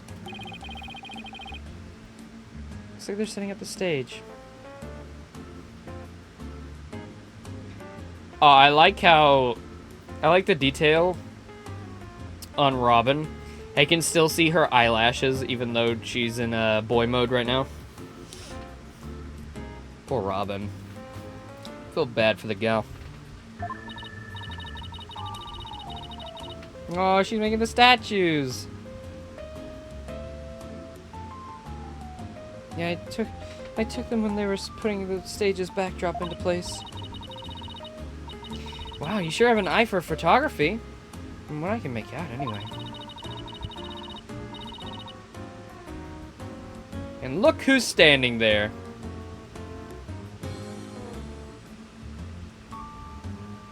Scuttlebutt the... Laser, are you paying attention? That was a woman under the box. She's not in the love triangle. She's a jealous reporter who wants to be in their friend group. That was just explained.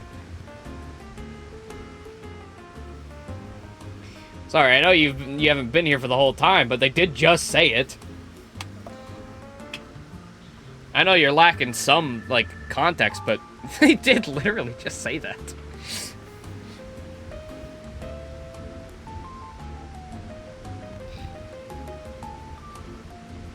These are the last 2 photos that didn't get deleted. They're all yours.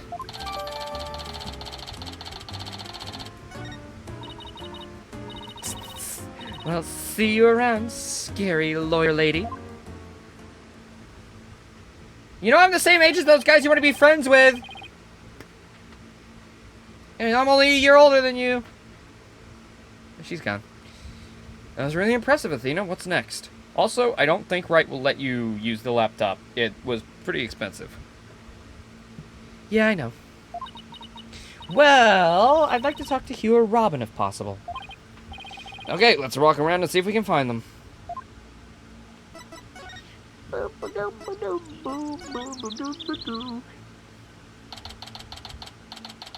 Is that supposed to be Junie? That is a fun Junie picture. That 2 Junie pictures. I think Robin's still obsessed with Junie. Oh, there's the use thing. Guilty. It's the elephant! It's the elephant. It's the elephant. It's the guilty elephant.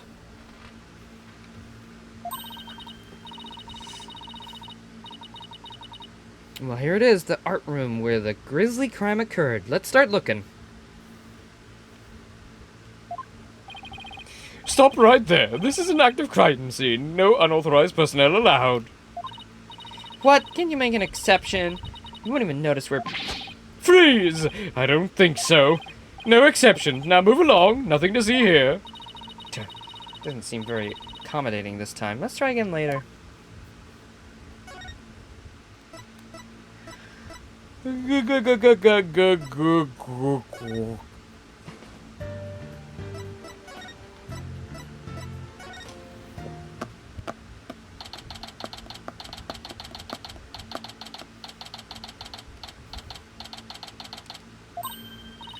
Hey, that's Hugh over there. Hugh, we wanted a word with you if you don't mind. If it was Mr. Wright, then sure, but you two? Like, there's a hint of discord in Hugh's voice. He looks up to Phoenix Wright. You know that Phoenix Wright guns for the truth and not, you know. Ends justify the means. But I guess, has he been shown to be following that? He's in the class with that guy, but I'm guessing he's been corrupted. If not, then it's just minions, but I don't know, I guess we'll see. You're not getting off that easy. After all, you're a possible suspect. Plus, you actually confessed in court. Whatever, so, what do you want from me? Make it brief, I don't have a lot of time. I assume you don't either.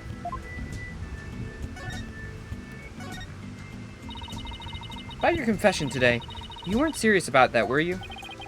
Let's just say I had no choice thanks to a certain lawyer who failed to get the job done.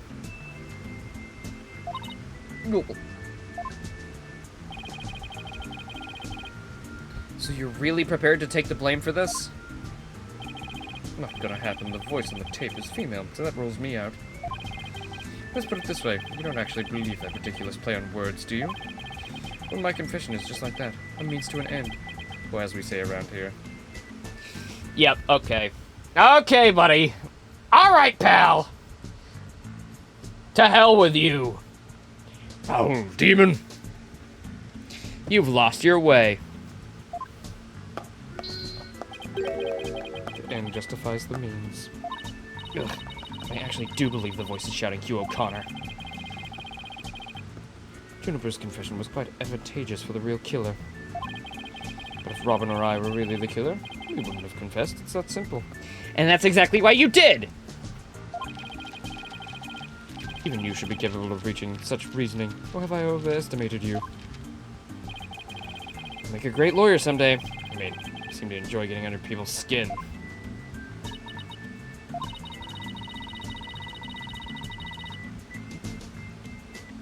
I think for Robin, yes. I don't think for this guy. I think there's a reason he did it last and only did it after being pressed.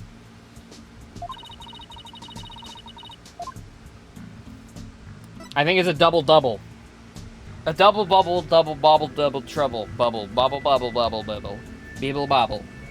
Beebe dibba dooba double. Sure looked like Prosecutor Blackpool was twisting your arm to testify earlier today. Is there some sort of secret he's using against you? You're in love with Robin, aren't you?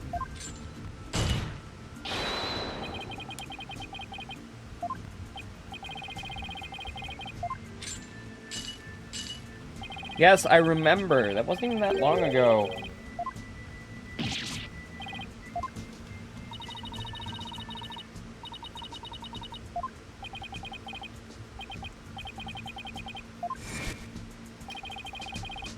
You really are a rank amateur.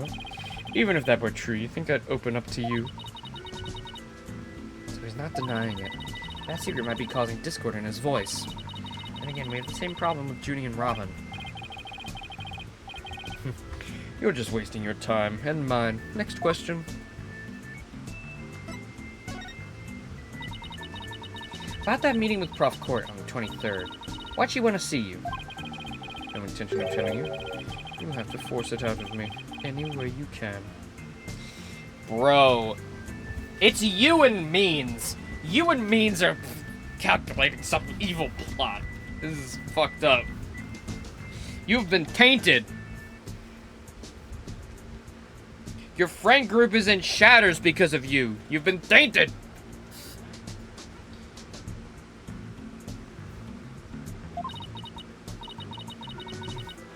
Prof. Means strikes again. Then again, Hugh is in the lawyer course.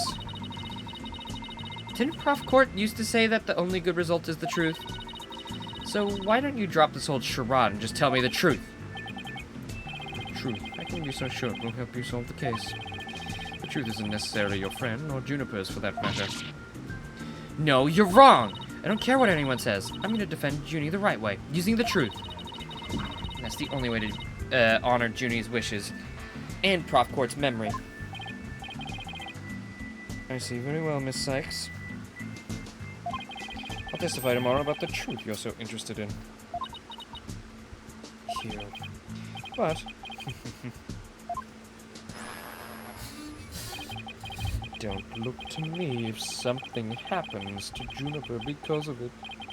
Understand? What's that supposed to mean? What a terrible thing to say. I thought you guys were friends. Yes, we were. Until just recently, actually. Were? I already told Juniper, so I might as well tell you. I don't really care about her anymore. God damn! What a bitch! What a big old fucking bastard! What? Why? Just as I have my secrets, she has a side you've never seen. It's not all sunshine and rainbows like you think she is. What are you saying? This conversation's over. I just don't have a lot of time, and I meant it. Hugh, wait! Ah, he's gone. Doesn't care about her anymore? Why would he say that? That didn't go so well. Guess we'll just have to pin our hopes on the testimony tomorrow.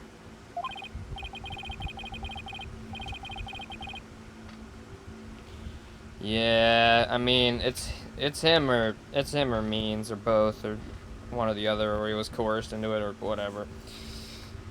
I just want to see Woods happy. Hopefully the police have completed their investigation. Alright, well, we don't really have much time left anyway.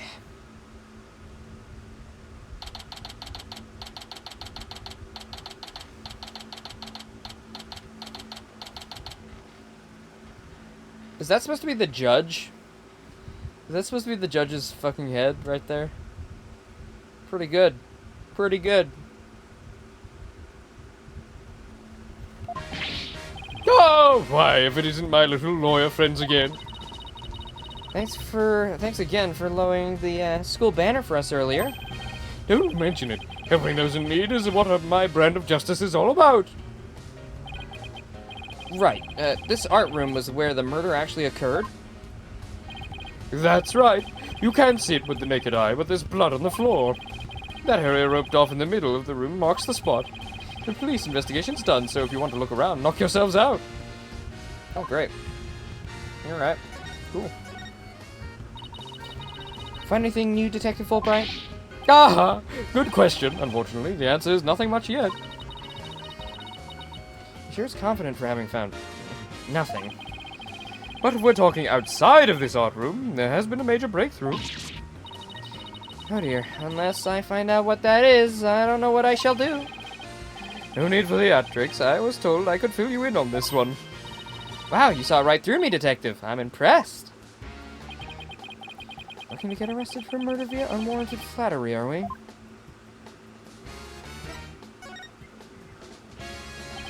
So, what's the major breakthrough you mentioned? You want to know? You really want to know? You really... Ah, come on, just tell us already. Oh, you're no fun. Anywho, we got the results of the voice print analysis back.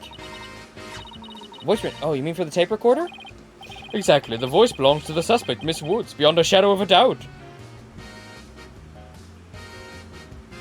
Oh, okay, so it is Juniper yelling Hugh O'Connor's then. See right here? They analyzed the voice on the tape inside and out. And you thought the voice of the tape was saying Hugh O'Connor. Thanks for a good laugh, Miss Sykes. This is the last person I want laughing at me. Now there's evidence of Juniper shouting "You're a goner" at the time of the death. If we were going to take this as truth, how are we supposed to make sense of it? I don't know. I can't think of any reason why Junie would shout that in the first place.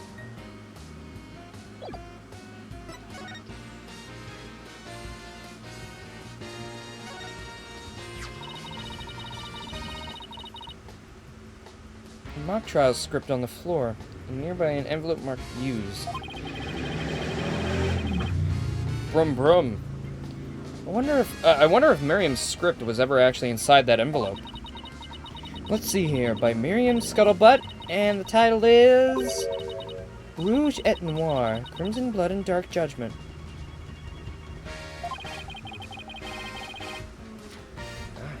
I wouldn't take part in that mock trial if she begged me.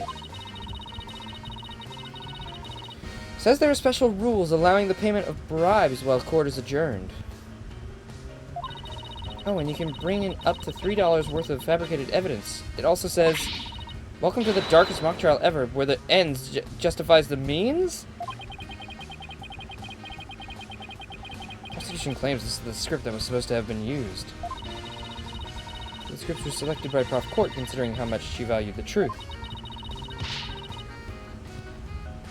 I seriously doubt she'd pick a script entitled Crimson Blood and Dark Judgment. Wow, you have that title memorized already? Interesting.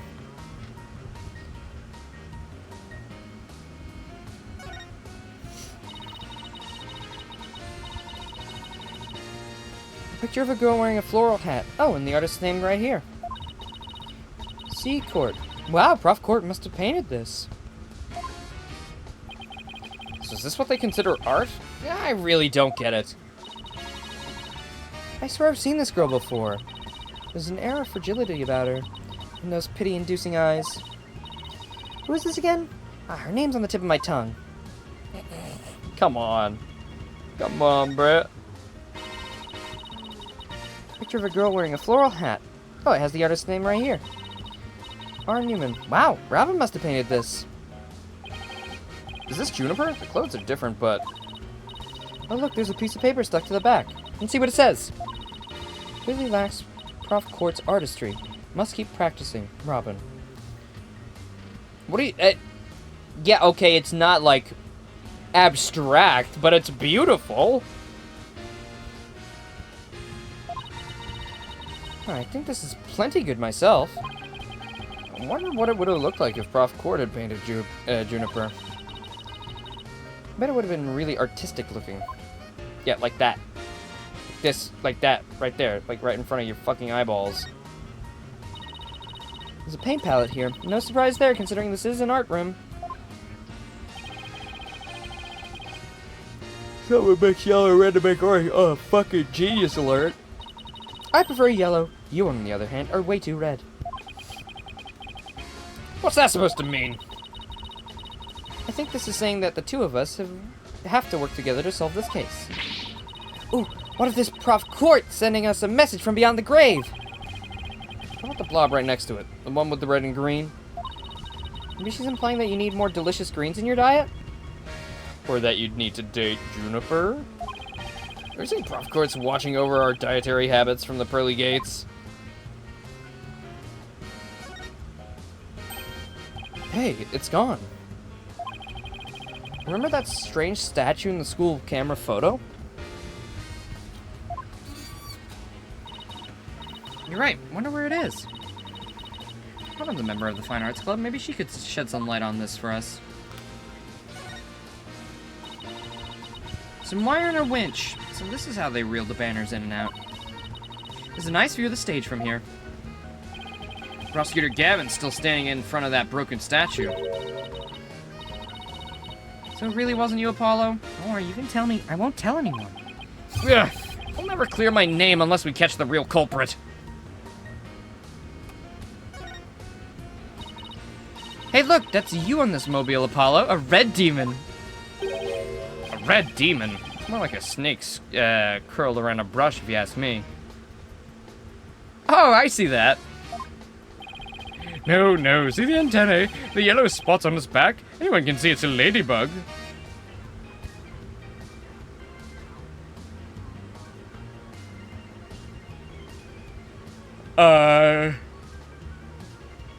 The ladybug has a fucking tail, I guess? I guess I'll have to agree to disagree. Fine, we can investigate this further at a later date, agreed? Alright, let's do that. You okay with that, Athena? I really regret bringing this up.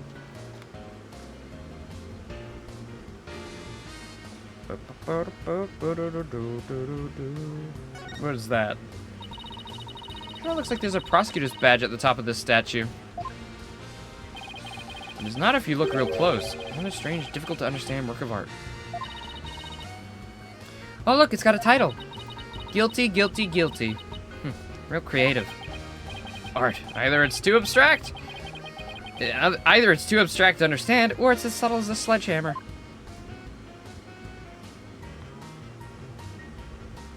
Is that everything, really, to look at? I'm sure we got that on the floor. And, of course, this. Hey, this is the area with the rope around it. That's where we detected a large bloodstain. In short, the victim was stabbed here, or somewhere close by. The fact that there's no visible blood means it was wiped with something, right? Right, but we were able to detect trace amounts of blood. Merely wiping it does not remove all the evidence of wrongdoing, and that, In a nutshell, is justice, right? I'd appreciate it if you let me have the cool lines. Crash.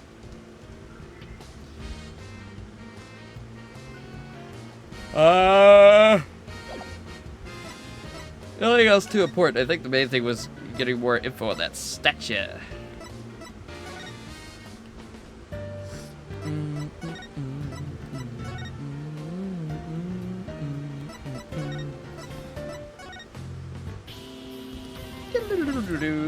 Oh, wait, do we have the... Oh, yeah, here. We can show you this. Why are you carrying a sooty mess of fabric around? Yeah, about that. This is kind of hard to say. But, this is the banner you've been looking for. It was found in the incinerator. What? This ash and cinder? That's all that's left? Somehow I don't think this was a random act of vandalism. Yeah, no doubt it bears some relation to the case at hand. In short, this is a challenge directed at me and the Governor fans everywhere. Mark my words, Fräulein. I will find the perpetrator behind this crime. Sorry, it started turning it into Fulbright there a little bit. Great, thanks! Did you mean whoever burned the flag? Or the professor's killer? I'll just cross my fingers that they're one and the same.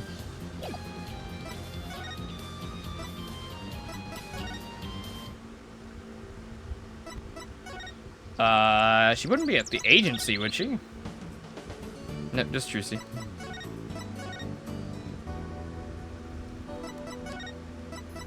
Alright, so we're not done somewhere. Oh, wait. Let me look. I forgot, I have a thing now. Show Newman the school camera photo. Great idea! Where do I do that?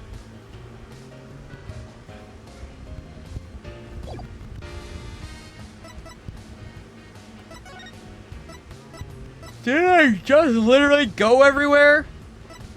Did I try the lecture hall again? Yes? Newman ain't fucking here, bro. Oops.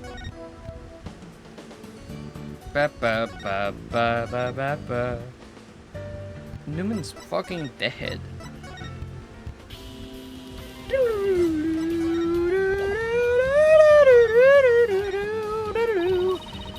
I just wanted to say thanks for helping out with our investigation. No Duncan necessary, Fräulein. I was doing this partly for myself, too. I also have access to police data and gear. What with my many fans on the force.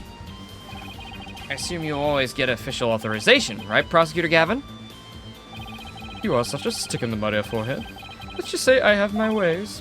So relax, unlike Professor Means, I believe there is no proper end without justifiable means. And that always includes a bright smile and some wicked air guitar. For a second there, I thought we were gonna get philosophical. For once.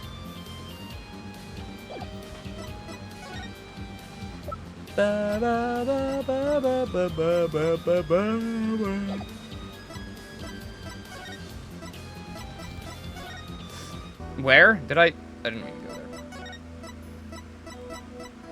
Hello? Can you stop going crazy? Hey,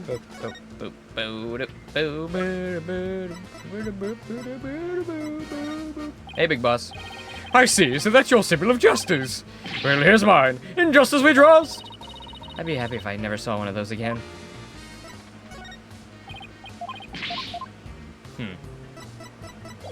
Guess I'll just fucking look at everything in this room then.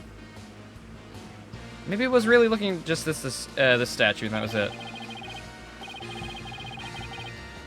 Wait, what? Isn't that a mock trial script? Actually, there's a whole bunch of them here. Let's see, looks like everyone from the judge course submitted one. Oh, the book's behind the statue that fell down. Solve the murder yet? Well, it's either Means or Hugh. I'm camp. It was kind of both. I think Hugh was tainted by Means.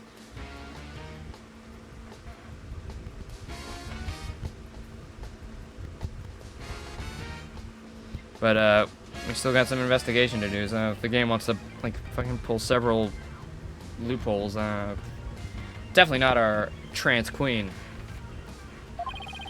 So she probably spent a lot of time up here in addition to her other duties. This isn't where I keep a bunch of scripts, but I'd wager that's how they found up here. Poor stressed out overworked Prof Court. I know exactly how that feels. You must, because your desk always looks like a tornado hit it. You're one to talk, Apollo. Me? What about Mr. Wright? Maybe we should rename the firm Right Stuff All Over the Place Agency. True. Look, a piece of pottery. Looks like it's already been fired. I bet Robin made it. And I bet it won't last long. Not with the way she deals with her own work, anyway. Yeah, I know. She is supposed to be trans. I mean, yeah. It is kind of the same thing they did in Persona 4. Though I think Persona 4 had something more interesting to say.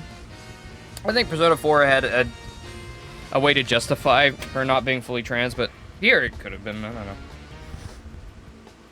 I mean, why not?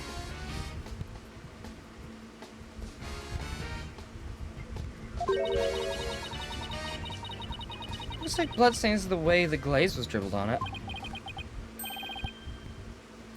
Just like bloodstains? They pull the same shit in Danganronpa as well. Is it just because this is like these games were made in the early 2000s and like people weren't really ready to accept that like very easy to accept thing? That's probably why. Persona 4 is really bad with it. There's a lot of phobic stuff in that game.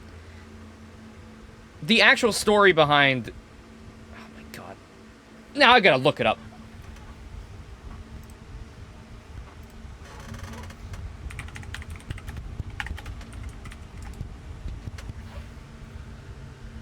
Naruto! Fucking hell. Jesus Christ. Can't believe I forgot Naruto-kun. Came out in 2013. They should have known better. Yeah. I don't know. 2013 still like. I feel like now, like. I feel like maybe it was like. Not recently. But I feel like people were still very adverse to it.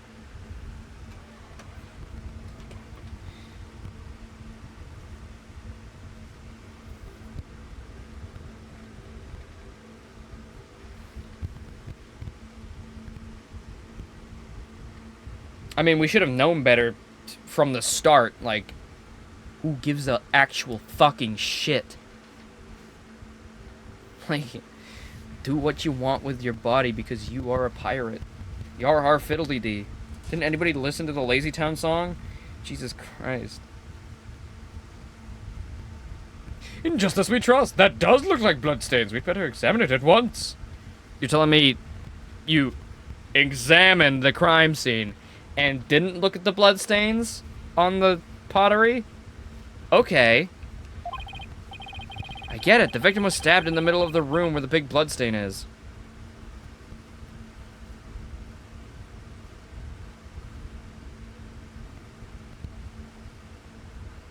I would say when the Danganronpa one was from, but then you'd know which game it's in.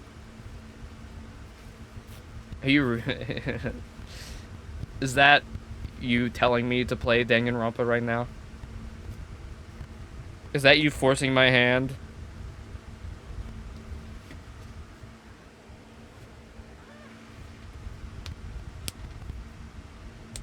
Ow.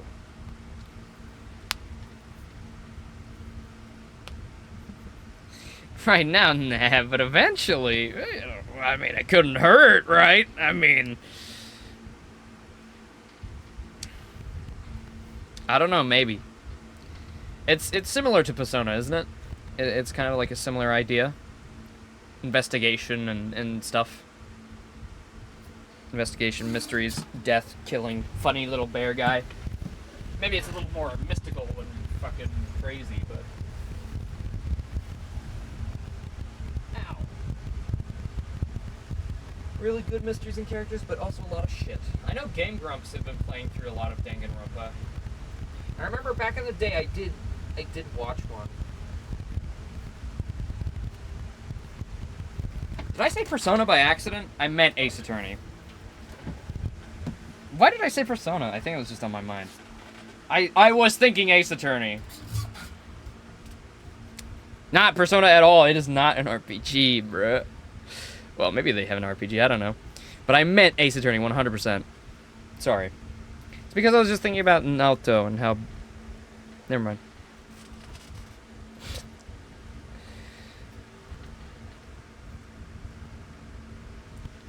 Anyway.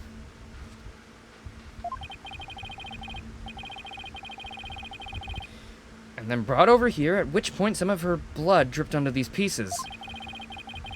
That means the body very well could have dropped from this window. In the mock trial script, the body was dropped onto a mat. Then a ball cart was used to move it over to the stage. The maintenance area is below this room in the storehouse. There has a mat and ball cart. So even the moving of the body was carried out just like in the script.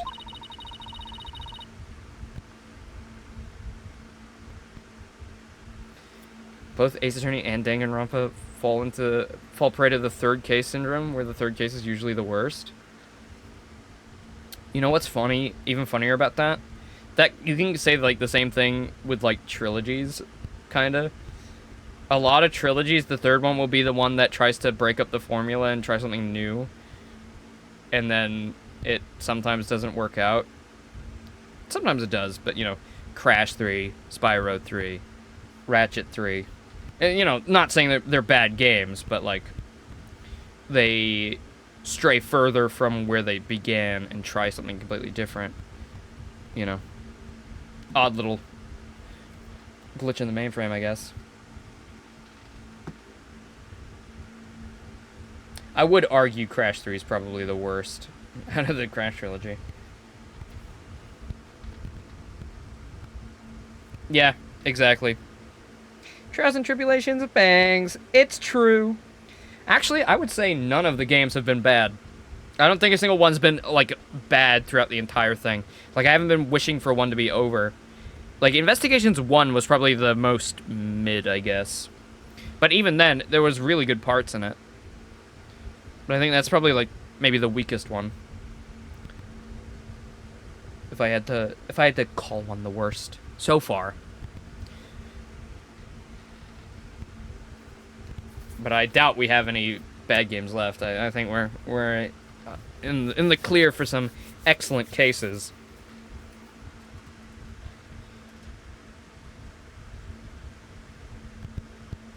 Well, the killer sure had a thing for Junie's script. Well, what did you expect? That's why we suspected the defendant in the first place. Well, you're wrong, and I'm gonna prove it in court. You know, no matter how many times you prove us wrong, I still don't believe you.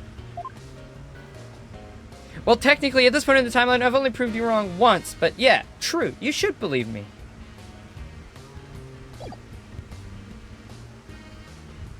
After this case, this game is fantastic as far as you're concerned.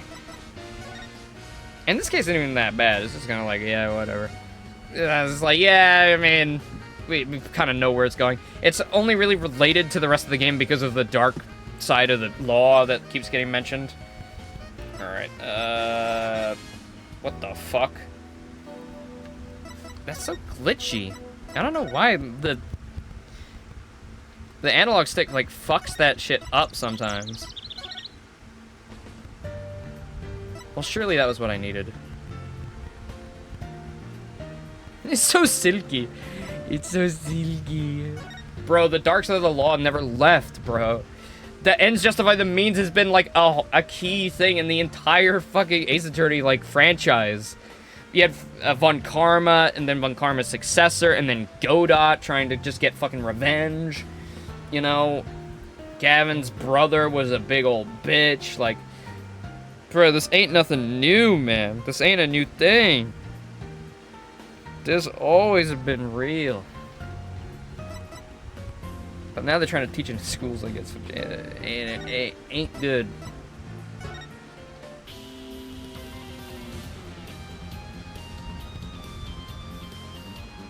I say it's caused by like 2 kids, like, yeah, okay, buddy. Yeah. It's like, it would have been funny if they, like, were like, you know what? All this stuff, all these evil things that were coming to light, you know, they started coming to light when Phoenix Wright began to be, you know, when Phoenix Wright began his career. Maybe he's the dark side of the law.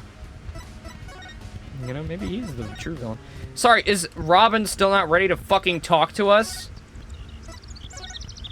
Bro, let me talk to her. Spit on that thing. I want to talk to my queen. She's fucking gone. She's not here. What do you want? What do you want from me?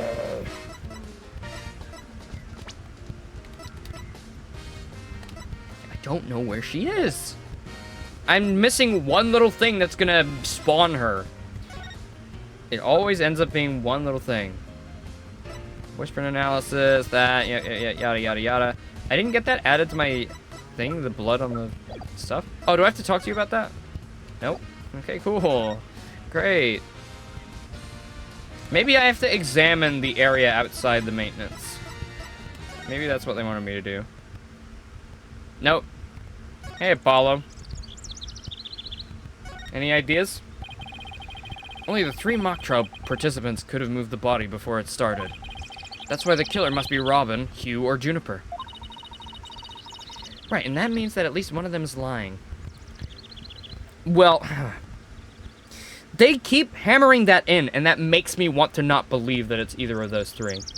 But if it is one, it's definitely Hugh, and if it's not them because they're hammering it so hard, it's Means. Or it's Means and Hugh.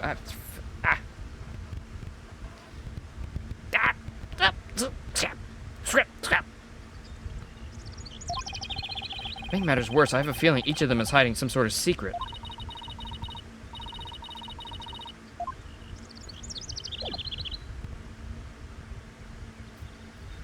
Literally got approved prosecutor with a 40-year win streak, killed a defense attorney and almost certainly forged evidence, got the chief police arrested, showed that chief prosecutor forged evidence, also showed Edgeworth presented forged evidence without his knowledge, but the court doesn't really care, and also Godot got arrested for murder, and also then subsequently died, but that's irrelevant. I really don't like that they didn't, like, acknowledge that Godot died, like, in the courtroom. Like, he just died. And then we don't talk about Godot anymore. Like, bro is literally a phantom. Bro is literally a phantom animatronic.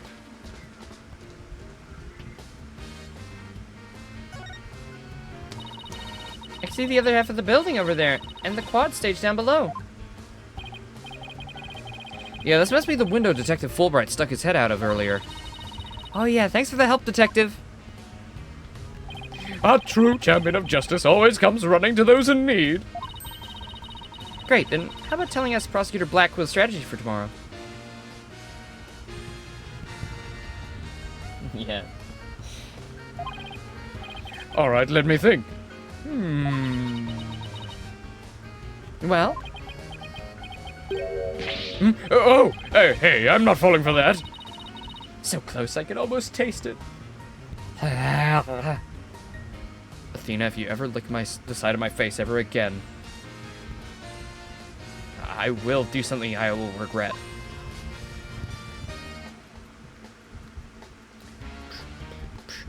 You said, before in the first game that, correct me if I'm wrong, that, Fulbright and Emma are in the next game, and there are two detectives in the 2 different countries. Because I'm excited. I really like Fulbright. And I love Emma. So I'm down to clown. Still sad, you know, Gumshoe's gone, but if that's the case, I'm in for a treat.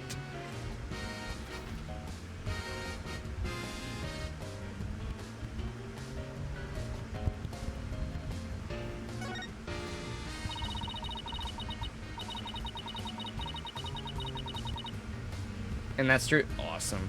But no, Phoenix presenting forged evidence immediately getting caught. An event you haven't gotten full context for. Solely blame. Yep.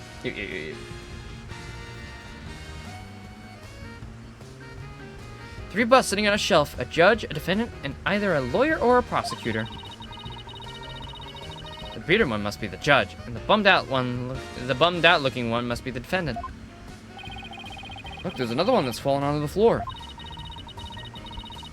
I wonder which one fell, the lawyer or the prosecutor.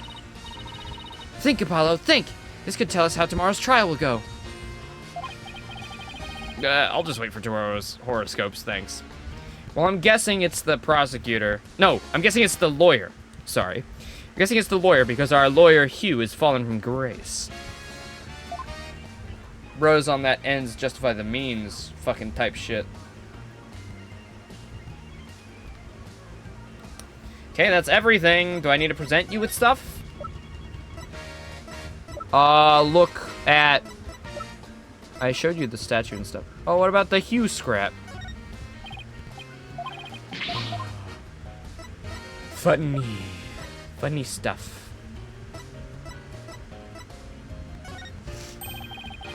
The mock trial is the key to this case. That much I'm sure.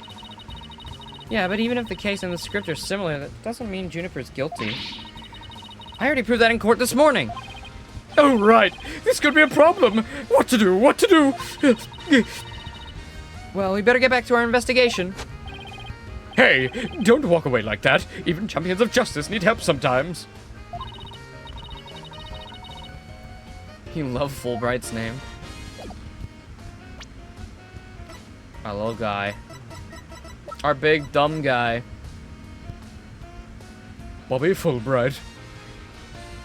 Makes you wonder what justice is really about. Oh, his theme, sorry. I think I'm projecting. I think I am dying of bad English.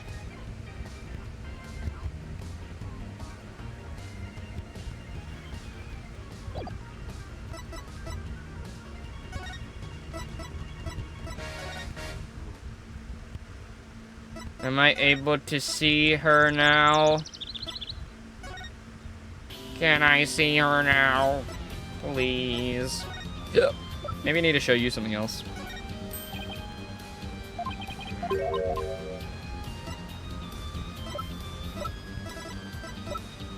Ah, fucking stupid goddamn thing. Now, why would you have nothing to say about this? We found it in the cloth.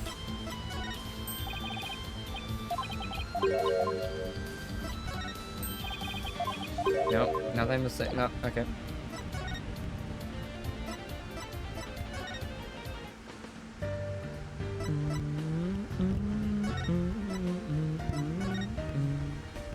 Hello? Is anyone fucking home? What little piece of evidence haven't I looked at yet? I hate when the game does this. Trucy, help. Help. Why can't I ask you for help? You're not even a part of this. You don't know what's happening. Any ideas, Trucy? The gal who is not fucking featured in the game? Who's sitting at home fucking eating Fritos or something? Maybe I do have to show you something? I don't know. Maybe there's some place I can, like, scroll over to find Robin.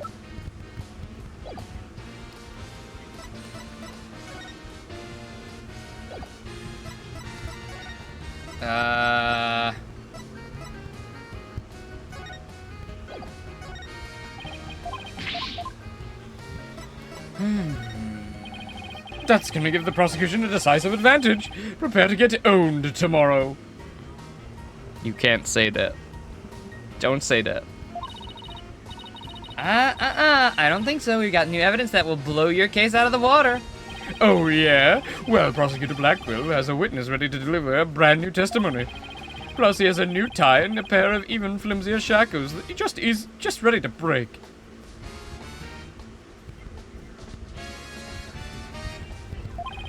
Tomorrow's trial will be ours, in just as we trust. Tomorrow, I'll be using a new shampoo, and I'm changing breakfast cereals, too. What about you, Apollo? What'll be new with you tomorrow? I think we should approach the case with a fresh new attitude. It's what's on the inside that's important. We'll be fine as long as we stand strong. Wow, Apollo, that was actually really inspiring. Yes, very out of character for you. I thought maybe a new hair gel or something. Yes, that's the same thing.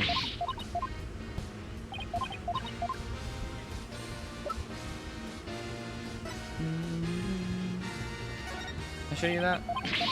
Yep.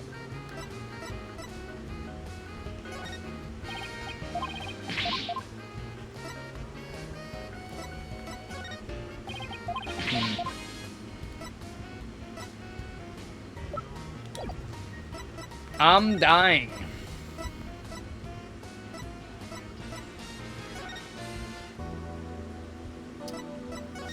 Nope. Nope. Nope.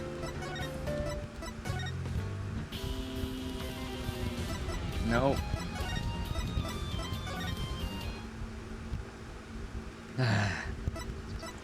Let me examine the kitty cat.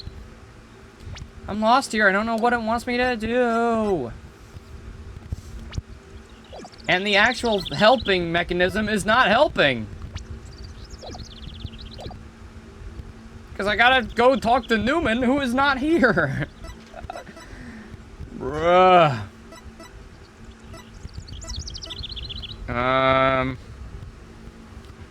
Might be something to do with this boy. Let's see, what else could I show you? I tried that already, right? Yeah. What about that? Yeah. You didn't react to any of those. You react to this? I'm flattered for a line, but the answer is 9. What do you mean, 9? I want to record my godlike voice on your little tape recorder there, yeah?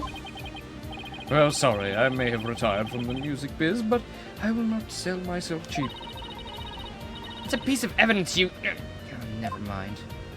Well, that was funny, but...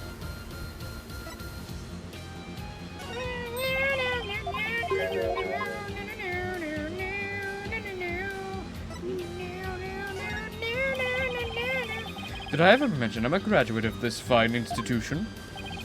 The mock trials. They sure bring back memories. So many unforgettable battles. Really? So you stood on that stage too? Yeah, I wailed on my air guitar, rocked out to the beat, and exposed crimes for all to see. You could say this is where my hard-rocking prosecutorial style made its debut. Hard rock and prosecutorial style. How'd your mock trial turn out? Achtung, baby! I brought the house down and had the crowd on its feet. Ever since, the Academy has held a live concert in conjunction with the mock trial. I wanted to know is how the trials turned out.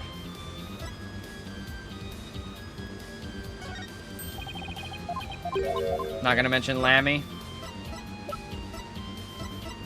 Sure, pal. Just sweep her under the rug like it never happened. Could've said something about an autograph there. Wait, I can still examine this scene. I pretty much finished searching here around here, but... There's one more look. Okay, never mind. She said no. Bow, bow, bow, bow, bow, bow, bow! I pretty much showed you everything, too!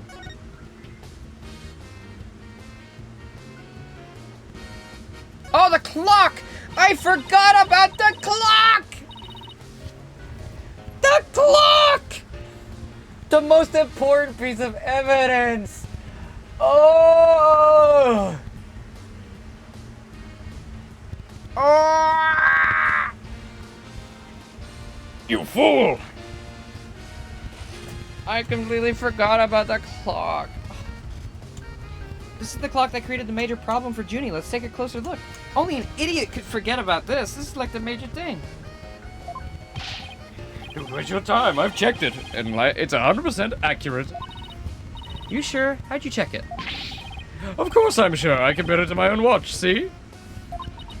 Detective Fulbright, did you notice that your watch had stopped? It has. Well, this is unacceptable. We obviously can't rely on him. Let's take a look for ourselves. Let's see. Wait a sec! It's ahead by 1 whole hour. Well, detective. That's what I said, bro. That's what I've been saying. Well, detective? But the clock must have also been an hour ahead when this photo was taken. Yeah. If so, that would perfectly fit with Junie's testimony. Prosecutor Blackwell won't like this. I almost feel sorry for the detective. Almost. You can at least pretend to feel sorry by wiping that big grin off your face. Wait just a minute. The clock is an hour ahead right now, sure. But what proof do you have that it was running ahead on the day of the crime? That's a good question. Wait, I think I just might have something. Detective Fulbright, would you agree that there was a full moon that there was a moon outside the window, right?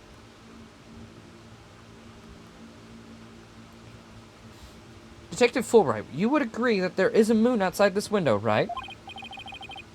Sure, a nice crescent one. Like something out of a picture book. But if you look at the window in the back with the winch attached to it, you'll see that the only view that had to be had is the opposite side of the school building.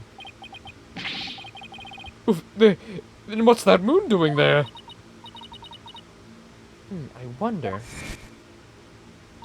Oh my god!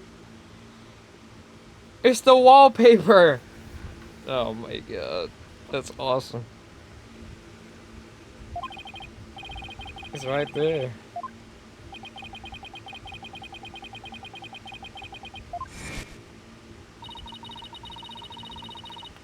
And wait a minute, we got photos. 601. That proves it. It was up there at 6 o'clock in front of the window.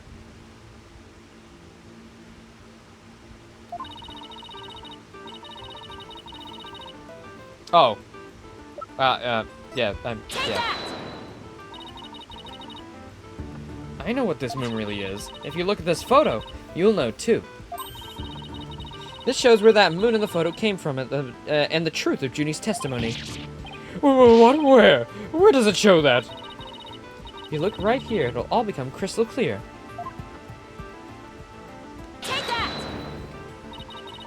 They were still prepping the stage, so its backdrop wasn't placed yet. This photo shows them in the process of moving that backdrop into position. I can see that. That's a big board hanging there. Size matches too. But there's no picture. That's a crucial detail. Fulbright, come on, man. I just got compared to you. Can you at least have some, like, spatial awareness? Some object permanence, maybe? It's obviously turned around. It is, but I believe what we're seeing in this photo is the back of the board. The back of the... That's right. And at around 6 p.m., when this was taken, a photo of that same board was being taken from the front. I've got, like, quarter object permanence. More than Fulbright.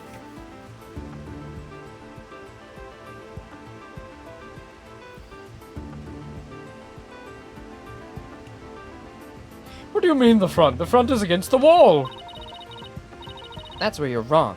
What about the window? Remember how we said the moon shouldn't even exist in this photo? Take a good look. Are you suggesting the moon is the one, the backdrop? Oh. Are you suggesting the moon is the one on the backdrop? Exactly. In short, this photo was taken while the backdrop was being moved. As you can see here, it was around 6 when the backdrop was being set into place. Oh no. Oh dear. I'm in trouble. Oh, I guess I can kiss that rays goodbye. So the art room clock was running fast at least as far back as the day of the murder.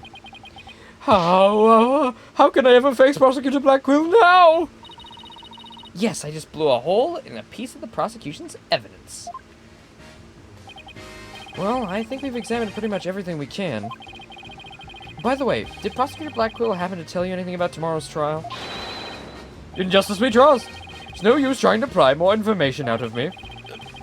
Having just learned that the clock had been 1 hour fast, that means we're back to square one concerning the suspect's actions that day. I wonder what the main argument will be. Yeah, I do too. Well, the body was moved would be my guess. But Prosecutor Blackwell's got his own plans. Oh, does he now? Detective Fulbright. Try as you might! I won't say another word about the investigation! Jesus Christ. No, I wasn't gonna ask about that. I was wondering if you'd seen Robin. Oh, you mean Miss Robin Newman? Oh, she was just here a moment ago. She mumbled something about watching videos in the lecture hall. Video? What video? Thanks, Detective. Athena, I think we should go stop by the lecture hall. Right, let's go.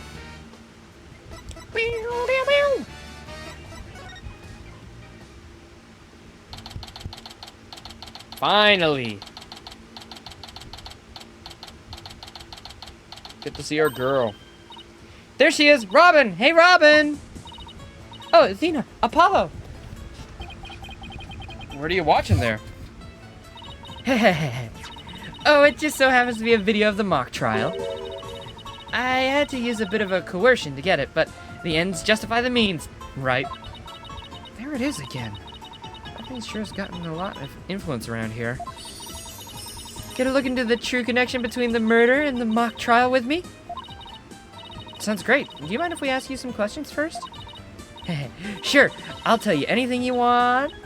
W-A-N-T.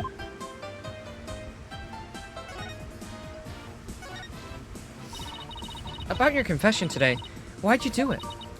Because Juniper hasn't done anything wrong. I had to stop the trial by any means necessary. Right, the ends justify the means. So you're a follower of what Prof means too? Prof Means is such a wonderful teacher, as was Prof Court. I liked them both. She brushed that one off like a pro. But with the style of justice, you run the risk of breaking the law. Well, I'm prepared to quit school because of this case. What? Why? I want to be an artist. That's what I really want, man. But no, my parents forced me to study to become a prosecutor. But if the trial went south, you'd have to drop out and give up on being a prosecutor. That's what you're really after, isn't it? Mm-hmm. Talk about someone who literally changes at the bat of an eyelash.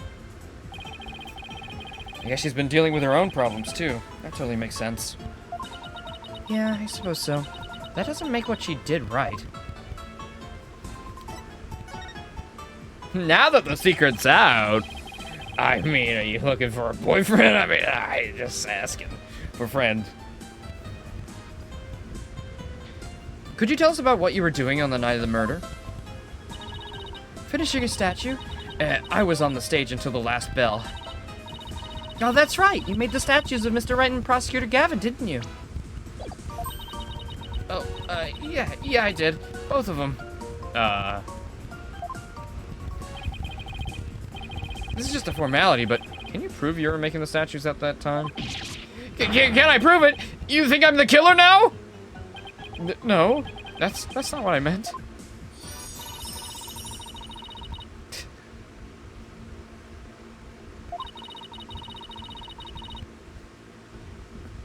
Were the Ace Attorney devs like, how do we make Robin seem more feminine after the change? Have her hold up a high heel that's pink. Genius! You couldn't have done anything else. Broad femininity. A shoe. A sparkly pink shoe.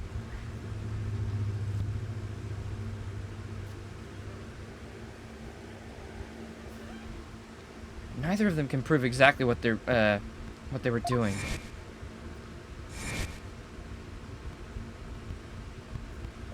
What if this is like that episode in Smiling Friends where everybody killed them? Like, everybody tried to murder Prof. Court, but she actually died from a heart attack. That would be awesome. Could one of them really have murdered Prof. Court? Now that the secret's out.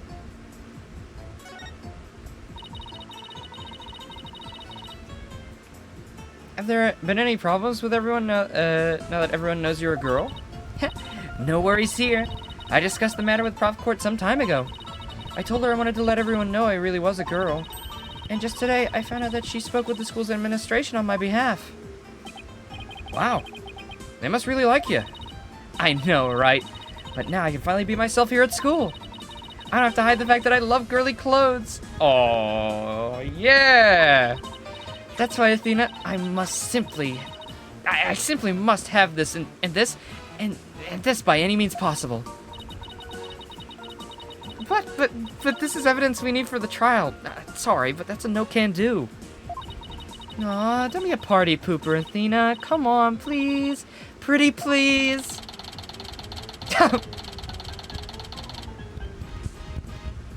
You actually gave in? Okay. Oh, darn it. Anyway, thank you again, Athena. Thank you for revealing who I really am. I wanted everybody to know before the snitch found out. The snitch? Sounds like a new lead. It's Hugh, isn't it? There's a rumor going around that one of the students here is a snitch. I hear they're watching everything we do. Activities are... Oh. Maybe she's talking about the box girl?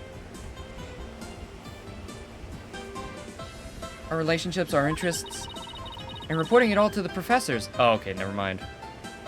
Yeah, I think that's probably Hugh.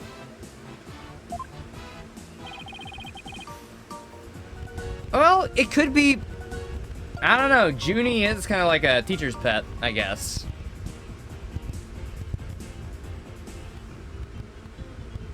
But she's good.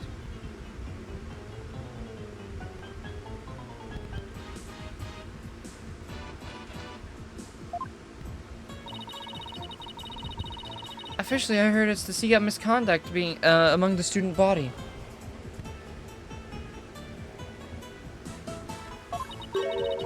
But rumor has it, grades were being bought and sold through the surveillance network. Oh. Sorry. I didn't mean to kiss the mic like that. Hugh has been buying his grades. He's been buying his grades. It makes sense. He's Mr. Perfect. He's been purchasing his grades.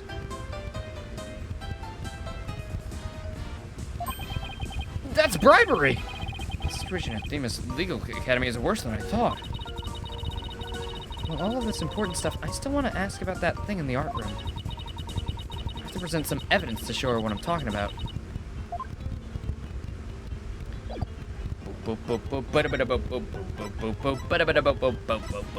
What do you think about this? Ooh, Lady Justice! That's so... C-U-T-E. You think this is cute? Yeah, totally.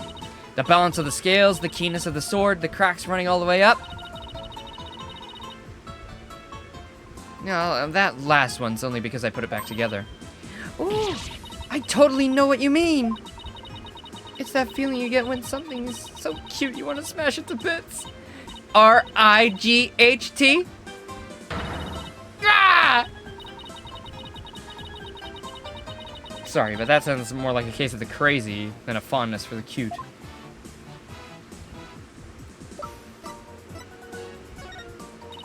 Robin, I just remembered something I wanted to ask you. This photo shows a piece of art on the table. Do you know what it is? Whoa!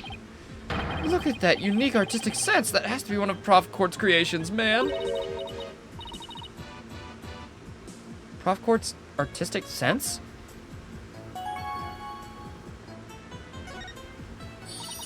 Prof. Court's artistic sense. That's a tough one. I'd say it's avant-garde and very eclectic. In other words, it's weird and all over the place. Come to think of it, that strange-looking painting in the art room was one of Prof. Court's works, wasn't it?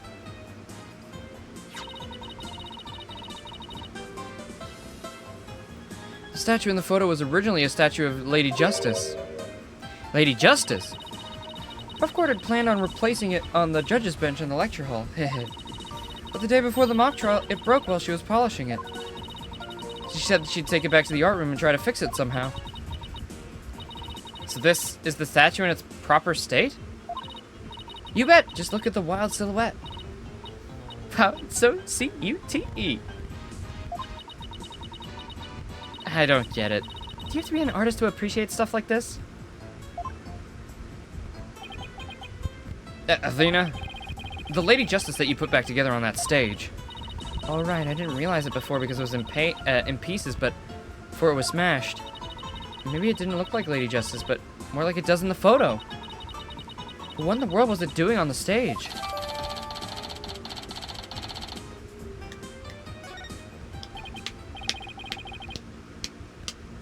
Well, I think that about covers it. Okay, then how about watching the mock trial video with me? What do you say?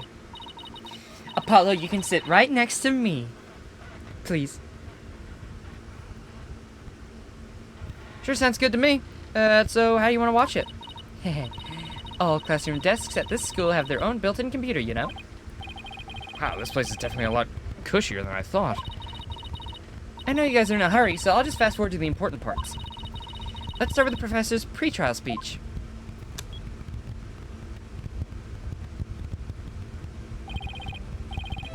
Good afternoon. I would like to start by thanking you for coming here today. Oh, that sounds like Prof. Means. The mock trial, the crown jewel event of the school festival, will begin shortly.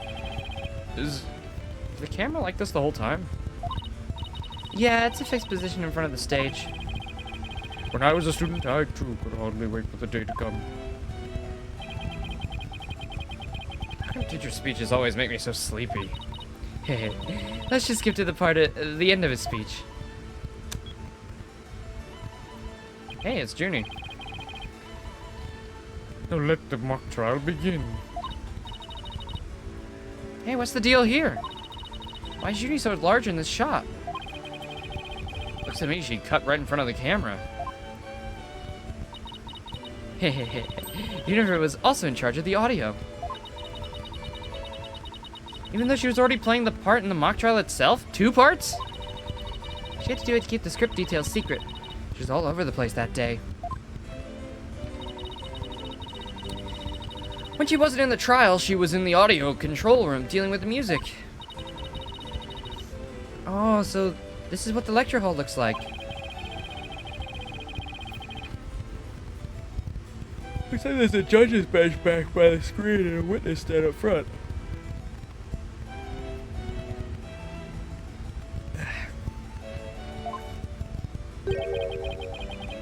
Faculty seat Prof. Means, faculty seat Prof. Court.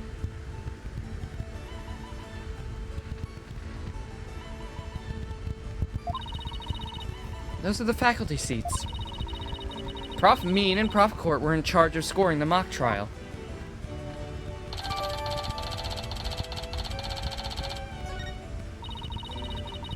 Now let's fast forward to this bit. Oh, that hurt my tongue.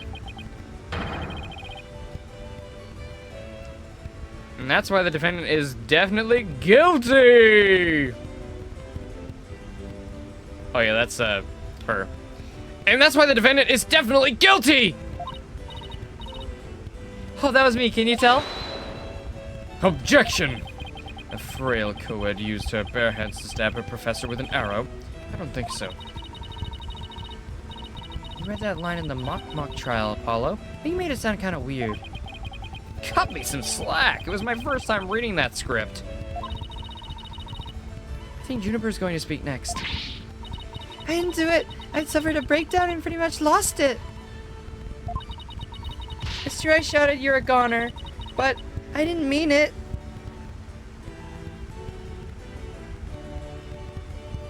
Hey, what? That was also part of the trial? Okay.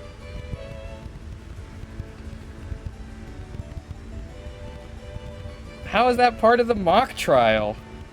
Wasn't it recorded on the night of the murder? How is it in the... Okay.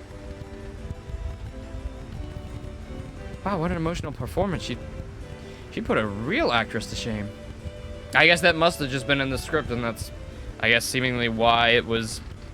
Well, no, if it is a mispronunciation of Hugh O'Connor. Which I think probably is.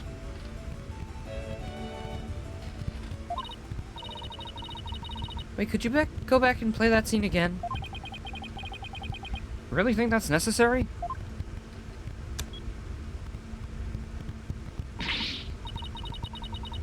Suffered a breakdown and pretty much lost it.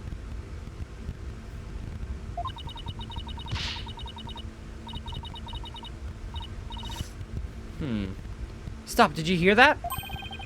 I think you're onto something. Let's play that part again. I don't follow. What are you guys so excited about? I think this piece of evidence should explain it. I'm going to show Robin a piece of evidence that links the line we just heard to the case. Oh, yeah. This? Or the recording? That, oh, okay. The other one. Come on, Athena. I know you know. I do? Really? That voice shouting you're a goner has come up over and over again. Yeah. Take that!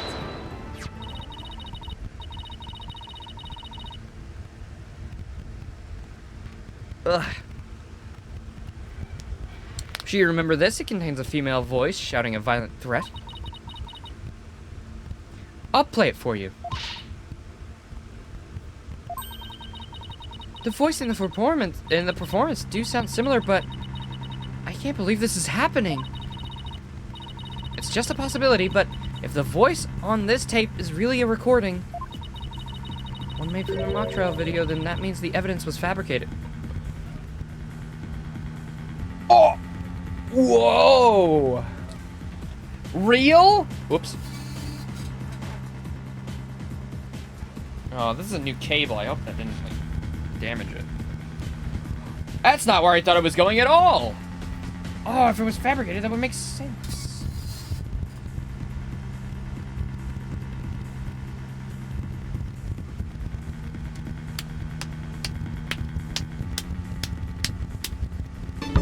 And, we know who did this. Thank you, Mommy ASMR. Thank you. My mommy, thank you for the follow.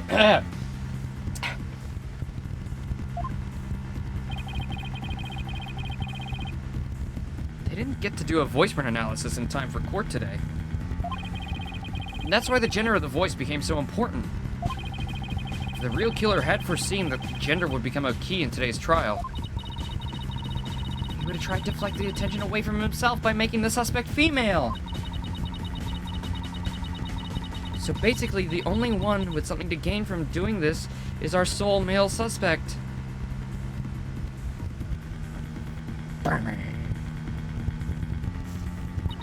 Wait a second. No way! Prof means credo is the end justifies the means. Credo? Credo? Credo? Play-Doh. Fredo frog. So it makes perfect sense that the student who took those words to heart fabricate evidence. We need to get that tape analyzed as soon as possible.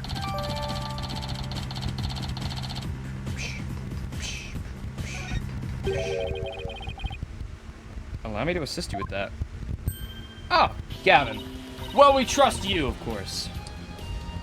Prosecutor Gavin! Ah, at least make some kind of noise so we know you're here. It's go big or go home with the Rockstar entrances, Fraulein. Timing is everything. Let's make a copy of that tape right now, and I'll get you the results as soon as I can. I trust that would be all right. Very much so, thanks.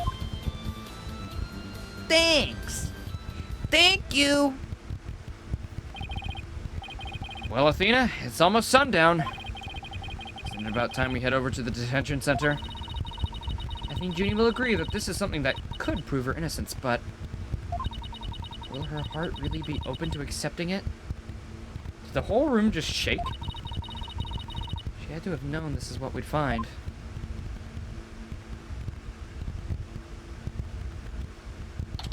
Hey, Junie.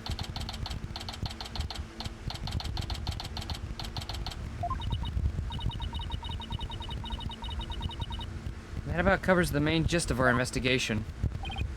I see. Very interesting. You've been quite the busy beaver today. Thank you for all your hard work, Athena. Well, my time's about up, and it will be getting dark soon, so... Junie! You must be tired after being on your feet all day. You should go home and... No, wait! You have to listen to me! I don't want to hear anymore. I know what you're going to say, Athena. Junie, you promised.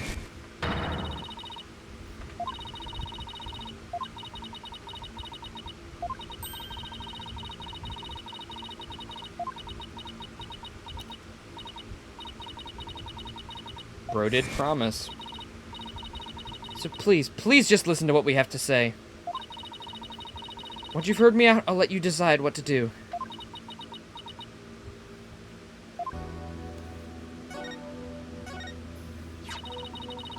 The voice in this recording has been proven to be yours, Junie. And in the mock trial video, we can hear you reading your line from the script. We're having both of them analyzed now, but from what we can tell, the voices are the same.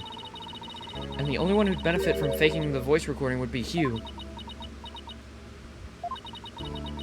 That doesn't make any sense. I mean, Hugh confessed in order to protect me.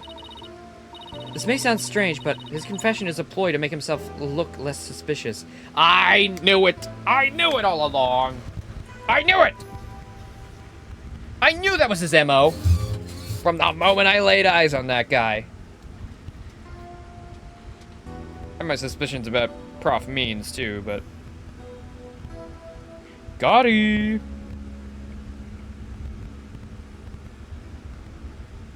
That is a crazy name. Mommy, every time I have to mention you, I have to say your name, and...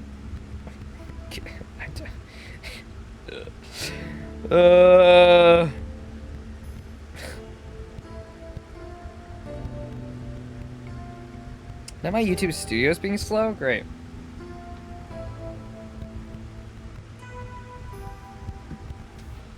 This may sound strange, but his confession is a ploy to make himself look less suspicious. In other words, he was just pretending to protect you. Besides, his confession came after you and Robin had already confessed. If he hadn't confessed right then as well, wouldn't that have seemed a little suspicious? Say what you will, Athena, but none of us would hurt a fly, let alone kill someone. He was a gifted student. He gets outstanding grades and never causes trouble. Oh, we can disprove one of those things. Sort of. Wait, Athena. My bracelet's reacted. It did? But why? I don't know, because she's lying? Junie, can you look me in the eye and repeat what you just said? Oh, none of us would hurt a fly, let alone kill someone. He was a gifted student. He gets outstanding grades and never causes trouble. Now I'm sure of it. She's lying. Now she can hear you, dog.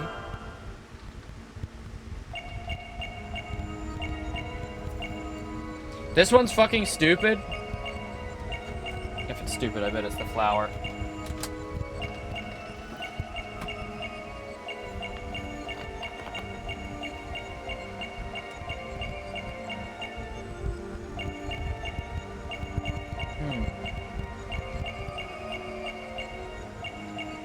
Never mind, I guess it's not the flower.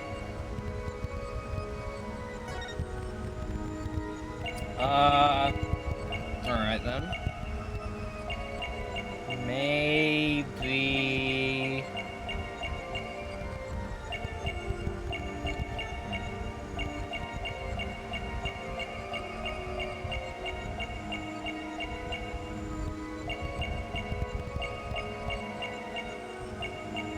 Ah. Gotcha! Her neckerchief is slightly moving.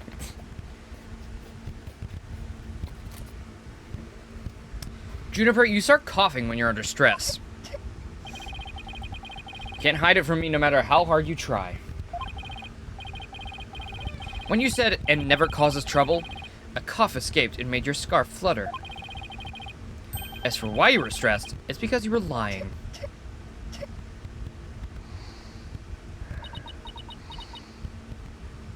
Yeah, it's true, it's true. And you don't even see her cough either. You don't see that cough come out. I just got that because I was moving around in the part I thought. Junie, you aren't trying to hide Q's connection to this case, are you? And I believe that also ties into a secret about yourself. A secret about me? I don't understand. Bullshit.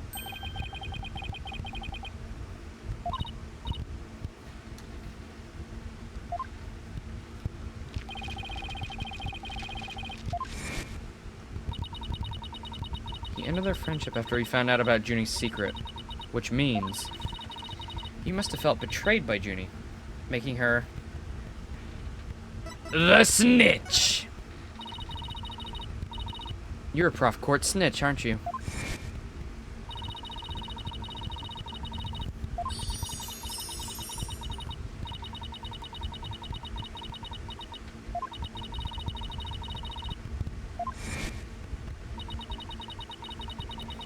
And while fulfilling that role, you learned something about Hugh and you'd rather forget. I don't know what you're talking about. Junie, please stop hiding things from me. I hate having to force things out of you like this.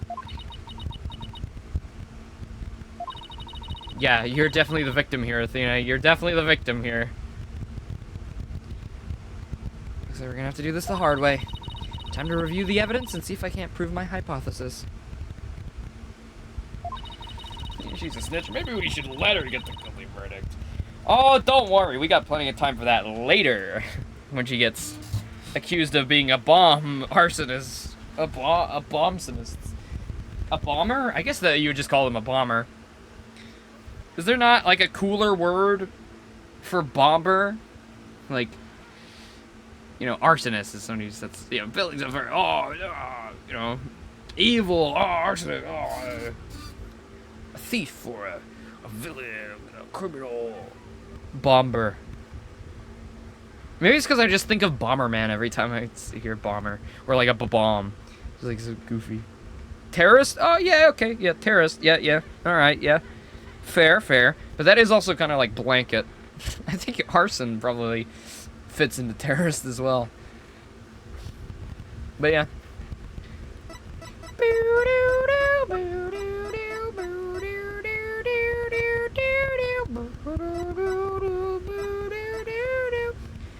Must have something that proves Junie's the snitch and Hugh's connection to the case.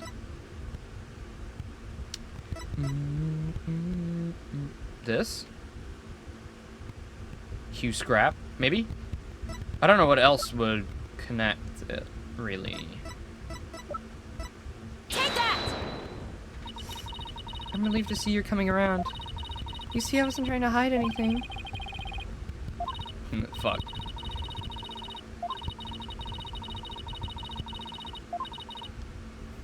Bro's stone cold. Top secret script written by Junie. There's only one copy.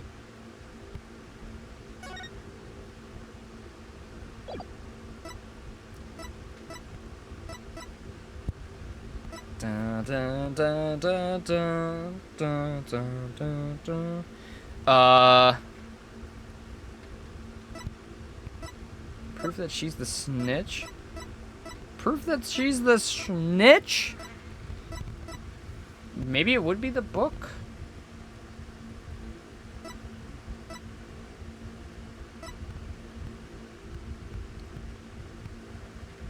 Is it that she ran in front of the fucking screen? Is that it? Take that! Okay, no. Good. I feel betrayed myself if that was the case. Okay then. Let's try...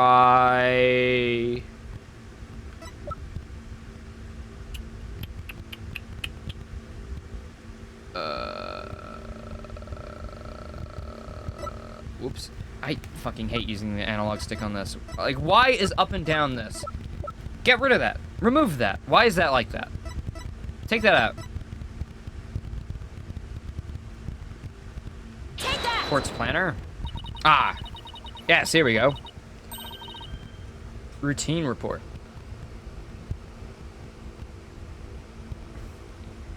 Right here in Prof Court's planner, it says routine report.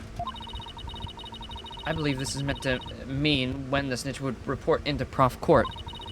I also believe Prof Court planned to meet Hugh in private based off the snitch's info.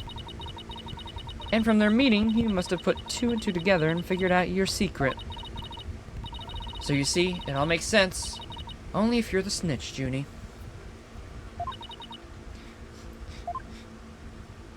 Oh. Forgive me. Forgive me, Thena. I've been lying to you this whole time. The truth is, I suspected you from the start. You did? Now this is surprising. Oh, it's looking so sad when she's crying. I hate how hazy her eyes are. They're so sad. I'm so sorry. I've talked about friendship so much, but I've been a terrible friend. Juniper, I don't have that special kind of hearing that Athena does. But I don't need it to sense the pain you're feeling inside. And its intensity is directly proportional to how you feel about your friend. Am I right?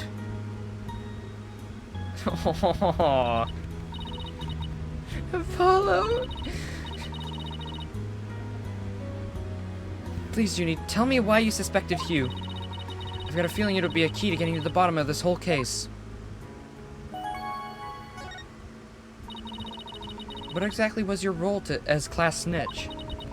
Well, Court told me how Academy alumni had strayed from the path of justice and the dark age of the law.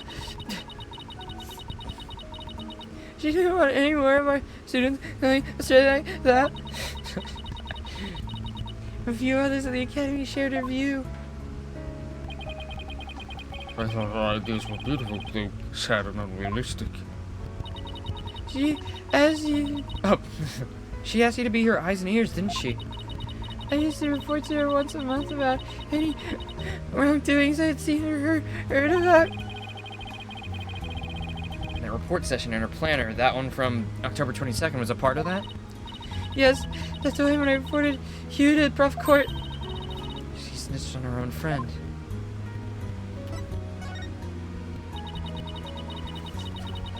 I'd accidentally overheard Hugh talking. What'd you hear? He was talking to someone on the phone. I think it was one of his parents. They're talking about what to have for dinner, and he said pineapple on pizza, and I just couldn't anymore. And he's trying from justice. Sorry. What were they talking about? Something about having paid money for good test scores. Oh, yep, I was right. Yep, I was right. Oh boy. I only overheard him talking, so I never did find out who the money was going to. What? That's bribery. He was buying his way through school, and if that's the case, then that evidence that always seemed out of place might actually be about this secret. This one. We found this while we were investigating the stage. It's got Hugh's name on it. I don't know what the number meant at the time, but now I'm hearing about bribes.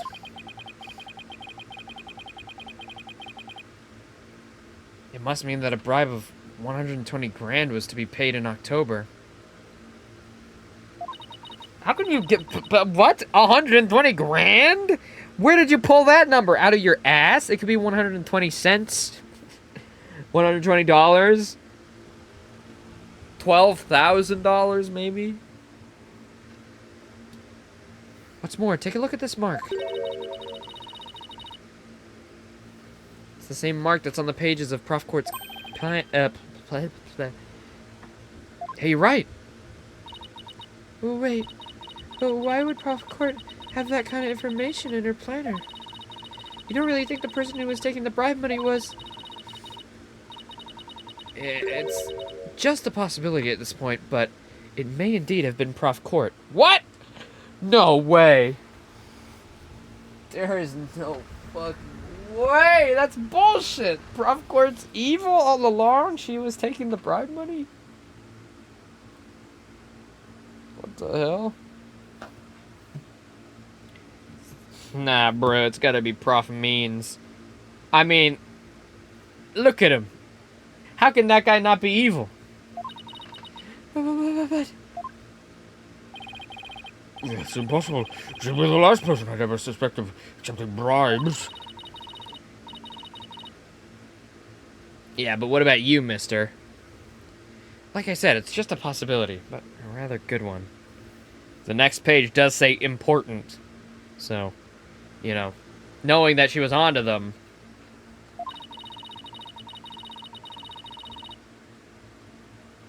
Maybe the private talk had something with the possibility of the bribery being exposed. What started out as a little argument soon got out of hand.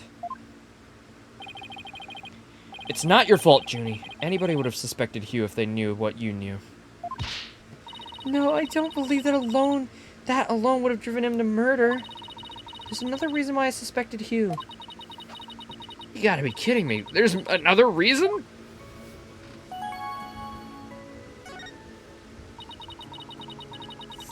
I saw Hugh around 7 p.m. the day before the mock trial. Oh, so she's finally ready to talk about that. When I saw him, his... Oh, Tina. Junie, are you alright? Just try to relax and tell me what happened. I Whoa. never wanted to see what I did. Whoa. I'll have to live with it, won't I? In that hallway, Hugh's hands. His hands were dripping with blood. Why is he walking like that, bro? He's doing that stanky walk. That was scary. 548. His dreams... His... What? His hands were dripping with blood.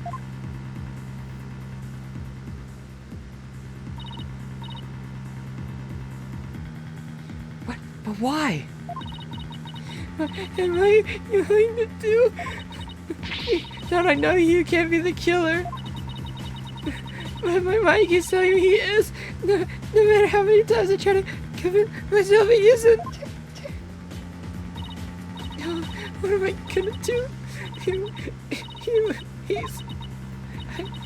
I can't take this anymore. Tina! So she hid the fact that she'd seen Hugh and said she went home at 6 because she wanted to avoid talking about what she saw. Junie, it must have been terrible holding all of that in. But it's going to be okay. I'll get to the bottom of this. And that's my promise from one good friend to another. I'll be defending Juniper tomorrow. If that's okay with you, Prof. Means. I may consider whether you could defeat that prosecutor. We've already done it once. So, why not again? But I won't try to stop you. I will be watching from the gallery. I don't like this guy. You are suspicious. Let me guess, inside that fucking earth orb, you have all the money that you stole, that you bribed, that you got bribed to you. Because he was in your class, not, you know, not Court's, but, I mean, it's a good theory that Court was the one taking the money. Bro's globe is just this fidget toy. That is like the oldest fidget toy I can think of, is like the globes that you spin. That's like, that's a classic fidget toy. That's ADHD in the 80s, bro. Probably, no, way earlier. And shall look forward to seeing what sort of results your method can produce. Good luck tomorrow, if you would excuse me.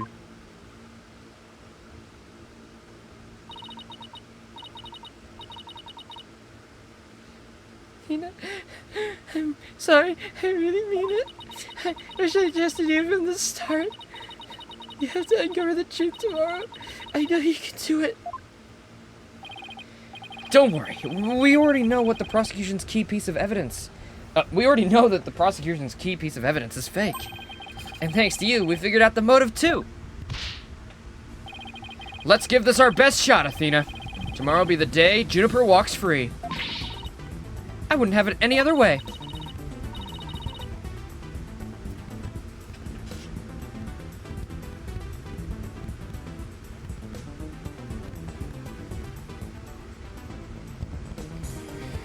We should be all ready now. What could possibly go wrong this time?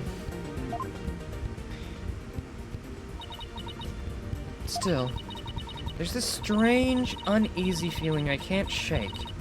I better be imagining it.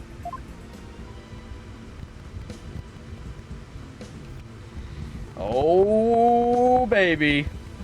A triple. 7 o'clock. Unfortunately, everybody, I think we're going to have to end there. Which means tomorrow's stream will be the last of Turnabout Academy. And then hopefully there'll be enough time to start the next one. I'm thinking about maybe doing a double stream tomorrow, if possible. So we'll see what that means. I don't know what we're going to do, or whether it's going to be Mario Kart, or web fishing, or Darkwood, or, you know, whatever else we may want to do. I think I want to do a double tomorrow, but we'll see. Who knows? I didn't really intend to do a double stream today. I kind of was just like, yeah, let's just play Ace Attorney, see where it goes. And, well, it ended up being a 6-hour stream. Alright. That's all. Thank you, everybody, for tuning in. I know today was a little bit of a more quiet stream since Laser and Big Boss couldn't be here for the entirety, but I still appreciate you guys coming by eventually. Was nice. And, of course, if you guys missed it or whatever and want to go back, this will be on YouTube, you know, whatever. VOD Frogs, if you got this far, thank you. Thank you very much. I mean, for some reason, if you watched through this entire VOD and liked what you saw, there's a whole playlist with all of the Ace Attorney videos we've done. There's over 50, and a lot of them are 4+ hours, so you have a lot of content, if you so wish. But yeah, thank you, everybody. I'll see you all tomorrow for a fresh stream. Thank you for tuning in. I love you all, and I'll see you later. Bye-bye.